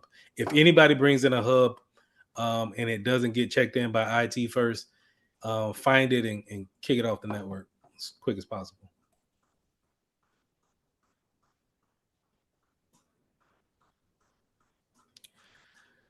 All right, so we talked about MAC addresses and those different. We talked about um, destinations and source address. These are typically going to be directed by switches. Switches are a lot more smarter than hubs because they can be configured to do different things, such as VLANs. Now, when we're talking about VLANs, we got to go back to our topology up here to kind of go into more depth, right? So let's just say this is our whole network. This is our business network, and our switches are going to take the information from our routers, but yet they're going to be smart about it and say, hey, you know what? Everybody that's here in the work area here, this is the marketing department, but then we also have outside workers that's just going to be in the field. So whenever they do come into the business, they will just connect on the wireless access point. So now our switches can be smart enough to say this is going to be a VLAN or its own virtual like LAN, like right. But what it's going to do is just add a V for virtual, and it's going to be its own thing that we know about, but we're not putting it out there for everybody to know. So whenever the traffic comes in from the router, we can look at that particular traffic and say, oh, this traffic is designed to go over here to the VLAN for our outside workers or our road warriors that's constantly on a move. It's not designed to go over here to the marketing team. We know that by how we created that VLAN. Okay. And we could create VLANs over and over and over again without separating them with another switch or another router. We could just put the VLAN in on our ports, and now we can have a VLAN for our legal department, marketing, um, our vendor, whatever we want to make a separate segmentation to, a VLAN can come in handy and do that for us. Security wise, we always want to segment the network as much as, I wouldn't say as much as possible, but it will never hurt to always segment the network. So switches can do that. They can be a lot more smarter than our typical hub that's just going to uh, spew out any type of information. And they can also listen in full duplex or full speed. So meaning um, typically a hub would say the information out to the endpoints and then wait for it to respond back, half duplex. Where in full duplex, a switch can talk and receive information at the same time. It can do two things at once: speak and listen at the same time. And so that's great when it comes to the efficiency and the speed of the network. Unmanaged switches versus managed switches. So when we're talking about managed switches, we're talking about our networking team looking at that switch, being able to turn on the ports, turn them off, or create those VLANs, have some type of administrative control over it. Unmanaged switch will be more close to a hub where we're putting it in this place, and it doesn't necessarily need anybody to configure it. It just needs to, it's just kind of a plug and play. And it's really there for the port distributions, but it's kind of limited on the things that we can actually do when it comes to administration part. In IT, we want to make sure that we can do as much things as possible, because the more control we can have over things, then more secure we could be, in my eyes, from a cybersecurity standpoint. I'm always going to preach that. So we want to be able to have control over our network. Power over Ethernet. This is where I was saying about the soft phones or those IP phones. They need this feature.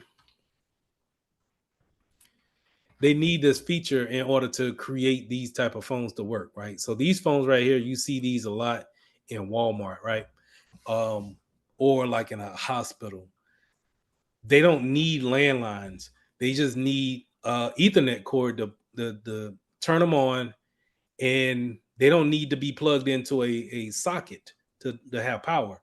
The power comes from the the power over the Ethernet cable.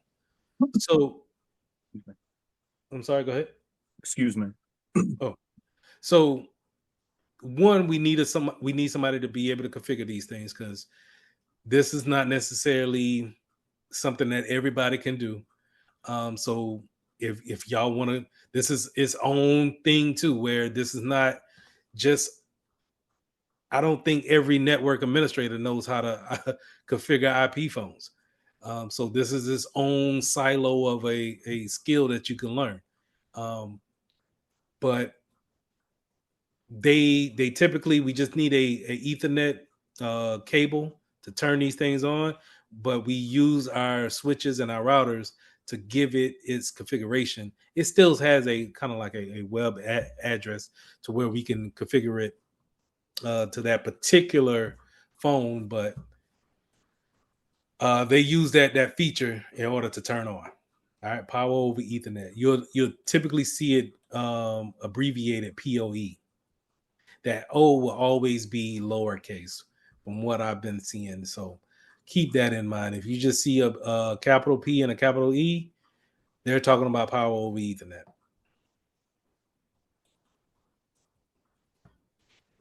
All right, moving on. We got explaining the network cables. So we're talking about the Ethernet cables, unshielded twisted pair. And then we're going to talk about the shielded twisted pair. So you can make these Ethernet cables. You don't necessarily have to go and buy them all the time. But you don't have to. I would advise not to if you don't have to. I mean, you want to. I've learned how to do it only because I was in the Army and they made me do it. But at the same time, the internet wasn't as robust as it is now. So when we were in Iraq, we had to learn how to make cables all day long. So it's a particular way that you make these cables. Now, unshielded twisted pair means that these little cables that's run in the bit cable are unshielded, while of course the shielded one has a metal coating around it. This means that if there's any type of feedback that goes off of that cable, then I'm able to receive that off an unshielded twisted pair. Okay. If any feedback, I can get it. Is it necessary? I think it's a little bit OD. We even went to the point of burning these after we used them in Iraq, because somebody said that there was data that they could just steal off of the copper at the end. So that ended up being a claim for the VA, but never mind. I digress. Jonathan. Well, I've had to. I'm like you. I've had to make those cables, and you got to make sure that you put the colors in there right on the end pieces, because if you don't, It ain't gonna work. they ain't gonna work at all. You're gonna be catching it the whole time. And I've had to. I've always kept the color schematic thing, Mhm. the chart with me at all times when I had to go out on sites and do that. because and when you start doing that, it's a headache. Yeah. We do. The We'll the see. add to that, um, 100 meters is going to be the maximum that we want to put on a cable. After 100 meters, performance starts to degrade. You're not getting that signal to the endpoint properly. Right, and then on top of that, as a matter of fact, I tried to explain that to a client who decided that they was going to run 300-foot transmission line from the server in one building over to the other building, and not use the boosters or nothing like that in between. And they were upstairs in their other building working on a major project, and the signal dropped, and they come running downstairs screaming and hollering, wondering what had happened. And I explained it to them again. I said, "Do you remember those wonderful signal boosters I tried to tell you about? That's what you needed." Yep. It a lot of times you can't. Well, every situation is different. Yeah. Shielded pair, but to make the actual cable, which we'll get to in just a second, will be the same. I really never worked with shielded pair, even when Afghanistan, we never really worked with shielded pair. We just always had unshielded. It's a lot cheaper and it's a lot easier to cut and make. I will put this in the classroom, this chart, but it's going to be pretty much the same when it comes to Cat 5 and Cat 5e and 6, where we're running it at 100 meters, right? Now, Cat 6 will be able to get you a gig over the network up to 10 gigs. So if our network is really running, it can really be a boost in performance. Now, to the configurations that Jonathan was alluding to, this is the port that it will go into. Don't familiarize yourself with that shape. It could, now when you see something that has 4 little metal pieces, these yellow pieces are metal connectors. If you just see 4 of them, then it's a RJ11. That's for a telephone port. But if it has 8 of them, then this is for an Ethernet cable. That telephone port is a lot smaller in size with the width of it, but the RJ45 is going to be 8 prongs long. So, is there which standard should you go with? Either one will work, right? But the main thing that I would tell you in order to remember this, if you're going to be making cables, is that it doesn't really matter. Well, the main thing is that you match up your colors, and you match up your colors with the stripe and a solid color. So white and green, and then you want to keep your brown and white and brown on the opposite side. The way we learned it in the Army is that blue will always go in the middle, and then something will surround it. So orange, and then your solid orange will go on the sides, but your blue will always be in the middle. Same thing over here. This is more of my style, where I got white, orange, white, green, and then green on the outside of the blue, and then white, brown. And the reason why I will remember this a lot better is because the green is always around the water, which is the blue, right? So I always I make my white, orange, and orange first, pull that off to the side, pull my white, brown, and brown off to the side, pull my green and my striped green, put my 2 blues in the middle, make sure I get me a nice snug fit and cut into these prongs. If it doesn't have a nice cut, and that goes into this picture, if it doesn't have a nice cut with these scrippers here, or crimpers, the scrippers will be able to take that plastic piece off of the copper, but then these crimpers will be able to put that RJ45 on there and clamp it in real good, that's going to make sure that it has a good connection at the end. So you want to make sure you got some, you get a good connection, and you hear kind of like a pop on that RJ45 with these crimpers. If you mess up and you already crimped it down, just cut it off and script it again and try it again. All right, cable testers.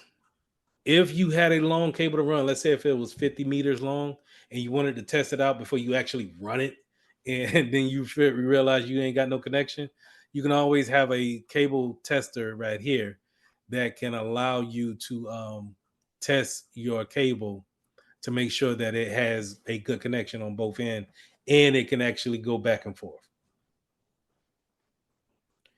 Okay. That's a lifesaver. Yes. If you can get your hands on them, please do. Network taps.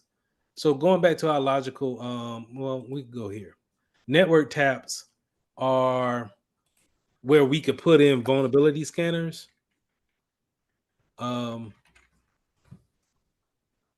And they sit in the middle of the network, looking at the traffic, kind of like what Wireshark does.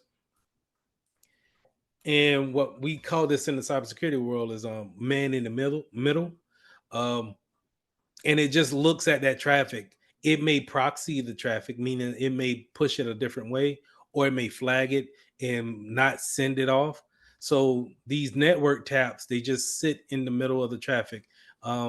Very similar to what we just seen with Wireshark. Wireshark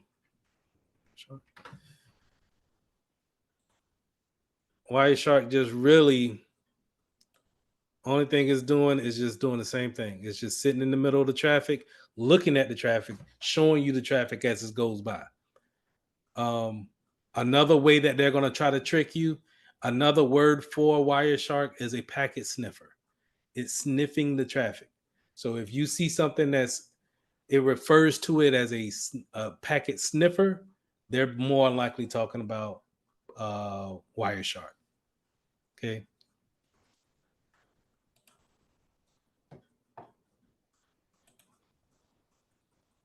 Earlier on, we talked about the coax cable, bringing in that internet.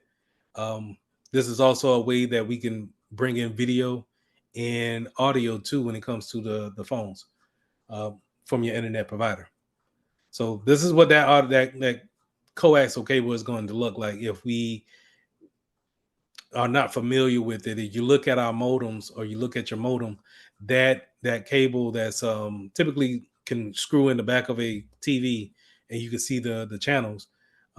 This is also going to bring in the configurations that it needs for your modem. All right, let's finish up here. Wireless networking types, access points.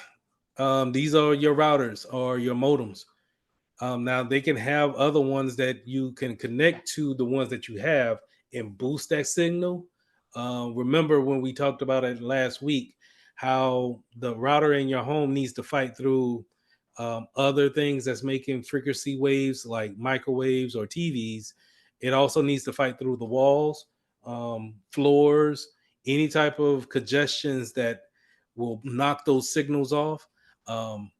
You could put another access point there in order to help out with the signal, and maybe people can connect to that versus the one that doesn't have such a strong signal.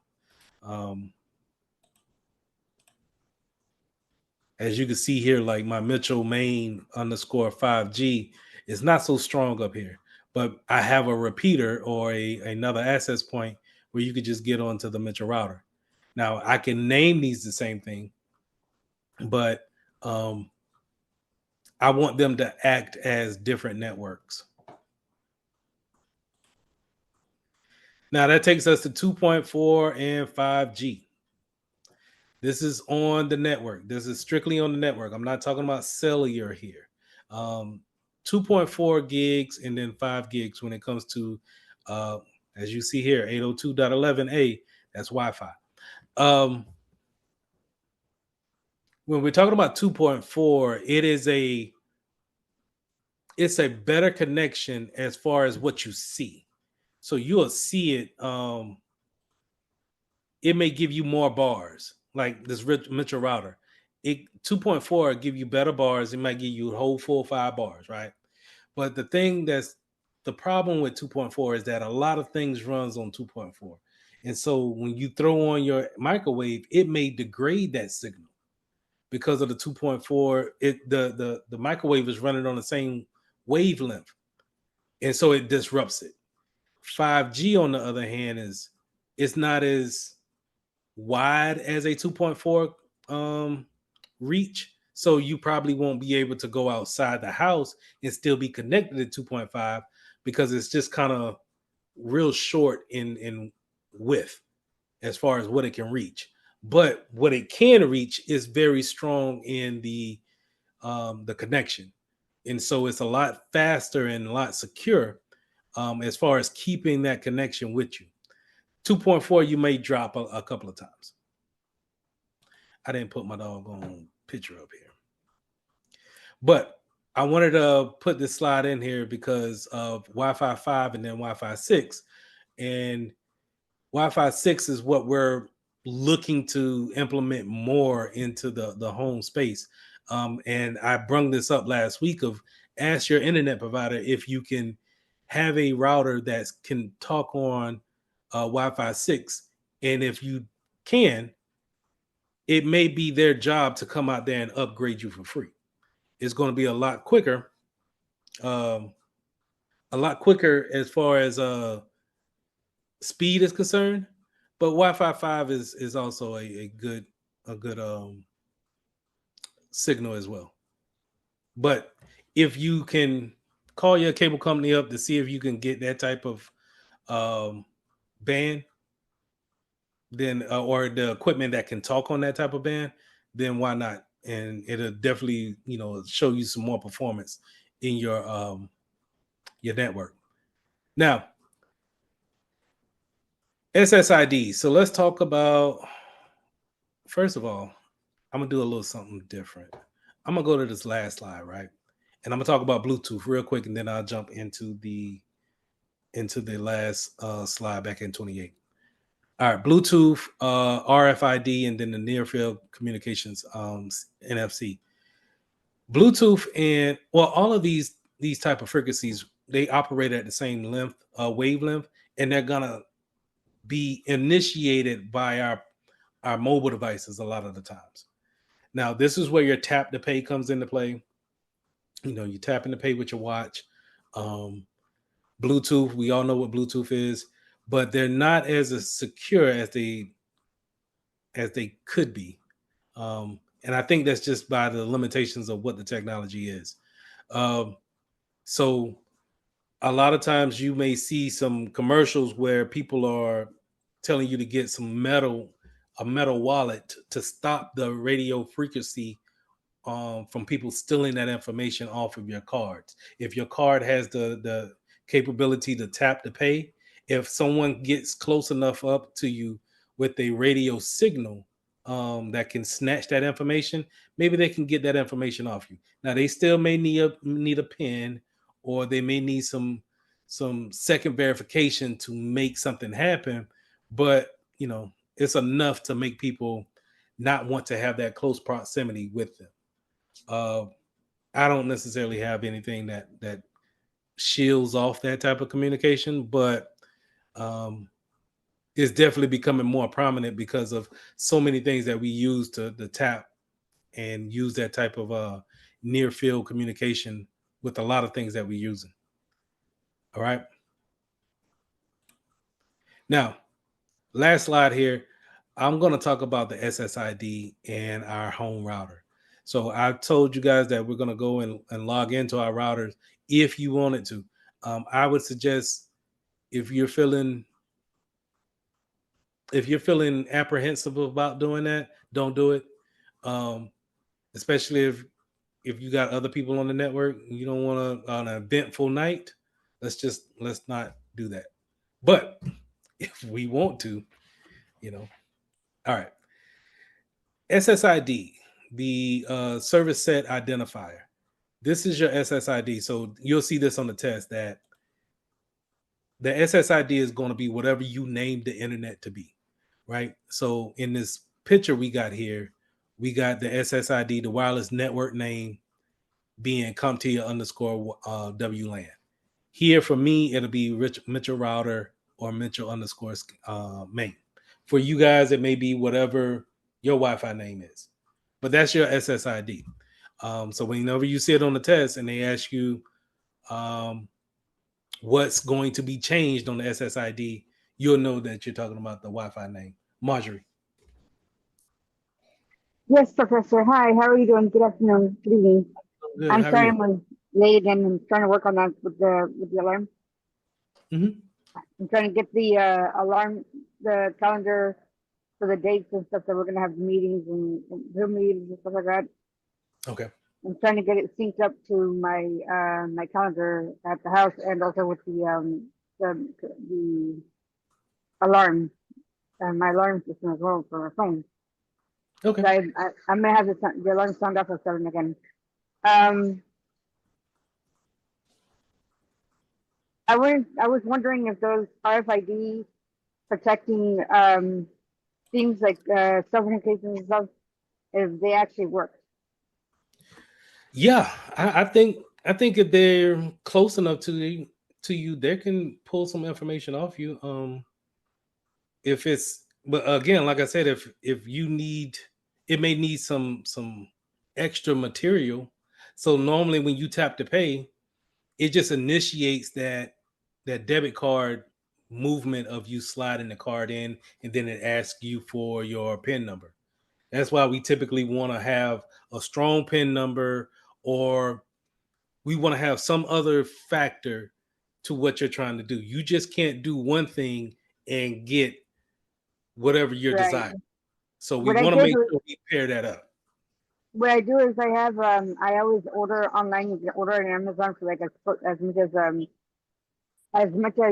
um as much as like $10, give or take, and it's a phone case that's Mm-hmm. like a wallet, and it has RFID as well, and it protects the card. And I also don't. I prefer not. I prefer to turn off the tap um on all my cards and stuff like that. I turn off Mm-hmm. that option for as to be safe. I don't blame you. Even though I don't have the RFID blocker. And I've been trying to do more tap to pay because I've on social media they'll get you on, you scroll and then you see the wrong thing. I seen something where somebody pulled off the cap on a slider on a gas station swiper, and it had the little computer chip and was reading the cards and whatnot, and I was just kind of like, all right, you know what, I'm gonna just try tapping since that's more of a convenient way. See, um I think that was more of a convenient way for them to be able to say your information because even if you do tap, they still read your cards, still read your information. You know. yes, Yo, but the sorry, go way ahead. I'm sorry, No, the you're way good. I deal with people getting that close up to me though is I don't let people get close up to me. I don't like that, so I tell them get away. Go Well, ahead. okay. Talking about that, I'm glad I kind of walked back in on that. I'll go ahead and say it. I've actually had this stuff done to me. I know people that actually know how to do all that stuff. Mm. There's an app that you can actually download on your phone that is an RFID chip reader. So if you don't have one of those metal wallets, you know what I mean? That Yeah. blocks that. People really can steal that stuff. And all it takes is a brush Oh up. Dude, I had that Yeah. stuff happen to me like a year ago, no joke. wow. Yeah, they completely cleared my bank account and everything. Not saying that they can't. I just It's don't get that close. dangerous. I'll just put it that I don't way. like Like that. I've seen it with my Yeah, own eyes. that's why. I'm getting That's why I always serious. block mine. I always like on my bank card. I have it blocked. And Mhm. when there's people like they do tap on it anyway, I was like, wait, that's not supposed to happen Well, because I see, have it on block. if you have a tap to pay on your phone, believe it or not, if you don't turn that off every time, somebody can literally all it takes is for their phone to brush your phone, or anywhere. Like seriously, it's that crazy. They can take every one of your cards off your phone. I've seen it. It happened to me. I promise. It's I Now, crazy. have it I turned off. do, I have it I turned off do on my kind of, phone and the app for the bank itself. Yeah. I do kind of scale back from putting the cards on the phone now. Yeah. That was a feature that I saw that I didn't necessarily like, just because you lose your phone Yep. too easily, Yep. and that's, you know, you can lose Well, a lot of see, information. I actually Oh, seen somebody that believe actually me, had the yes. app downloaded on their phone to where all they had to do was brush their phone up against your wallet or even come within like 3 foot. And she stole every one of my credit cards. I'm being I mean, serious. I mean, it's I'm not sorry even to a laugh joke. That's why Yeah. there's these wallets and stuff. You just look it up on Amazon. Yeah. Sorry, in Amazon they sell these wallets. Sometimes it's $10, sometimes even $9, sometimes $7. It Yep. doesn't. Yeah, I It's know not so expensive. these Ridge, they promote uh, um, being able to block those type of The chip readers. communications. Yep. It's not Ridge so expensive, wallets. and I you don't can actually necessarily get like those them. zip wallet phones that you can actually wallet phone covers that you can actually use. That's what I use. Yep. But definitely something to pay attention to, and Yes. to make sure that you keep those things in mind. Now let's go ahead and let's finish up routers, Business. right? Our Going back to our CMD, our router, our home router, the one that's connected to our network, would be typically at the IP address of our um, gateway, default gateway.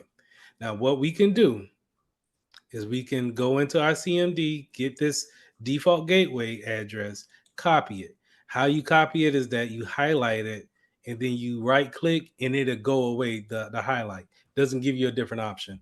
You just kind of highlight it, and now it's copied to your clipboard. You can go into a web browser and throw that same IP address in there.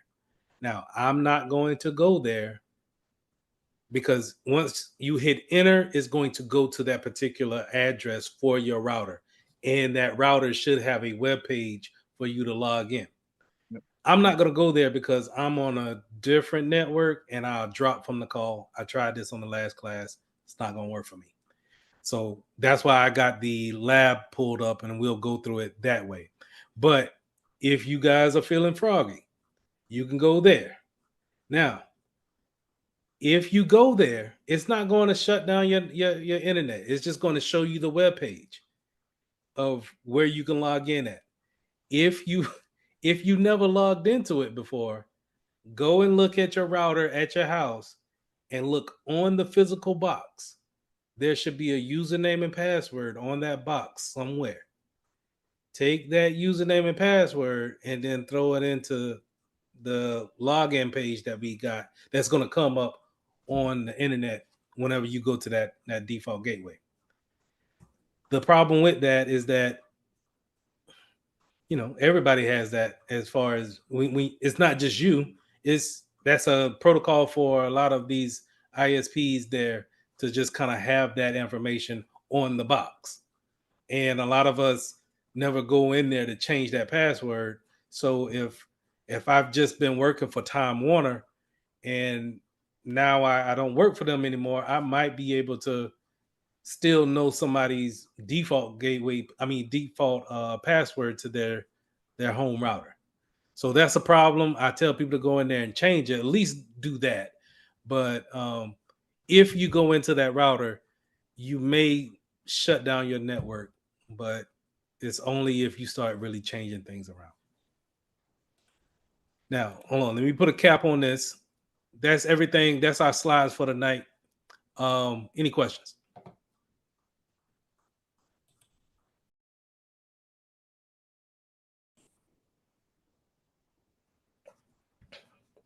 I thought that this was funny. Not necessarily talking about what we talked about yesterday, but just to kind of see this story and how hackers they're not just doing anything extravagant. It's just really just pulling scams and tricks on people to lock it down. Remember that I said that a ransomware is going to be anything that's going to be your most likely attack that you'll come encounter with.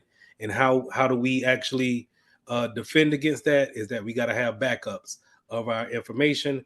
That if our computer gets hacked and ransomwared out, we can go ahead and roll it back and install a new system on it without losing any of our data. So I found this to be funny because we use Zoom every day, and I constantly complain about Zoom. But hackers are using Zoom remote control feature to install the ransomware, and I was like, okay, it's got to be something um, pretty in depth to it, to where you could trick someone to actually um, make a Zoom call with and then put the ransomware on it. But it's not. They're faking to be a company, and they get you to sign up um, on their calendar, and they set up a time to have a Zoom call. And once they, get you to get into the Zoom call, they pretty much just trick you into giving them control. They install the malware, and now you're a victim of cryptography or ransomware. And I thought it was just so funny, but at the same time, it's not funny, but it is. So, you know, it doesn't matter, to the point where we were talking about routers yesterday or switches. It doesn't matter if we have the high tech switches or the latest and greatest application 7, not the application 7, but the the the WAF, the wireless application firewall, or the latest and greatest IPS, IDS. All those appliances really don't make any difference if our users is just going to go out there and create their own trap, really. And this is just something that we have to go about defending against. And how do you defend against this? How do you take your clients and you warn them about this? Well, you got to do that through training, and you got to let them know what to look for, how to verify these guys. If they have questions about it, make sure they go to the IT department and try to verify that. I'm not sure, but from what I've seen, it seems like they're trying to be a crypto company, cryptocurrency. That's with the whole thing about cryptocurrency is that everybody trying to find the the jackpot almost. Like they hear these stories about people getting uber rich off of crypto, and if they can find out more information about it, then they're willing to listen. And so it sounds like these hackers just took that identity and say, yeah, we'll give you some good information, and end up using cryptography uh, to actually locking down a computer and then asking for a ransom for to get back the information that they locked up. So, any questions on that? I thought it was pretty funny. I wasn't really going to talk about anything. I was just going to jump right into the questions, but just to kind of see that, I thought that was funny. All right. Let's jump into our questions. I got 5 questions here, all based off what we learned yesterday. We got 30 seconds on the clock. Give me a second. Let me pull you guys back up. 30 seconds back up. Put your answers in the chat. Let me get my timer out. And time now.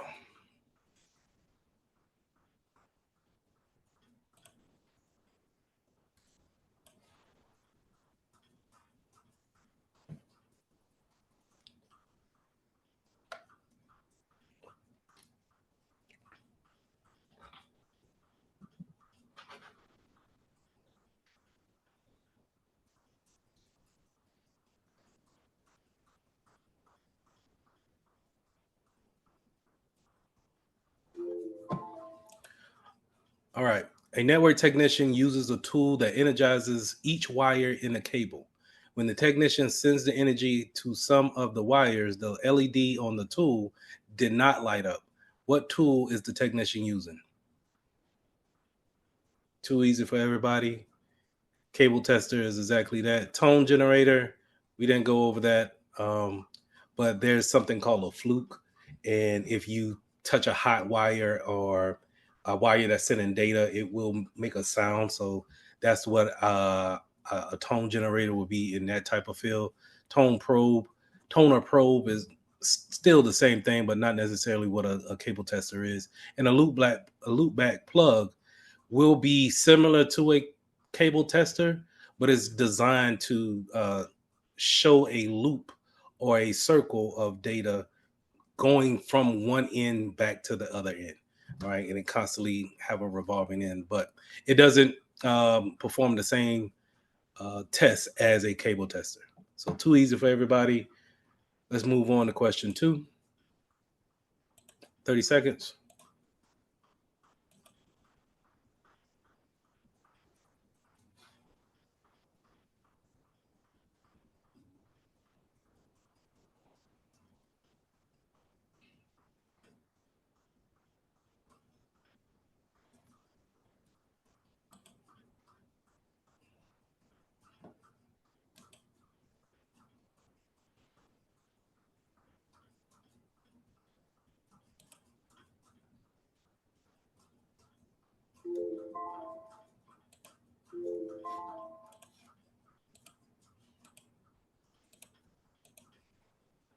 All right. All employees in the lawyer's office communicate on the internet and each other through and with each other through the same appliance. What kind of network is the office using? Sorry. Uh in agreement. Pretty much everybody on the same page.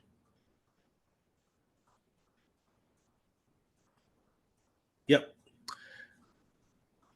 So I'm not too sure what a Zigbee is, but it's definitely not that, right? Let me see what a Zigbee is real quick.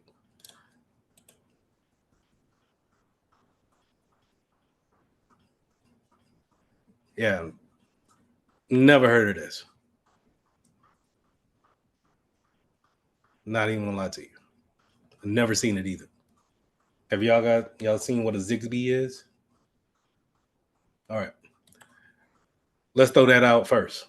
Now the other two that we can pretty much eliminate is pan and man, because these are types of logical setups of an internet set of a network. It's not necessarily an appliance that's actually giving out the network to different devices. So a Zigbee, from what it seems like, this is going to be in that same field as a SOHO, but what we definitely talked about yesterday and what is used for a lot of small offices and homes would be a SOHO. Now, just to kind of make sure that we get a good understanding that pan and man for personal area network and metropolitan area network are ways that we can say that a pan is more of a personal area network where we may have like a hotspot. People have to get close to you in order to get onto that network. Metropolitan area network is going to be where we hook up multiple cities on the same network, right? So more of an expoundment on WAN, wide area network. All right, moving on. Number 3, 30 seconds.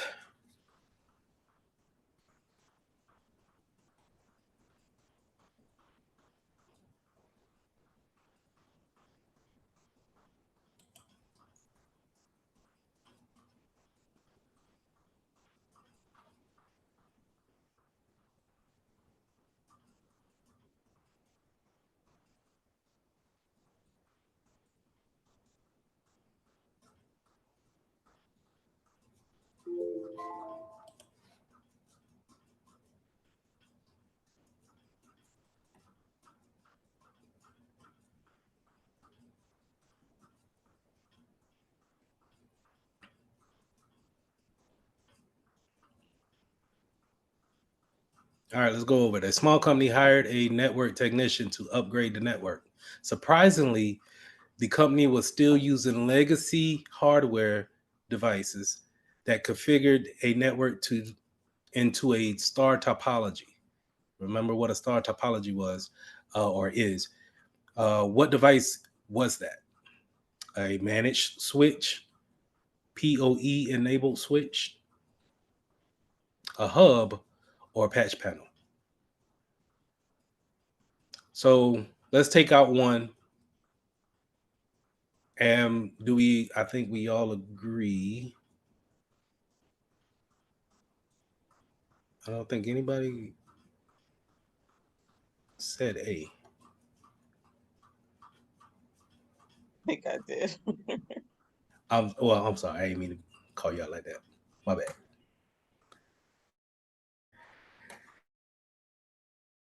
It's not A, only because legacy, right? But then again, a switch is not necessarily going to uh, give you a star topology either. A star topology is going to be, remember that device is going to be in the middle, and then we have different devices that connect to it, kind of creating everything that's coming off the extremities. That middle appliance would be kind of like the middle the star pattern. Everything is coming from there. So if you remove that particular piece, it's going to bring that network down. Uh, we could also take out patch panels because patch panels is just a transference of the network, but not necessarily going to um, give you a network. So that'll leave us with PoE enable switch or hub. So, and that a PoE enable switch is more of a smart type of switch, which is switches are typically smarter than hubs anyway, but it gives the opportunity to turn on VoIP phones or IP phones because it could send that power over the Ethernet. It doesn't work in this particular word problem because of the keyword here, legacy. Um, this is what we don't really use in today's world. A hub. A hub is fairly cheap now, but there's really no need to buy in and then have it onto a network just of the security issues that you may come across, and then it's it's not as it you'll be really kind of wasting the money if you just would buy a hub over a switch. All right, so hub would be a definite answer here. Question 4, 30 seconds.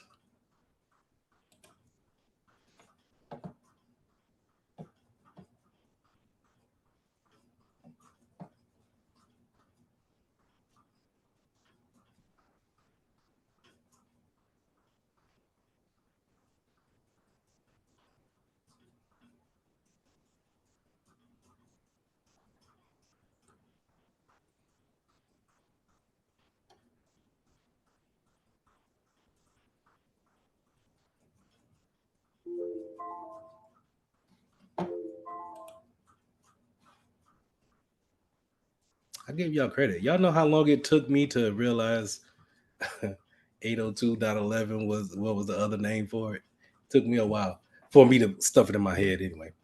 Um, but yeah, given the other options that we had, um, they all can support a Wi-Fi system, but not necessarily uh, they are not a standard for this particular word problem. A company hired a technician to manage the part of the network that's based on the 802.11 standard. What type of the network will the technician be managing? Now, it can be a little bit tricky if you kind of, not really thinking about what they're talking about. And you might take a stab at one of the logical points of how a network is laid out versus just knowing that 802.11 is another word for Wi-Fi.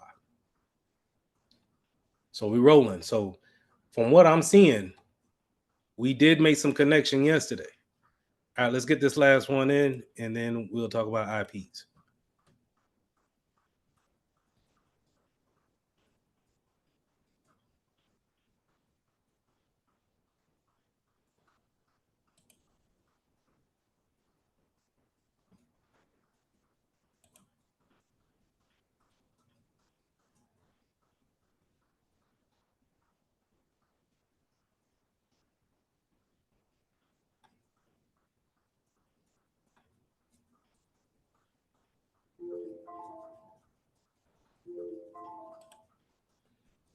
A technician is assisting a CISO in wirelessly transferring data from between their smartwatch and their corporate PC. As the CISO's request uses two devices in close proximity, what network method has a limited range?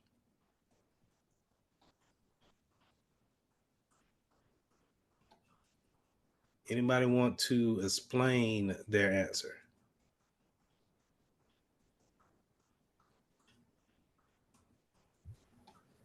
I changed to D because I know wireless local area network because it's transferring wirelessly.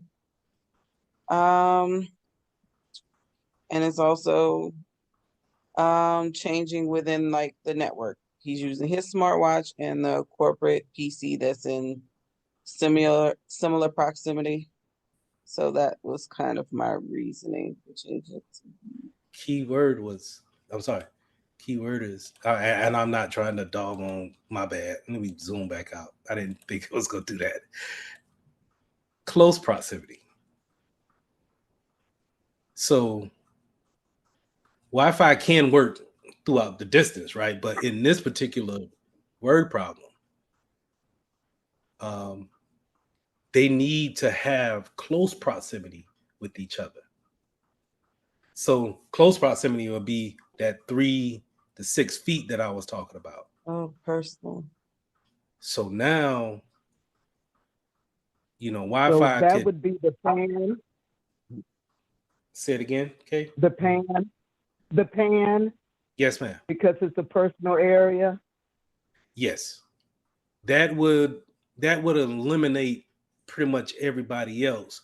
Just because while they're great answers, and CompTIA is great for this, right? They don't necessarily are wrong. It's just not the best answer for this particular question. And for this particular question, a lot of this is fluff, fluff, fluff, fluff, fluff, fluff. This is the main point, what we need to know.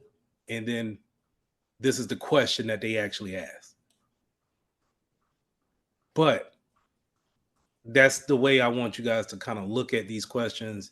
And this is where they'll try to trip you up. They'll give you 80 questions like this, and we're going on a time schedule trying to knock out these questions, and they'll start to give fluff like that. So you're reading constantly over and over and over to where we may start mixing up things or overthinking it.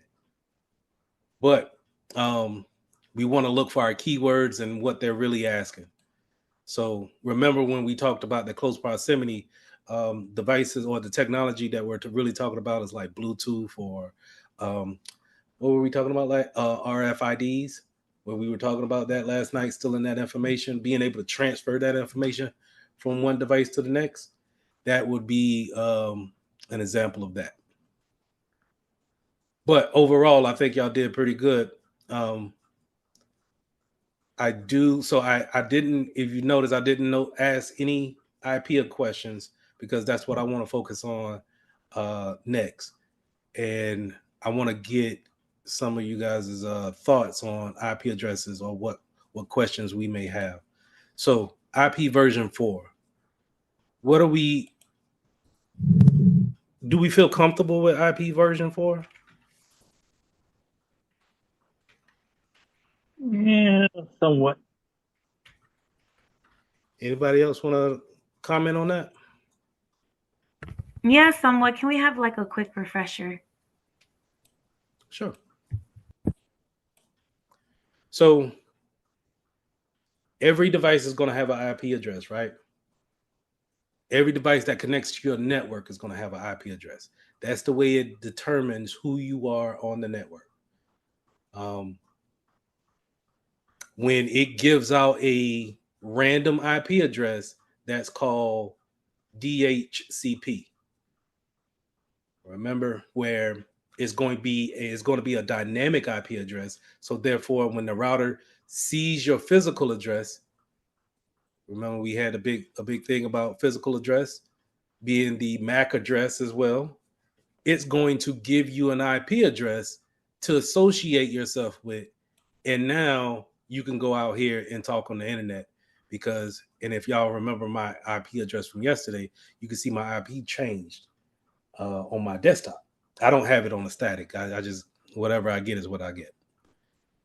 So a static IP address is something that we want to give to a device that stays in one spot, like a printer, a fax machine. Maybe we got an access point. We're putting up a new Wi-Fi antenna in the hallway. We know it's not going to move no time soon for the next couple of years. We give it one particular IP address, static. Let it stay the same. Okay. So to recap, in order for us to get onto the network, we need a physical address. We need some type of physical address, MAC address, right? That's going to in turn give us a IP address. Now, once we have that IP address, we can talk to other devices in the private IPs or in the private network.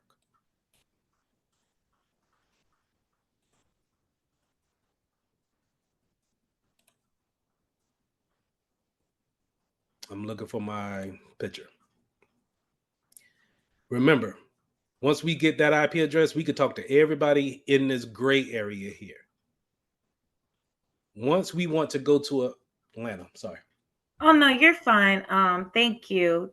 Mhm. Real quick, so the physical MAC, that's that number on the card, right? The network card. That's going to be your number on your card. Okay, that's all I need. Thank you. A lot of sometimes they may even identify the whole computer as that MAC address, but think of it as a hard coded fingerprint. Only you have it, and the first three, remember, comes from the manufacturer. So if we're thinking about in a place we believe in, we come from whatever, that's our manufacturer. But then the last piece of it is unique to us.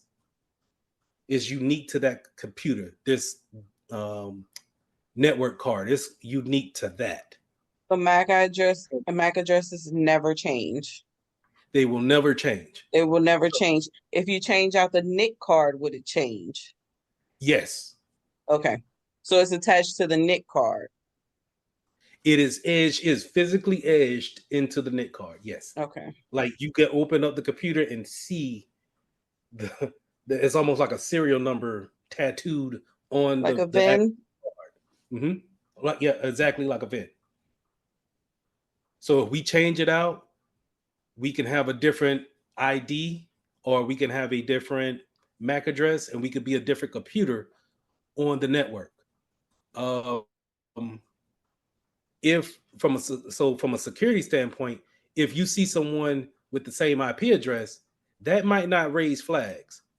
But if someone has the same physical address, a MAC address, red flags go off everywhere.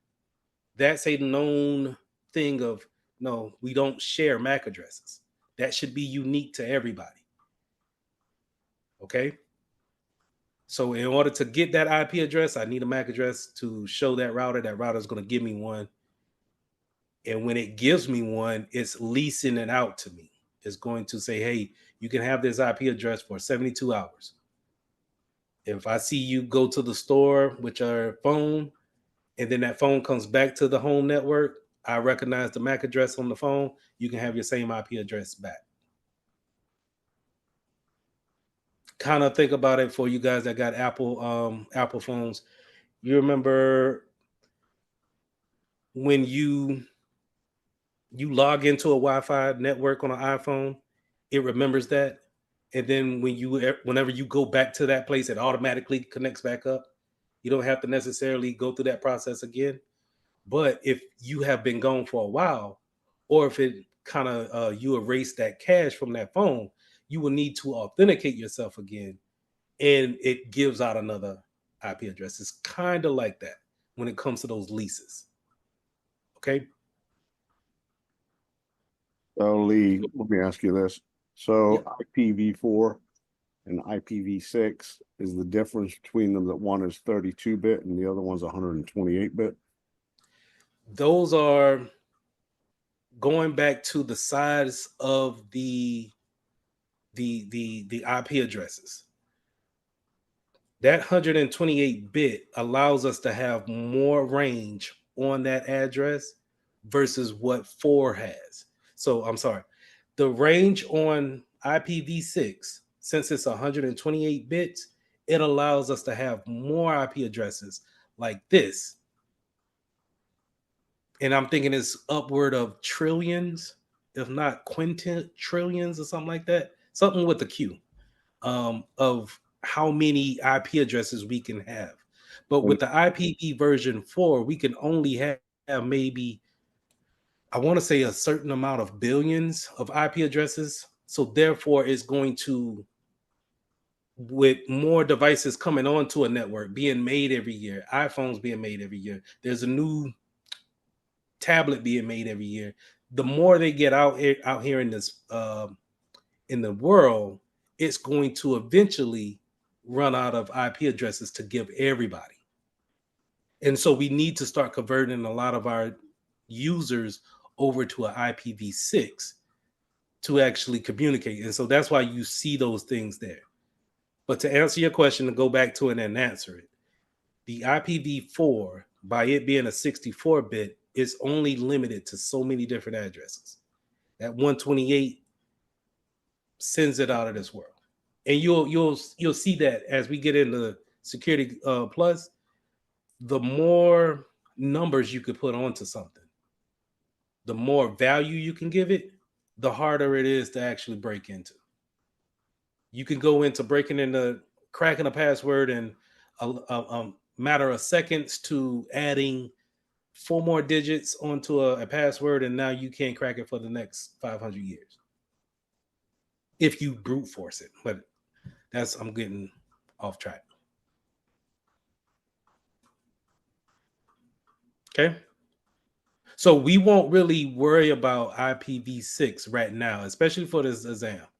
Just know that it looks like this.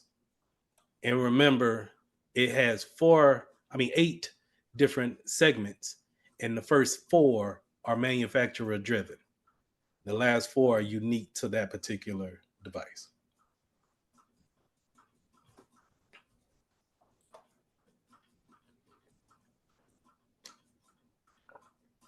Yes, Bluetooth is PAN, personal area network.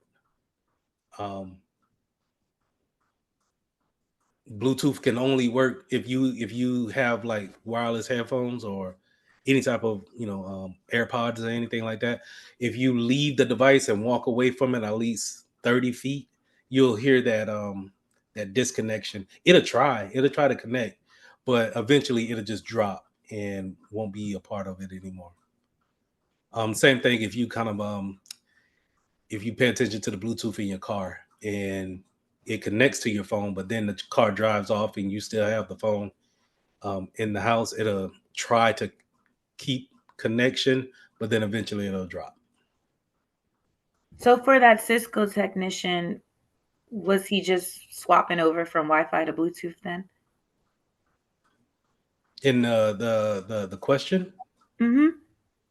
So in what the question was asking, when they was transferring that data over, I was looking at it more of using a personal hotspot. Okay. To have close proximity, or we could use Bluetooth to transfer that data over too. But I'm thinking he probably had a personal hotspot to keep it nice and close to that person and transfer that data over. So AirDrop is like the same thing too then, right? Yeah, there we go. Okay. All right. Sorry, I'm trying to make all the connections in my head. That's good to know. Thank you. There we go. All right. Now we talking that. All right. We getting geeky up in here. Okay. All right. What other questions we got about IPv version 4 before I start to bore y'all with binary stuff? But hopefully we make it fun.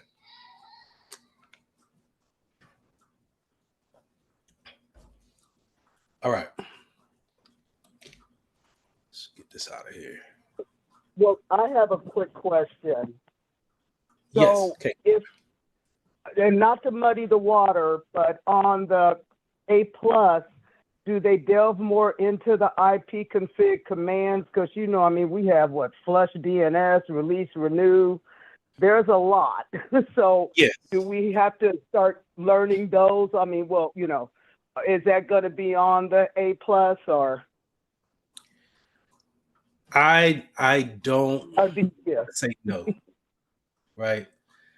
But from what the study material that I've seen, it doesn't go deep into the command prompts, commands. Okay. Not terribly deep. I don't. Matter of fact, I don't even think you see anything over IP config and IP config dash all or slash all, and then IF config for the Macs. And that's just to Okay. get you the bare, facts of a computer. Yeah. Okay. But Gotcha. to to be fair, have I, like I said yesterday, have I seen CompTIA throw some things in there just to kind of see where you're at? Mm-hmm. I seen them just kind of, oh, we're gonna throw a Cisco command in there just to see if you know how to go into Cisco, just to kind of shake things up, throw you off. The Zigbee thing, I didn't see Zigbee in none of my notes, my study teacher notes. They had that in as a answer, just to kind of, hey, you're not sure about the answer, pick this, because it's built like this. If you don't answer a question, it counts against you. So they encourage you to answer every question, whether right or wrong. You just may get it right, and it's weighted like that. But like I said, if we're totally off the mark, then they're going to start peppering you with that particular question or those type of questions. Okay. All right. They just want to play a trick bag on you, huh? Hey, CompTIA is a business too, and they give out one of the most prestigious certifications in the industry. So I can't say that I think they try to make it to where you need to really work for the certification, and so employers have to look at that too, like, oh, this is not just anything that somebody can get. They actually put effort in. Employers are they're gonna look at that. Like, not everybody that I work with is not CompTIA certified or CISSP certified or have bachelors. Don't get me started. But when you do got it, it speaks volumes because you took it upon yourself to not only learn it, but you paid your money to go and take it and pass it.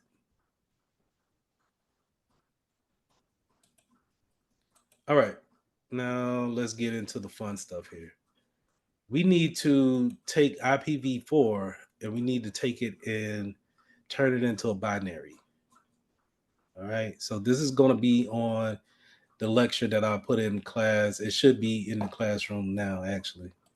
Let me see if it is there.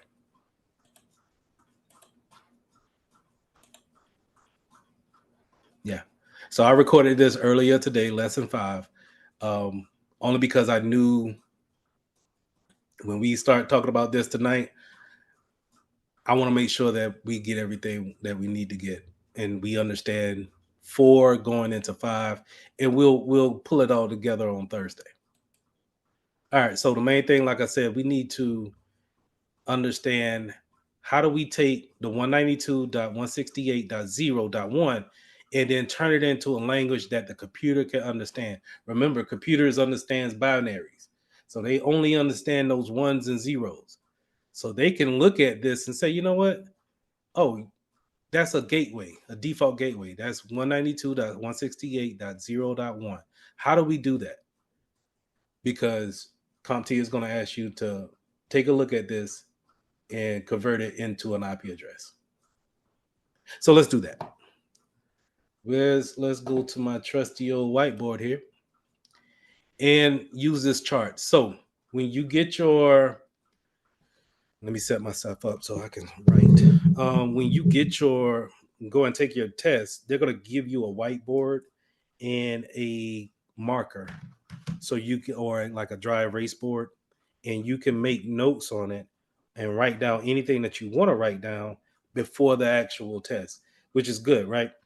I would suggest go ahead and writing down this chart here, and this is how we're going to determine the bits in each octet. Now, I had Canva installed on my phone. Give me 1 second to find it.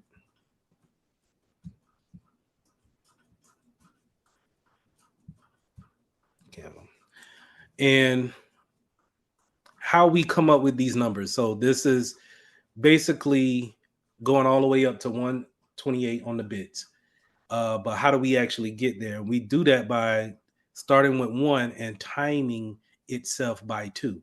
So 1 times 1 is 1, but 2 times itself, or times 1 is 2, right? Then 2 times itself is 4, times itself is 8, right? Follow me? Times itself is 16, or times 2. 8 times 2 is 16. 16 times 2 is 32.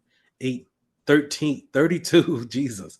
32 times 2 is 64. 64 times 2 is 128. Let's check our trusty little calculator on that. So we're going to start at 4, right? Because why not? Times 2, it's going to be 8. 8 times 2 is going to be 16.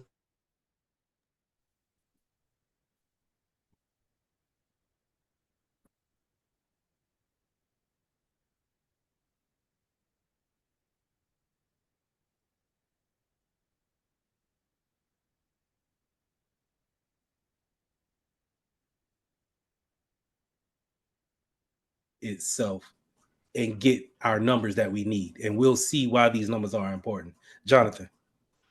So that's like when we go get our cell phones and we get the memory chips in there. The memory chip is on that same note, because it asks you, do you want some? Now most of the new phones are coming with 128 gigabyte of memory, but some go up as far as 512 and then 1024. Yes, but you're talking about size of storage. Mm-hmm. This is talking about the bits that for networking. Okay. So it's going to stop at 128, because we can only put 200 0 to 255 in our octet, right? It can only go up that far. Now, it can go up to 256, but we use 256 for broadcast. Okay. So we don't use that. We use that for a broadcast. That's just for ARP. You remember I made the corny joke yesterday of ARP, and it's asking, hey, I'm here. Does anybody see me or hear me? Please call back to me. That's ARP. So that's what I'm sorry, go ahead. So the 255 is that what we see? Always see the 255 in the subnet mask? We'll get there. Yep, but that you're on the right track. In order to get to 255, we say all the bits are turned on. So remember, right? 1 is on, 0 is off. So if I turn all of these bits on, then let's add them up. 128 plus 64 plus 32 plus 16 plus 8 plus 4 plus 2 plus 1. Following me? Okay. All right. Oh, hey, don't get me to cheesing. Flattery will get you nowhere. All right. I'm learning something. I'm learning. All right, Pete. So let's make this a little bit more neater.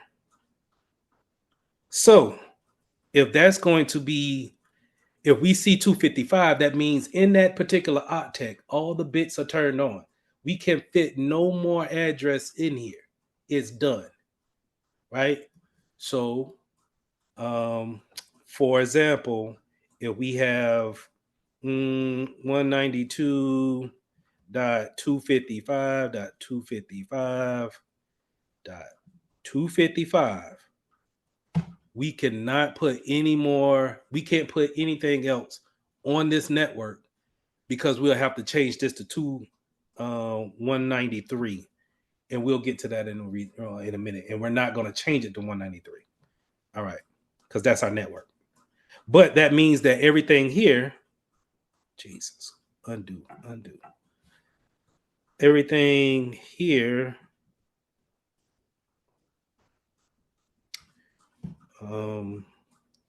is filled up. We can't turn on any more bits. All our bits are turned on. Following me? So it's good to see it in the binary ways, because hopefully by the time we finish with this part, we can understand why we see the 255s there.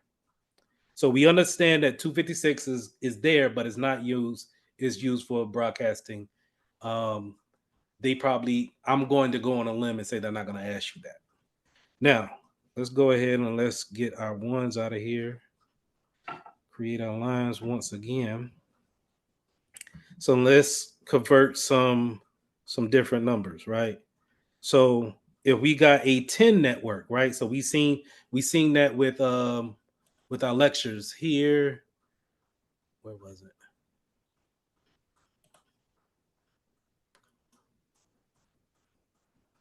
Where is that slide?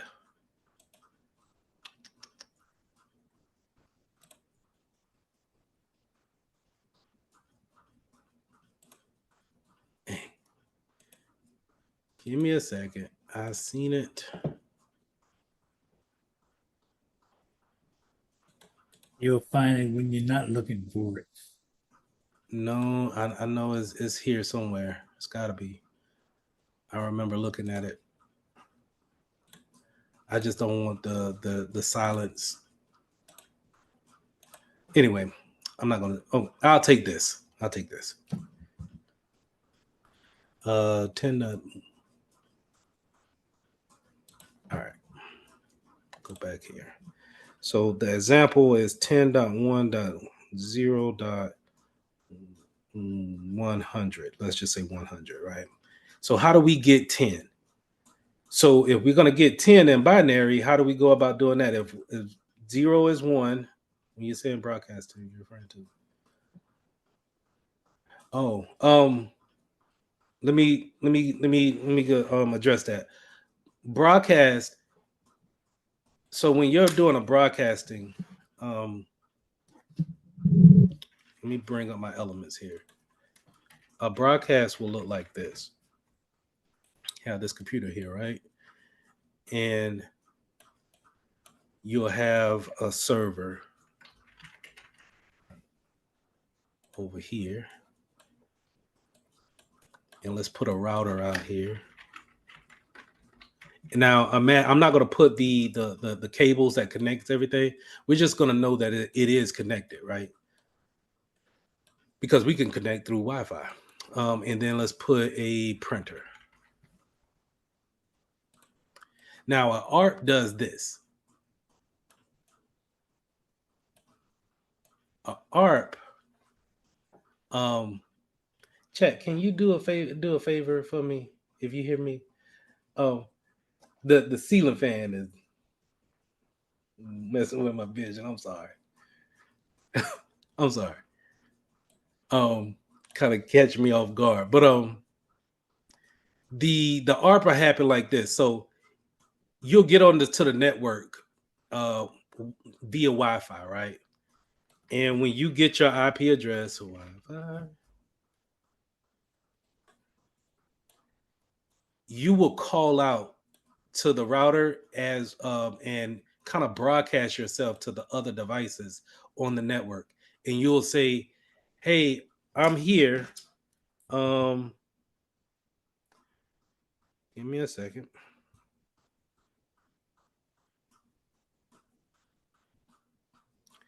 I'm here. My IP address is 192.168.0.3.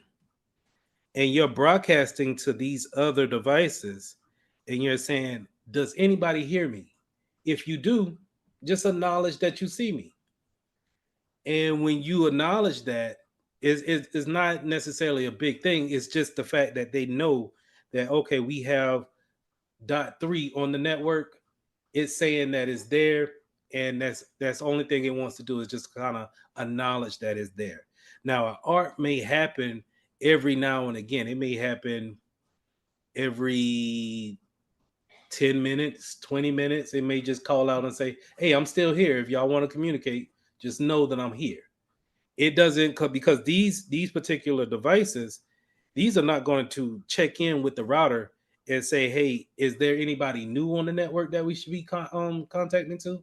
They're going to be listening for a broadcast, and that broadcast lets them know that, oh, we have somebody new on the network. We could talk to them whenever they ask us anything. But for right now, we'll just know that they're there. Okay, so that's a broadcast. That's what that ARP is. That ARP is going to just be kind of like a dog, and it's just ARP, constantly barking or calling out to the network. Hey, I'm here. If anybody want to talk, I'm here. And the same thing is that they will do ARPs too. That printer that we need to connect to, that server that we want to connect to, they'll let everybody know that they're on the network as well.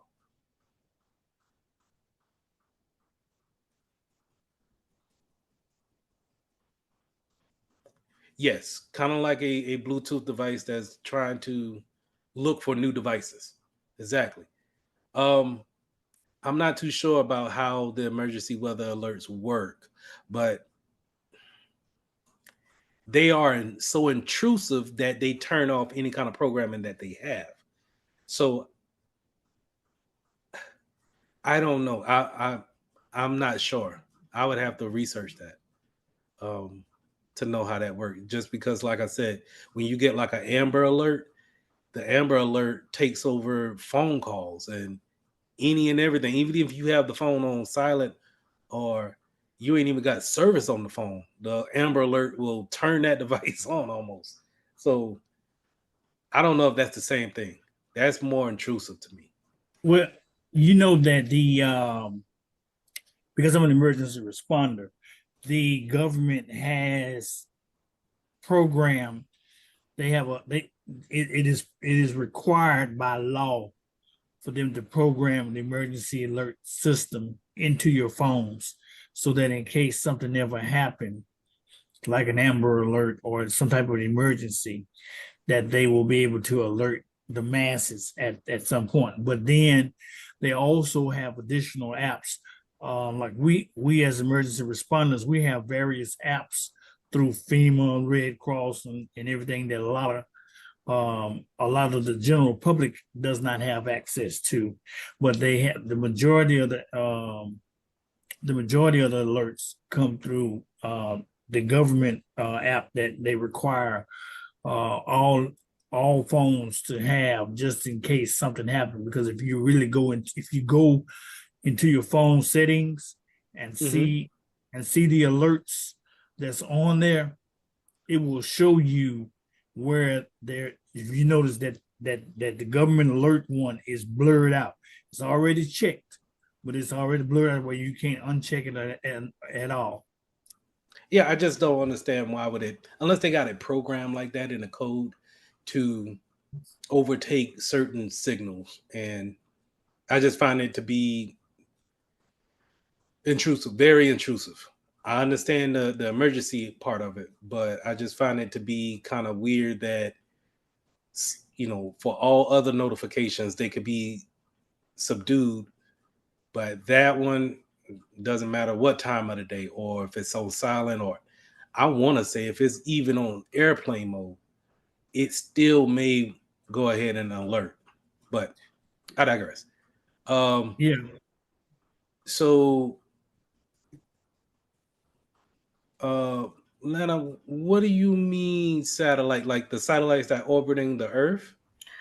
I guess. I don't know. So the Starlink thing on my phone, with iPhones now, like if your cellular is off, like say I don't pay my bill and they cut my phone off, or I'm on airplane mode or something, I can connect to Starlink and make calls like anywhere. So what network is that? Is that still like the Wi-Fi network or? I'll get back with you. I have no idea, but that kind of sounds. It kind of sounds like you're tapping into a GPS type of a satellite. Okay. Yeah, because Um, it makes you scan the sky to find the satellite and then it like beams down on you. I remember in the military we used to have these big old phones like they had back in the late '80s, the cell phones, and they got these special antennas that will communicate only with the satellites. And we would have to use those because there's no telephone system in the places we were at, so we would have to communicate that way. That's what it sounds like. Um, is that the same type of network? I believe it's kin to it, but I don't think it's the same thing. Okay. The when we had to get Big I brother don't watching you. no. I'm thinking about when we had to set up. So when we do our exercises, we would set up internet from scratch. So we have to shoot a satellite and hit a certain satellite to hit back into the states to get that signal to in Afghanistan or wherever we're at. We have to create our own telephone system. So I'm kind of looking at that as being the same thing of shooting it up into orbit to hit back at whatever state fort we was aiming at, but I don't think it's the same. Well, I don't. Let me not answer that because I don't want to say something and then Okay. I look it up and then I it's have all. another question. Huh? I have another question. Oh, I'm just trying to get all my numbers together in my notes. So yesterday, the 192.968 is a private IP, right? yes, And ma'am. then the gateway, what were those numbers again? 192, 168, The something. gateway may be a number of things, but typically it's going to be your 192, 168 .0.1. But you see, mine is different. Mine is an 86. So Okay. you would have to do your config, your CMD IP config, see what your default gateway is. And your default gateway is going to, if we put this IP address in our browser, is going to take us to our login website for our router. Did anybody Got try going into their router last night or today? Okay. Did anybody look for the username and password on the box? I'd already done all that. Okay. All right. I see that's what that might come up this weekend. I see. Okay. But yeah, that 192, 168 is probably going to be starting the network for your default gateway. All right, so let's create this 10.1 network binary wise. So binary wise, how do we, if we're going to say 0 is off and 1 is on, we need to turn on certain bits in order to create a 10. How do we do that? What numbers up here will make 10 by adding? 8 and 2. Eight Say it and again. two. 8 and 2. Yeah. 8 and 2. Okay. Let me get this back. 8 and 2. So we could say 0, 0, 0, 0, 1, 0, 1, 0. Okay. All right. So in binary wise, we're going to say 0, 0, 0, 0, 4 zeros, 1, 0, 1, 0. Put our decimal. That's our binary. That's our first octet. Now, what do we Gotcha. do for 1? Right. The Yeah. obvious will be One, shutting everything down and saying, okay, we're going to say 1 for that. So what does that mean for the rest of these? 0, 0. 0, 0. 0. All right. Okay. 4, 7, and 1, right? Mind you too, these are 8 bits, right? 1, 2, 3, 4, 5, 6, 7, 8. So 8 bits for each octet. Remember that. Okay. So now let's make 0. Pretty obvious, right? So if we don't need to add anything up, we can just change this 1 to a 0. Now we have 0, 0, 0, 0, 0, 0, 0, 0. Following me? All right. Now let's make 100. How do we make 100? 64, 32, and 4. Hold on, man. Gee, My bad. own it. All right. Let me get my bits out of here. Dang, Lee. All right. Is this where you were saying earlier where 1 is on and 0 is off? Correct. When I'm Okay. putting a 1 or 0, the computer, the machine language, remember that's how computers are talking with that CPU. They're looking at it as ones and zeros. Is it off? Is it on? That's it. Okay. So It's let's good make to 100. do this by ourselves, but like, is there like a calculator or converter that can do this for us? The computer, yeah, the computer's gonna do it. You as a professional will never have to do this. Oh, okay, great. We just have For to know. the exam, they're gonna wanna. This is where they get kind of stickler and just like, hey, we know you know what an IP address looks like, but do you really know how it's made? And we're getting into the weeds of it. Do I Okay. do this on an everyday? No, I don't do this ever. Only when I'm teaching a class. But we So could practice this. Like, you'll give us more questions to convert over say that one more time. the equation, whatever, however you want to call this. We'll have more of these to do on our own. Yeah. Practice? Okay. Okay. So let's make that 100 again. So let's start with how y'all want to do, left to right or right to left? Or no, Daniel, you answered, right? Yeah. So It was the 64, 32, and the 4. 32 and a 4. You got the calculator out over there. Nah, no calculator, no joke. Yeah. Here we go. So now that binary octet, right? Because we got 3 of them already. The rest of it is going to be all right. So let's double check that. That's 64 plus 32 plus 4. Yep, all day. Now, this is going to be our binary IP address, right? Going back to our slide here, that's exactly what you see there. Now, when we divide it up here in these 4 octets, this looks decent now. We see what we're looking at, right? And then now we can put it all together and say, oh, okay, 192 needs to be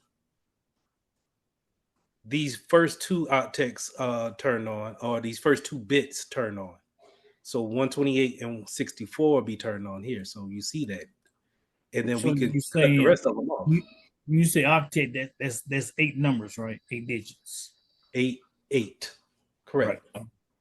Right. Octo mean 8, right? Mm-hmm. But we are saying that in those, for that octet, we have 8 bits in each octet, 8 bits. And we turn some of them on to get the particular number that we want. If we don't turn any of them on, it's 0, right? And we know why this 1 is there. We know why this 1 is in the middle, why this 1 is in the front, because we have our trusty little guide here of 128, 64, 32, 16, 8, 4, 2, and 1. We know how to get these numbers by doing what? By turning on certain octets? No. Multiplying by 2. Say it again. Who said it? Multiplying by 2. Multiplying by 2. Okay. That's how we get these numbers. So if we go into our test and they give us a blank sheet, we could say, all right, 1, 2, 4, 8, 16, right? Let me space it out a little bit. 1, 2, 4, 8. 8 times 2 is 16. 16 times 2 is 30, 30, 32, 32. 32 32, times 2 is 64, 64. And then 64 times 2 is 28. so now we have our table. Now they can't trick us. So no matter what, if they throw that binary number out there, we can always break it down with this particular table and get what we need to get. So let's go back. Hold on, how do I want to turn that back in? So remember, these are all bits, right? For one octet. 1, 2, 3, 4, 5, 6, 7, 8 bits. So if I have all of these on, remember, what number is that? That's 255, correct? Yes.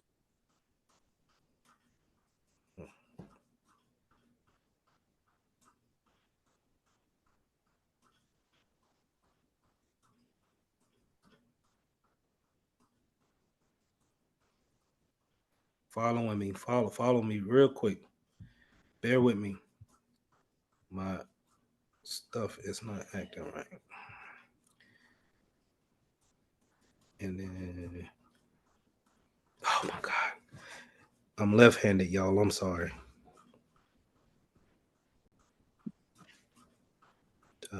Hey Lee, Yeah.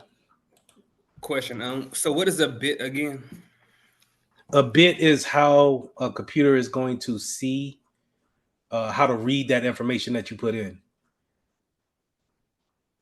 So it reads a bit as either being on or off.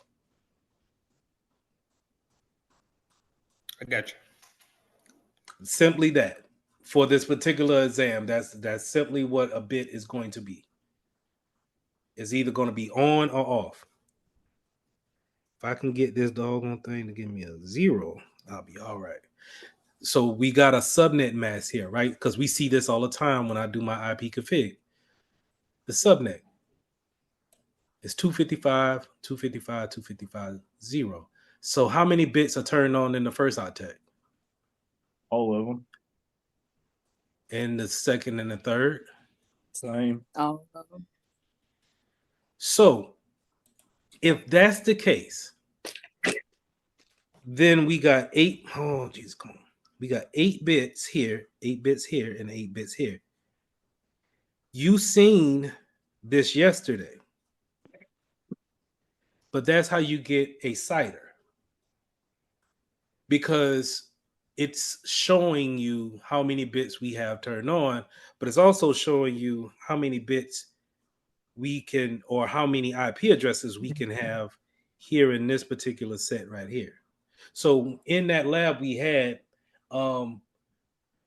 that last piece it showed in the DHCP of how many addresses we can give out starting at 100.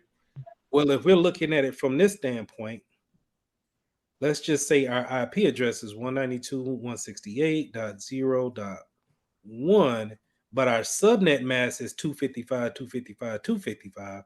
That means that everything from these 3 octets we can't change because all of the bits are turned on. Follow me? Mm-hmm. All right. So that's only if that subnet mask is 255, 255, 255. But since that's a /24, because all of these bits are turned on, that means that I can have IP addresses that run from .1 to how many?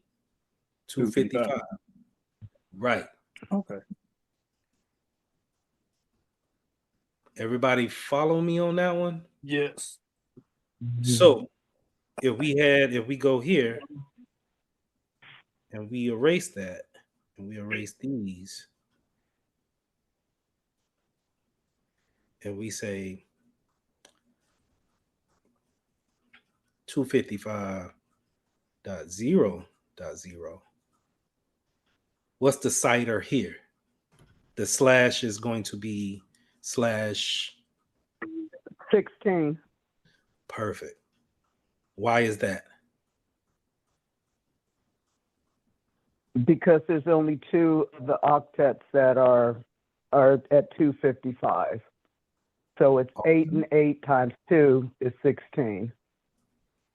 Perfect. So now if we're having a network of 192.168.0.0, our network ID would be 192.68 network.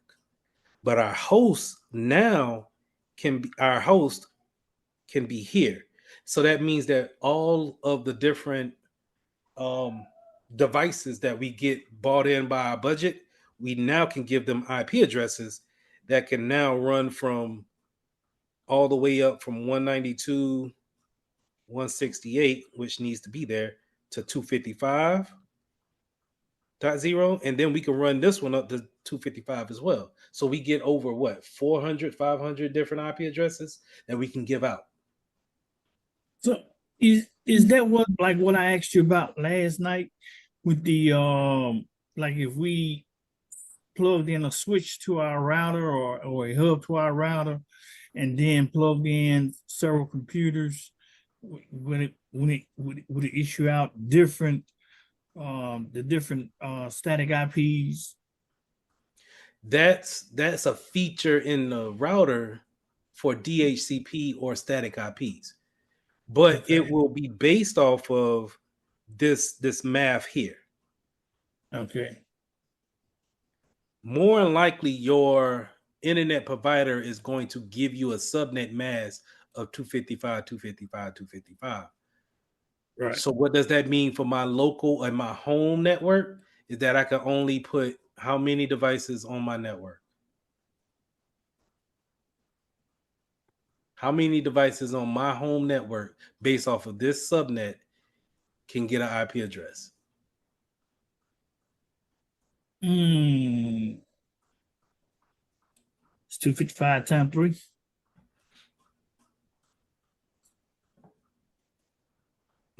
Let me. 24 is the 24 would be the cider. So okay, 8, so let me. I'm sorry. Say 8. Is that not right? Let's do that again. Okay. All right, let's stay with me. No. All right. So we got, remember up here that subnet mask.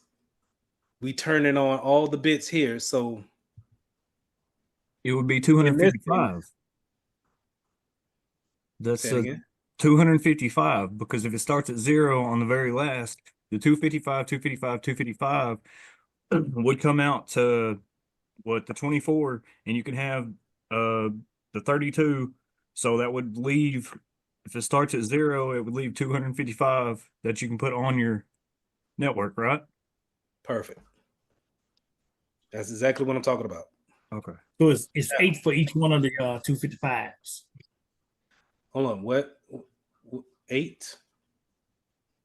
Because you had the 8 at the bottom of each of the 255s. Because of the bits. The bits are turned on. Remember, these bits are represented here. This is an octet.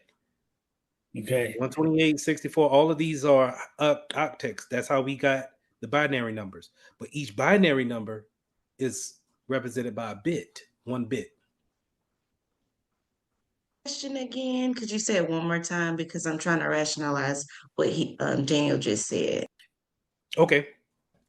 All right. So the question was, how many devices can I put on my network if I have a subnet mask right here of 255, 255, 255? If that's the case, then we know that we can't turn on no more bits in this octet or this octet or this one. So now that leaves us with just trying to fill up this octet here with the 0. That's going to give us a CIDR of 24. Because why do we say that? Is because of the 8 bits that we already turned on. We turned on all those bits for each octet, right? So that's a 24. So meaning I can start at 0 in my network that we see here going into my CMD. We can see that. And let's just say my network will be 192.168.0. That is my network. I cannot change these numbers because my subnet mask won't allow me to change those numbers. They are set. We already turned those bits on. But I have one more octet that I can fill up, and I can start with the number 0, and I can go all the way up to 255. Right? And just to kind of throw a curveball back in there to see how we listening, we're not going to use 256 because 256 is a broadcast. Broadcasting. Yes. Broadcast. All right. Okay, so just for me to clarify for myself. So the first 2 decimal places that's exactly what you have, that it's not going to change. And the additional, because this is a 255 too, I don't know. Yeah. So the additional ones would be, you can do 255 for the 3rd decimal place and 255 for the 4th decimal place. Not in this example. That was the example before, but Okay. This But one, for if you it was the extra 255 if you already had 255 in the first 3. Yes, There ma'am. can only be another additional 255. Hold on. Before I say yes to that. Let's say that again. Let's get this out of here. Okay, so you have 255 in the first 3 decimal places, correct? Yes. Okay, so if you already have, those are already full. So those are going to be the 8 bits. So you're going to have a 24 CIDR, and you can only go from 1 to 255 in the last decimal place. So it'll be another 255 IP addresses that you would be able to have. Correct. Okay. All right. Now, stay with me. Stay with me. Only you, Sierra. Only you. I don't mean to call you out, but I know you're there. I want you to have the confidence. So check this out.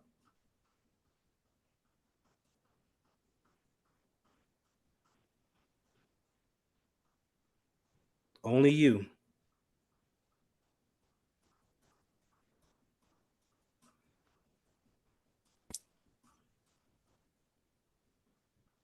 I'm not saying nothing, Sierra. I'm sitting here taking this all What is my in. CIDR? Huh? No, I'm not you, Jonathan. Sierra. Okay. What is my CIDR? The CIDR is 8.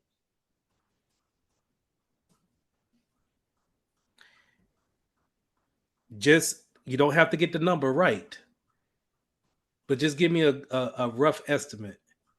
How many IP addresses or how many devices can I potentially have on this network? So it'll be 2, 4, 6, 1, 675. 675? Oh, plus the other 255 here. It'll be 675 additional plus the 255. Because I know this is well, I don't know. Hold on, let me see. So we have 255 here. Mm-hmm. So would it just be the an 8? Okay.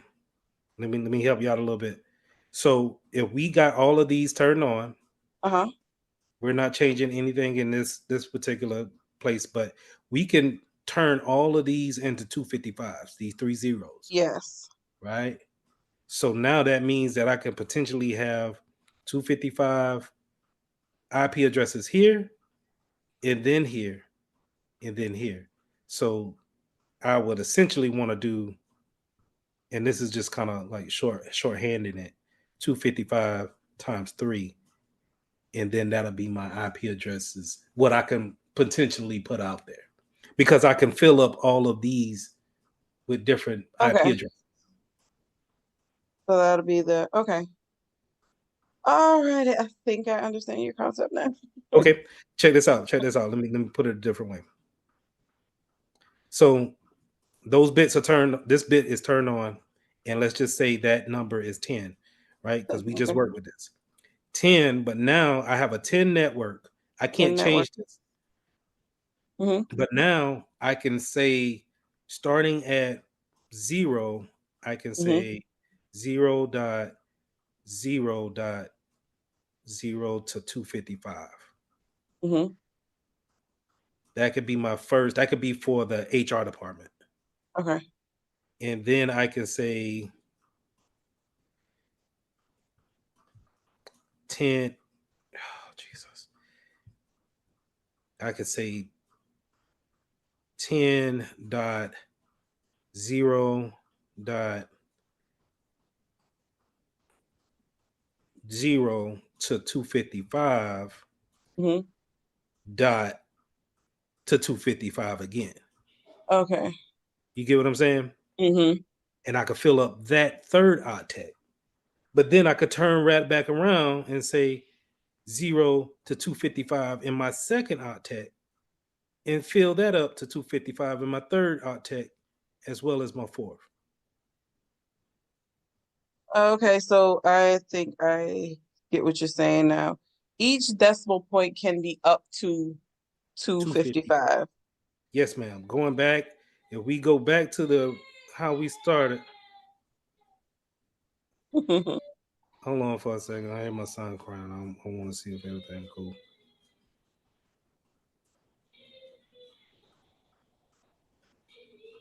Okay. Going back to where we started at, each octet can go all the way up to 255, right? Mm-hmm. 128 plus 64, so on and so forth. Once we go to 255, that's it. No more we could put in there. But that's a potential IP address that we can essentially move each octet up to. Okay. So like here on this picture right here, you see how it's 10.1.0.101? That Mm-hmm. 101 can potentially be 254. Mm-hmm. Or it could, and then you can have another network where it's 10.1.34 101. So on and so forth. We could fill up each one of those Mm-hmm. all the way to 255.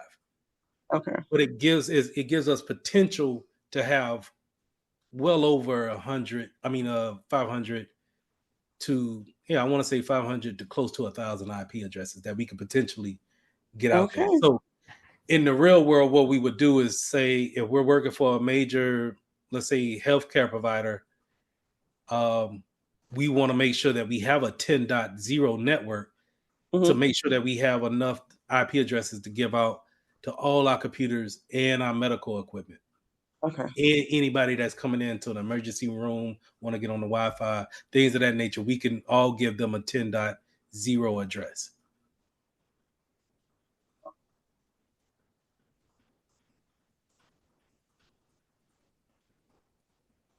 Eyes glazing over. We good? I got people dropping. People I'm turning all off the right. cameras I on got me. it out. Y'all ain't trying to mess with me tonight. Yeah. I get it. I think I got the concept of it. It still I'm feels gonna like let it simmer. I'm gonna let it simmer. And when y'all watch the lecture tomorrow, hopefully it'll make a little bit more sense. But that's why I didn't want to do the lecture tonight on my slides, just because of this right here. But I think for the most part, I'm happy with where we are at right now. So I, just to kind of put a cap in everything, we understand what's going on here. Mhm. This doesn't look foreign. Yeah. All right, moving on. Does this look foreign? We talked about the network IDs. No. So all of this ties back to the IPv4 address. Yes. And So we're The whole based. time. Remember, see, this is the subnet. You see 255, 255, 255.0. The network would be 192.168.0. So we're basically for the 192, we're just going to add the numbers that would be, we're going to turn on the numbers that would equal the 192. And those Right. would be the ones, and everything else would be the 0. And it will be the same thing for 168 and pretty much the other numbers. And Yes. for 255, it's going to be all ones Yes, okay. because they're all turned on. because they're all But turned on. the Okay. main thing that I want you to understand about this graphic here is that when you have a subnet mask, that's going to let you know how many host IDs or IP addresses we could potentially put on our network. I do have one That's the main question thing I about the want graph.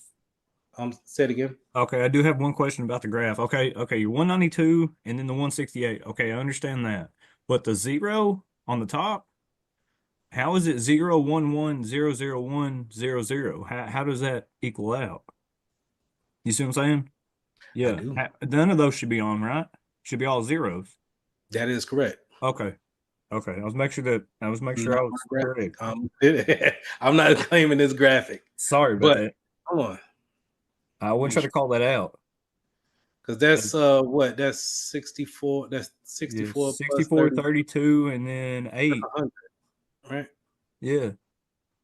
It should be 100. It might be a fault on CompTIA's part. Okay. Yeah, that threw me off. I was looking at it, I was like, wait a minute, something ain't right. That should not be there. Okay. So I guess I'll have to be on YouTube tonight doing some research. Hey, what questions do you got?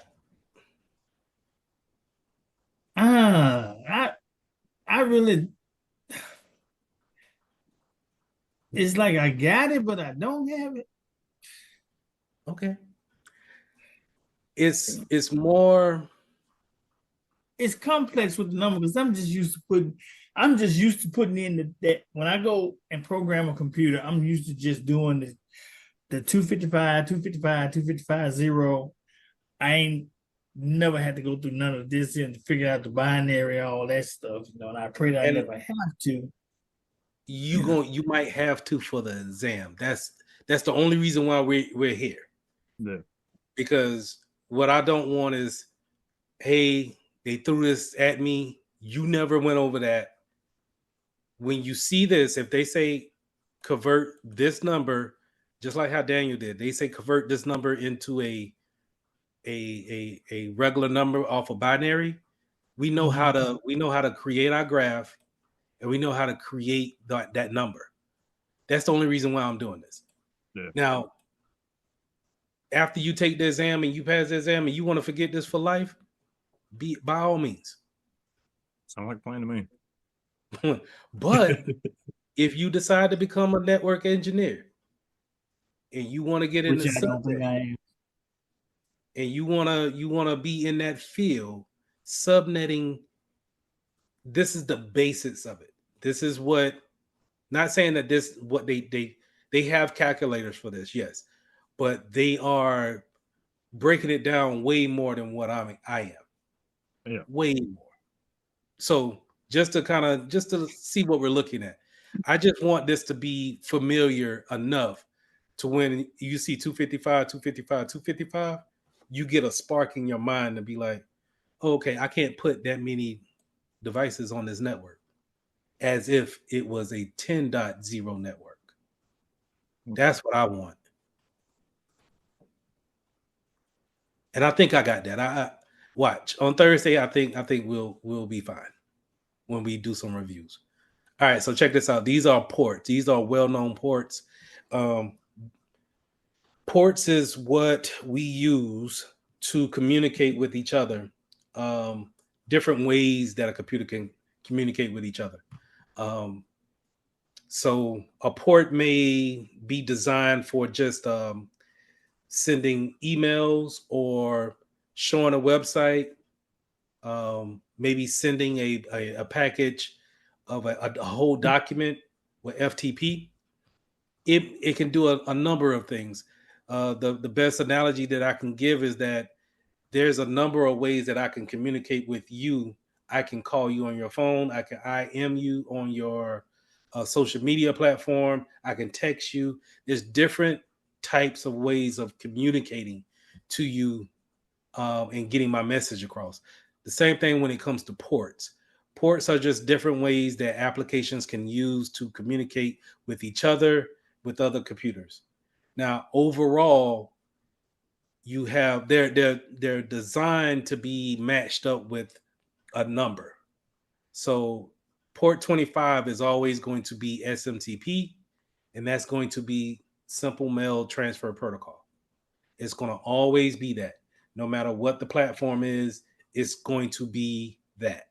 So if you don't have port 25 turned on, or if it's blocked at the firewall, you won't receive any emails on your PC. That's how that works. Quick I question. Go Okay, ahead. so if you go in like you was talking about going into your router, right? It Mhm. shows it shows all the ports, right? You can actually Mm, go in and test the ports, if I'm not mistaken. I'm pretty you're sure. talking about the ports that's physically on your router? I'm talking well, yeah, the ports that you're showing there, like you can go in and test the firewall and all that stuff on the ports, if I'm not Okay, mistaken. you can block it at the firewall. Go ahead. But that's what I was wondering. I was wondering if that's what you're talking about. It's same thing, right? Oh yeah. Okay, okay. So our firewalls, and that's in the lecture as well. Firewalls are designed to block IP addresses as well as we can block ports. So Okay. uh, for those who don't know, a firewall is going to sit at the edge of a network, and it's going to be a bouncer at a club. It's going to have its list, and if you're not on the list, it kicks you out. Um, if you're on the list, you can go past the firewall and head to the router. The router will tell you where to go next. But a firewall is just going to check its list from top to bottom, always. As you can Okay. see here, this is the list, and you see my allows or it will deny, right? I So, just want to make sure that's what you was talking about on the ports, because I mean and it's when the it same comes to the thing. ports, if I wanted to do a new rule, I can block the program or port or make it custom. But this is Okay. typically where I'm going to block it at. Now I could block it here on my local host because there's multiple types of firewalls, but for this class, we got one that's on our local machine, or on our desktops or on our laptops, and then we have one at the network edge that's sitting out there on the network. So hopefully everything is blocked at the edge, and then you don't have to worry about blocking anything on your local computer. But it's not perfect. Sometimes people do slip by the firewall at the edge of the network, and then we need our local firewall to be able to block those communications. So going back to ports in this list here, overall, there's about 65,000 ports on a computer. You're not required to know all of them, but you are required to learn some of the common ones, such as Telnet, uh, SMT, SMTP, DNS, HTTP, HTTPS. Those are typically the common ones, and I have a slide showing that here. So I And would remember this will be the. now. What Say it again. you'll be sending this one to us, right? Yeah, this is already in the classroom. It's already posted in the cohort. Those slides are already up. I would definitely remember this by heart. Okay. But I'm also going to put this list in here for career journey if you wanted that, just to kind of, you know, some cool stuff to have, I guess. I always keep this. I've been having the same list since 2018, so I guess it's just kind of sentimental to me. All right, last thing, and then I'm gonna let y'all go. The OSI model. Now, this is not on the exam, but I think this is important to understand when it comes to the communications from one device to the next, and we understand when they're talking about different layers, what happens at a particular layer. So, starting from the lower level to the top layer, it should be 7 layers. And it starts off at the physical layer. This is where we have the Ethernet cord that plugs into a network card. And then you heard me talk about it yesterday, where it turns that piece of data that we're having into packets. This is typically going to happen at the second layer of the data link layer, and it turns the things that we've been working on into frames and packets and move it across the network in the third layer. So a lot of times what you'll hear people say in the IT realm is that at the third layer, this is where we're having issues. They're really meaning that we have issues at the networking layer. Okay. Transport layer, that's where we just talked about ports and how it's actually going to be transmitted. Is it going to be TCP or UDP? Remember, TCP is going to ask for an acknowledgement. UDP doesn't really care if you drop some packets along the way. The session layer is going to determine once it goes up and it get past the transport layer, it goes up into the session layer, and it maybe reaches its destination. That in that destination PC is going to then look at it like, okay, what session is it going to go to? Have I closed it down? Is it still open? I'm going to determine where it needs to go. Then it goes into the presentation layer. How is that person going to see it or receive it?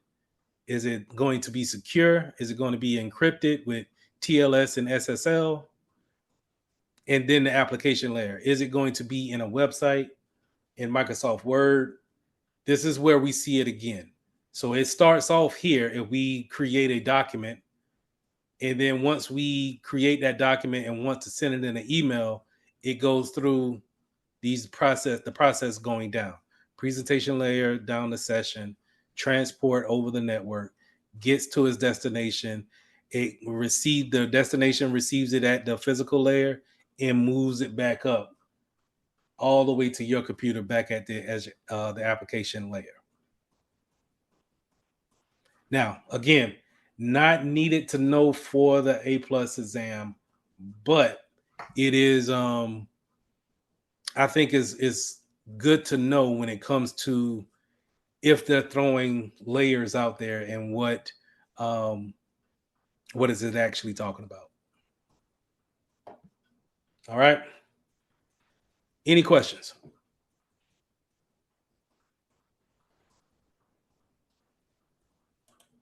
All right, y'all.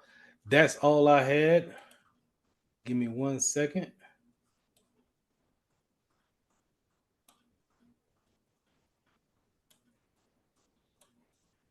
So don't If forget, y'all don't have it, I don't know what is going on with my video, but I'm gonna uninstall Zoom and reinstall it here when we get off. okay.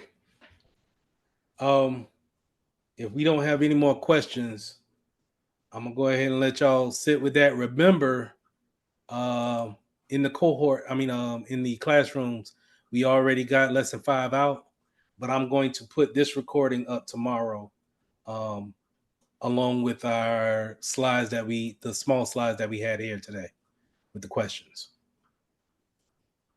If y'all don't have any questions for me, I'll go ahead and let y'all go, and we'll talk again on Thursday. All right. Thank you. All right. Good night. But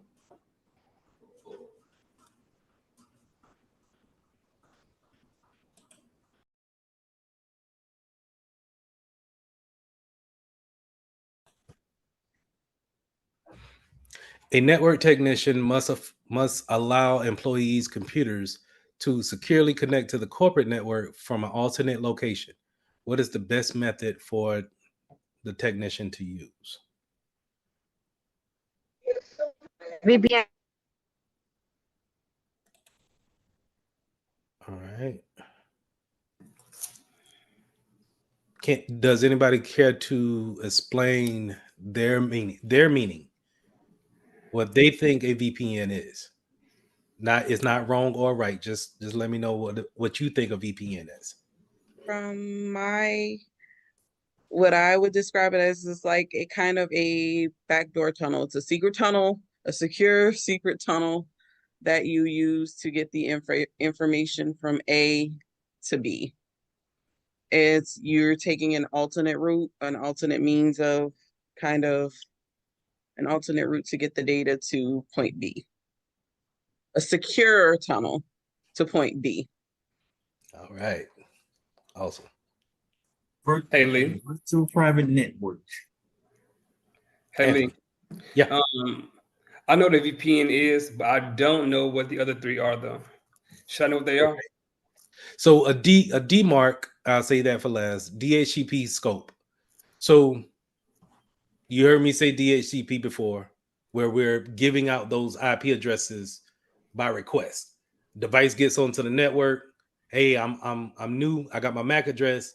Give me an IP address. It asks for it. It's not static. It's DHCP. So therefore, it's always going to be dynamic in that exchange. A VLAN. Remember when we were talking about a LAN network, those computers that's connected together, maybe physically connected together, virtually we can go into that switch and make it make another LAN logically, meaning if I wanted to put everybody in the legal department in a separate VLAN, it's kind of like I took it physically, but I made it in make believe. And in the IP, when it comes to that, that's virtually split from the LAN. So logically, it's not a part of that original LAN. Now, DMARC is something we never talked about. And remember, I said that CompTIA will throw a curveball in there just to kind of see where you're at. A DMARC is the entry point where the ISP, the telephone company, will come into your business and say, hey, this is the internet connection to the outside world. Where is your particular piece that's going to connect with our piece? So they'll bring their router in, and then they want you to have your router. And then that meeting point will be the DMARC. So with this question, I looked at it more of, y'all know what a VPN is. I think everybody will know that a VPN will securely be an alternate way of communicating back and forth. Virtual private network. But to your point, if you don't feel too strong about the other three, it may throw a different type of curveball to you and say, well, why wouldn't it be a DMARC? He never talked about it. It might just be that. So that's why I kind of throw these questions in here, because you're going to see things like that. And what I'm trying to say is be confident in what you know it to be. Sorry. What you know it to be. So that's what those other three are. I was comfortable with that one because of the fact that I had done it before. Because we had to go in when IBM was Service Master. They when they bought out several companies, and they all came under one umbrella. We had to go in and put VLANs in on the laptops because that's a new portable new laptops that all of the field agents were going to be using, so they had to be able to connect with the servers and everything on a private network. Yeah, and that's, it's always going to be, if we're using a public network, but yet we want to have access back to our private network in some case, a VPN is always going to be our number one go-to appliance. Sierra. Okay, and I just wanted to clarify if I'm kind of getting the concept of the VLAN correct.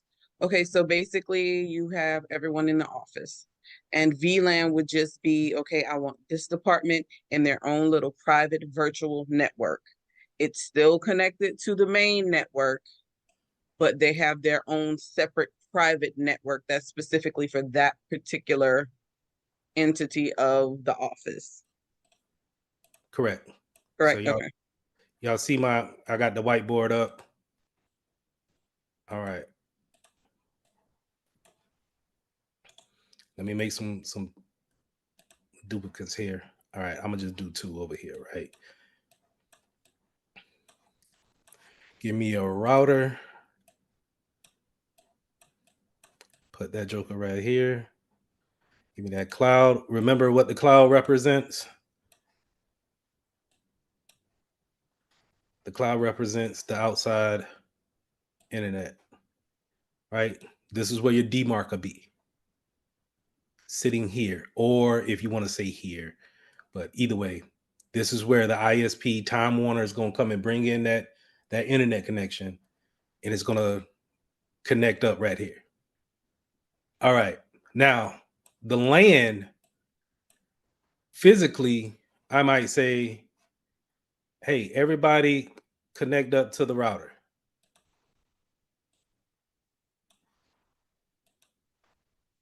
Right?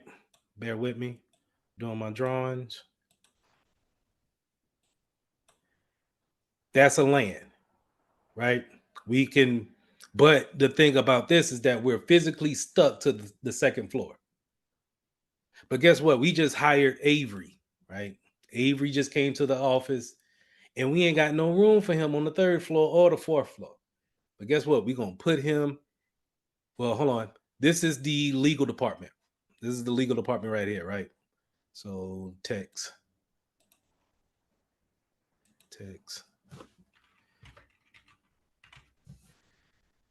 And I'm going to connect that group.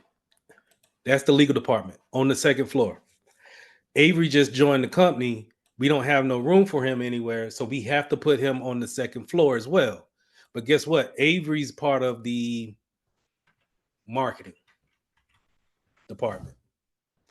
Now, the legal department has access to their servers, their printers, their private things that they need. But if we give them all the same IP address network, then typically Avery is going to be able to see their stuff as well. Following me? So what we do is we'll have Avery have a VLAN,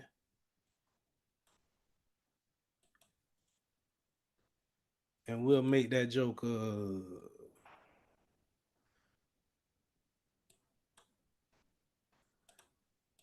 I'm gonna put him over here. We'll give him a VLAN, but he's still on the 2nd floor. Just better if it's over there. But we'll give him a VLAN of a different IP network. So I wanted to color this a different color so it can stand out. Yes. We'll give him a red line. Now, get my text. The subnet or the network ID for the legal department would be 192.168.0. Starting at 100, right? So this computer have 100, this computer have 101, 102, 103. Cool. Avery comes in and if he gets 105, he's able to see their network. He could see their stuff. But if I give him 102, 168.1.100, I put him on a different network. VLAN wise, he's still in the same, he's still on the second floor, but I separated him logically, or with the IPs. I grouped him in a different way. So if he hires 2 more people, I could put them on the second floor too. But guess what I'm gonna give them? I'm gonna give them red lines as well. Following me? Makes sense. So we can have all it, and then once we move them, if let's say if we got them on the 3rd floor now, we can move them and keep their VLAN. That's fine, because we'll just let the router and the switch do all of the sorting out. But if we had to keep you physically in a LAN, we could still separate you out. We're separating the network this way. This is basic security when it comes to networking anyway. We separated the network. So if a hacker gets in here, the hacker can't get to the marketing department. Or better yet, if they get into the marketing department, then they're not able to get to the legal documents, because they can't jump. They just can't jump from this network, the 168.1 to the 168.0. We separated that. All right.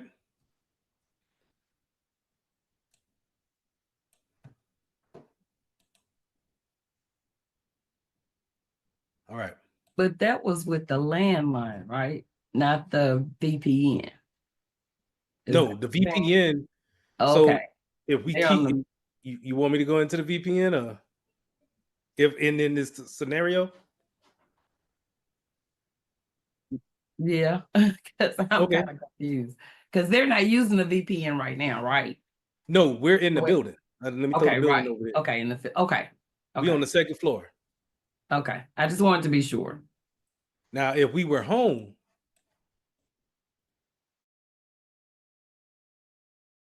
VPN, and if I was in the marketing department, I can use my VPN. Dang, where my line at? Give me a line. If I was in the marketing department and I was working from home, I throw my VPN on. Well, we can set up a VPN at home, right? Yes. But the most important part, what I want you to see, is that I can throw them into the VLAN to only see the marketing resources. That's the importance of the Okay, VLAN. got it. Okay. And we working from home. We could work at the zoo, wherever we get the internet at. We could just be outside. Matter of fact, the cloud will be down here. But I'm not gonna do all that. I'm just gonna leave it up here. Well, technically, we will come in this way and go down to the router, then over to our department. Because the VPN is always going to come from the outside, the public IP addresses, into the private network.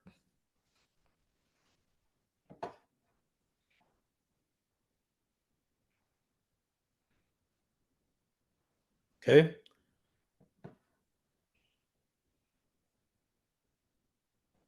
All right. It's a good discussion, though. Next question, 30 seconds.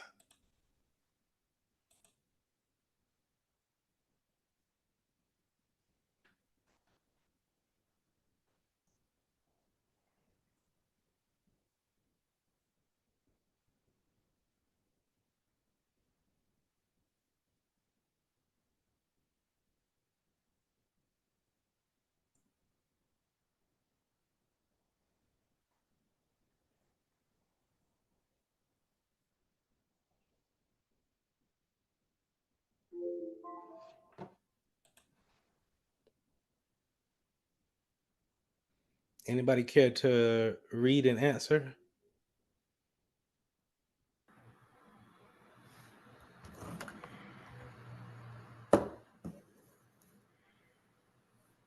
All right. An application developer wants to ensure packets arrive to the destination in order and none are lost when the application communicates across the network. Which protocol will the application developer use? All right. Why didn't we say DNS? Who knows what DNS means?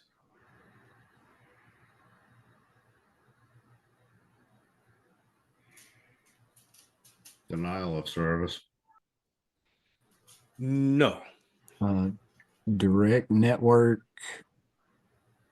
Domain name server. Domain name service. Domain name server. All the Remember, way up. DNS will be one that we have to know, and we'll dedicate time to really going over our ports. Remember, we went over ports last time, but I think we were kind of drained from the IP subnetting, but we went over ports a little bit. DNS is going to take that IP address for every website and turn it into the actual name that humans know. Google is at the IP address 8.8.8.8. If I were to type in 8.8.8.8, that IP address, hit enter, takes me to Google DNS, where I can look up other DNSs or other domains. All right. So IP address or IP, Internet Protocol. So we pretty much understand why we didn't pick that one. So it's going to be between the UDP and the TCP, and everybody seemed to be on the same page when it comes to the TCP protocol. It's going to make sure that it gets all the packets there. I made the comparison to when I send an email or a picture in an email. If it drops some of my packets along the way, then some of my pixels may be missing in that email, in that picture, because it dropped my packets. It's not like UDP where dropping the packets is not as important. If I'm doing a phone call on a Zoom and then I get the robot type of uh, thing going on, it's dropping the packets as we speak, because maybe I'm pulling too much of a resource or I don't have enough bandwidth at the time, and it drops the packets in order to keep the real time motion going. And what's the acronym stand for again? You got me on that one. TCP stands for Transmission Control Protocol, and then UDP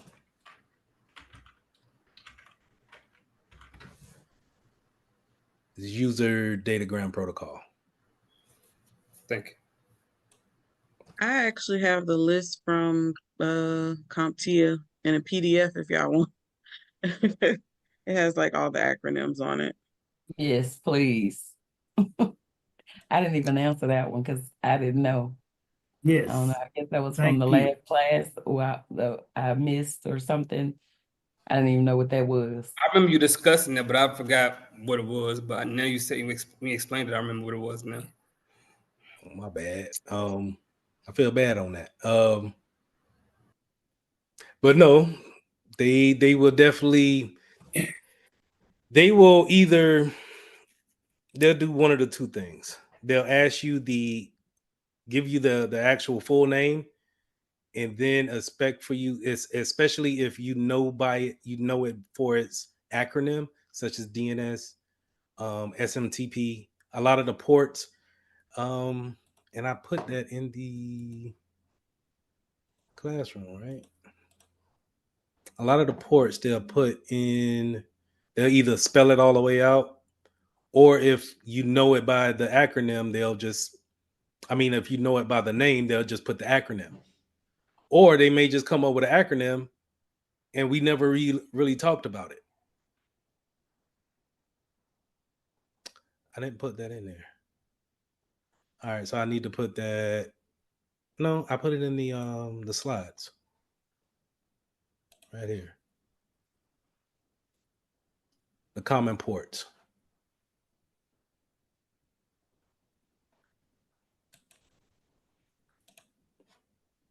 All right, 30 seconds.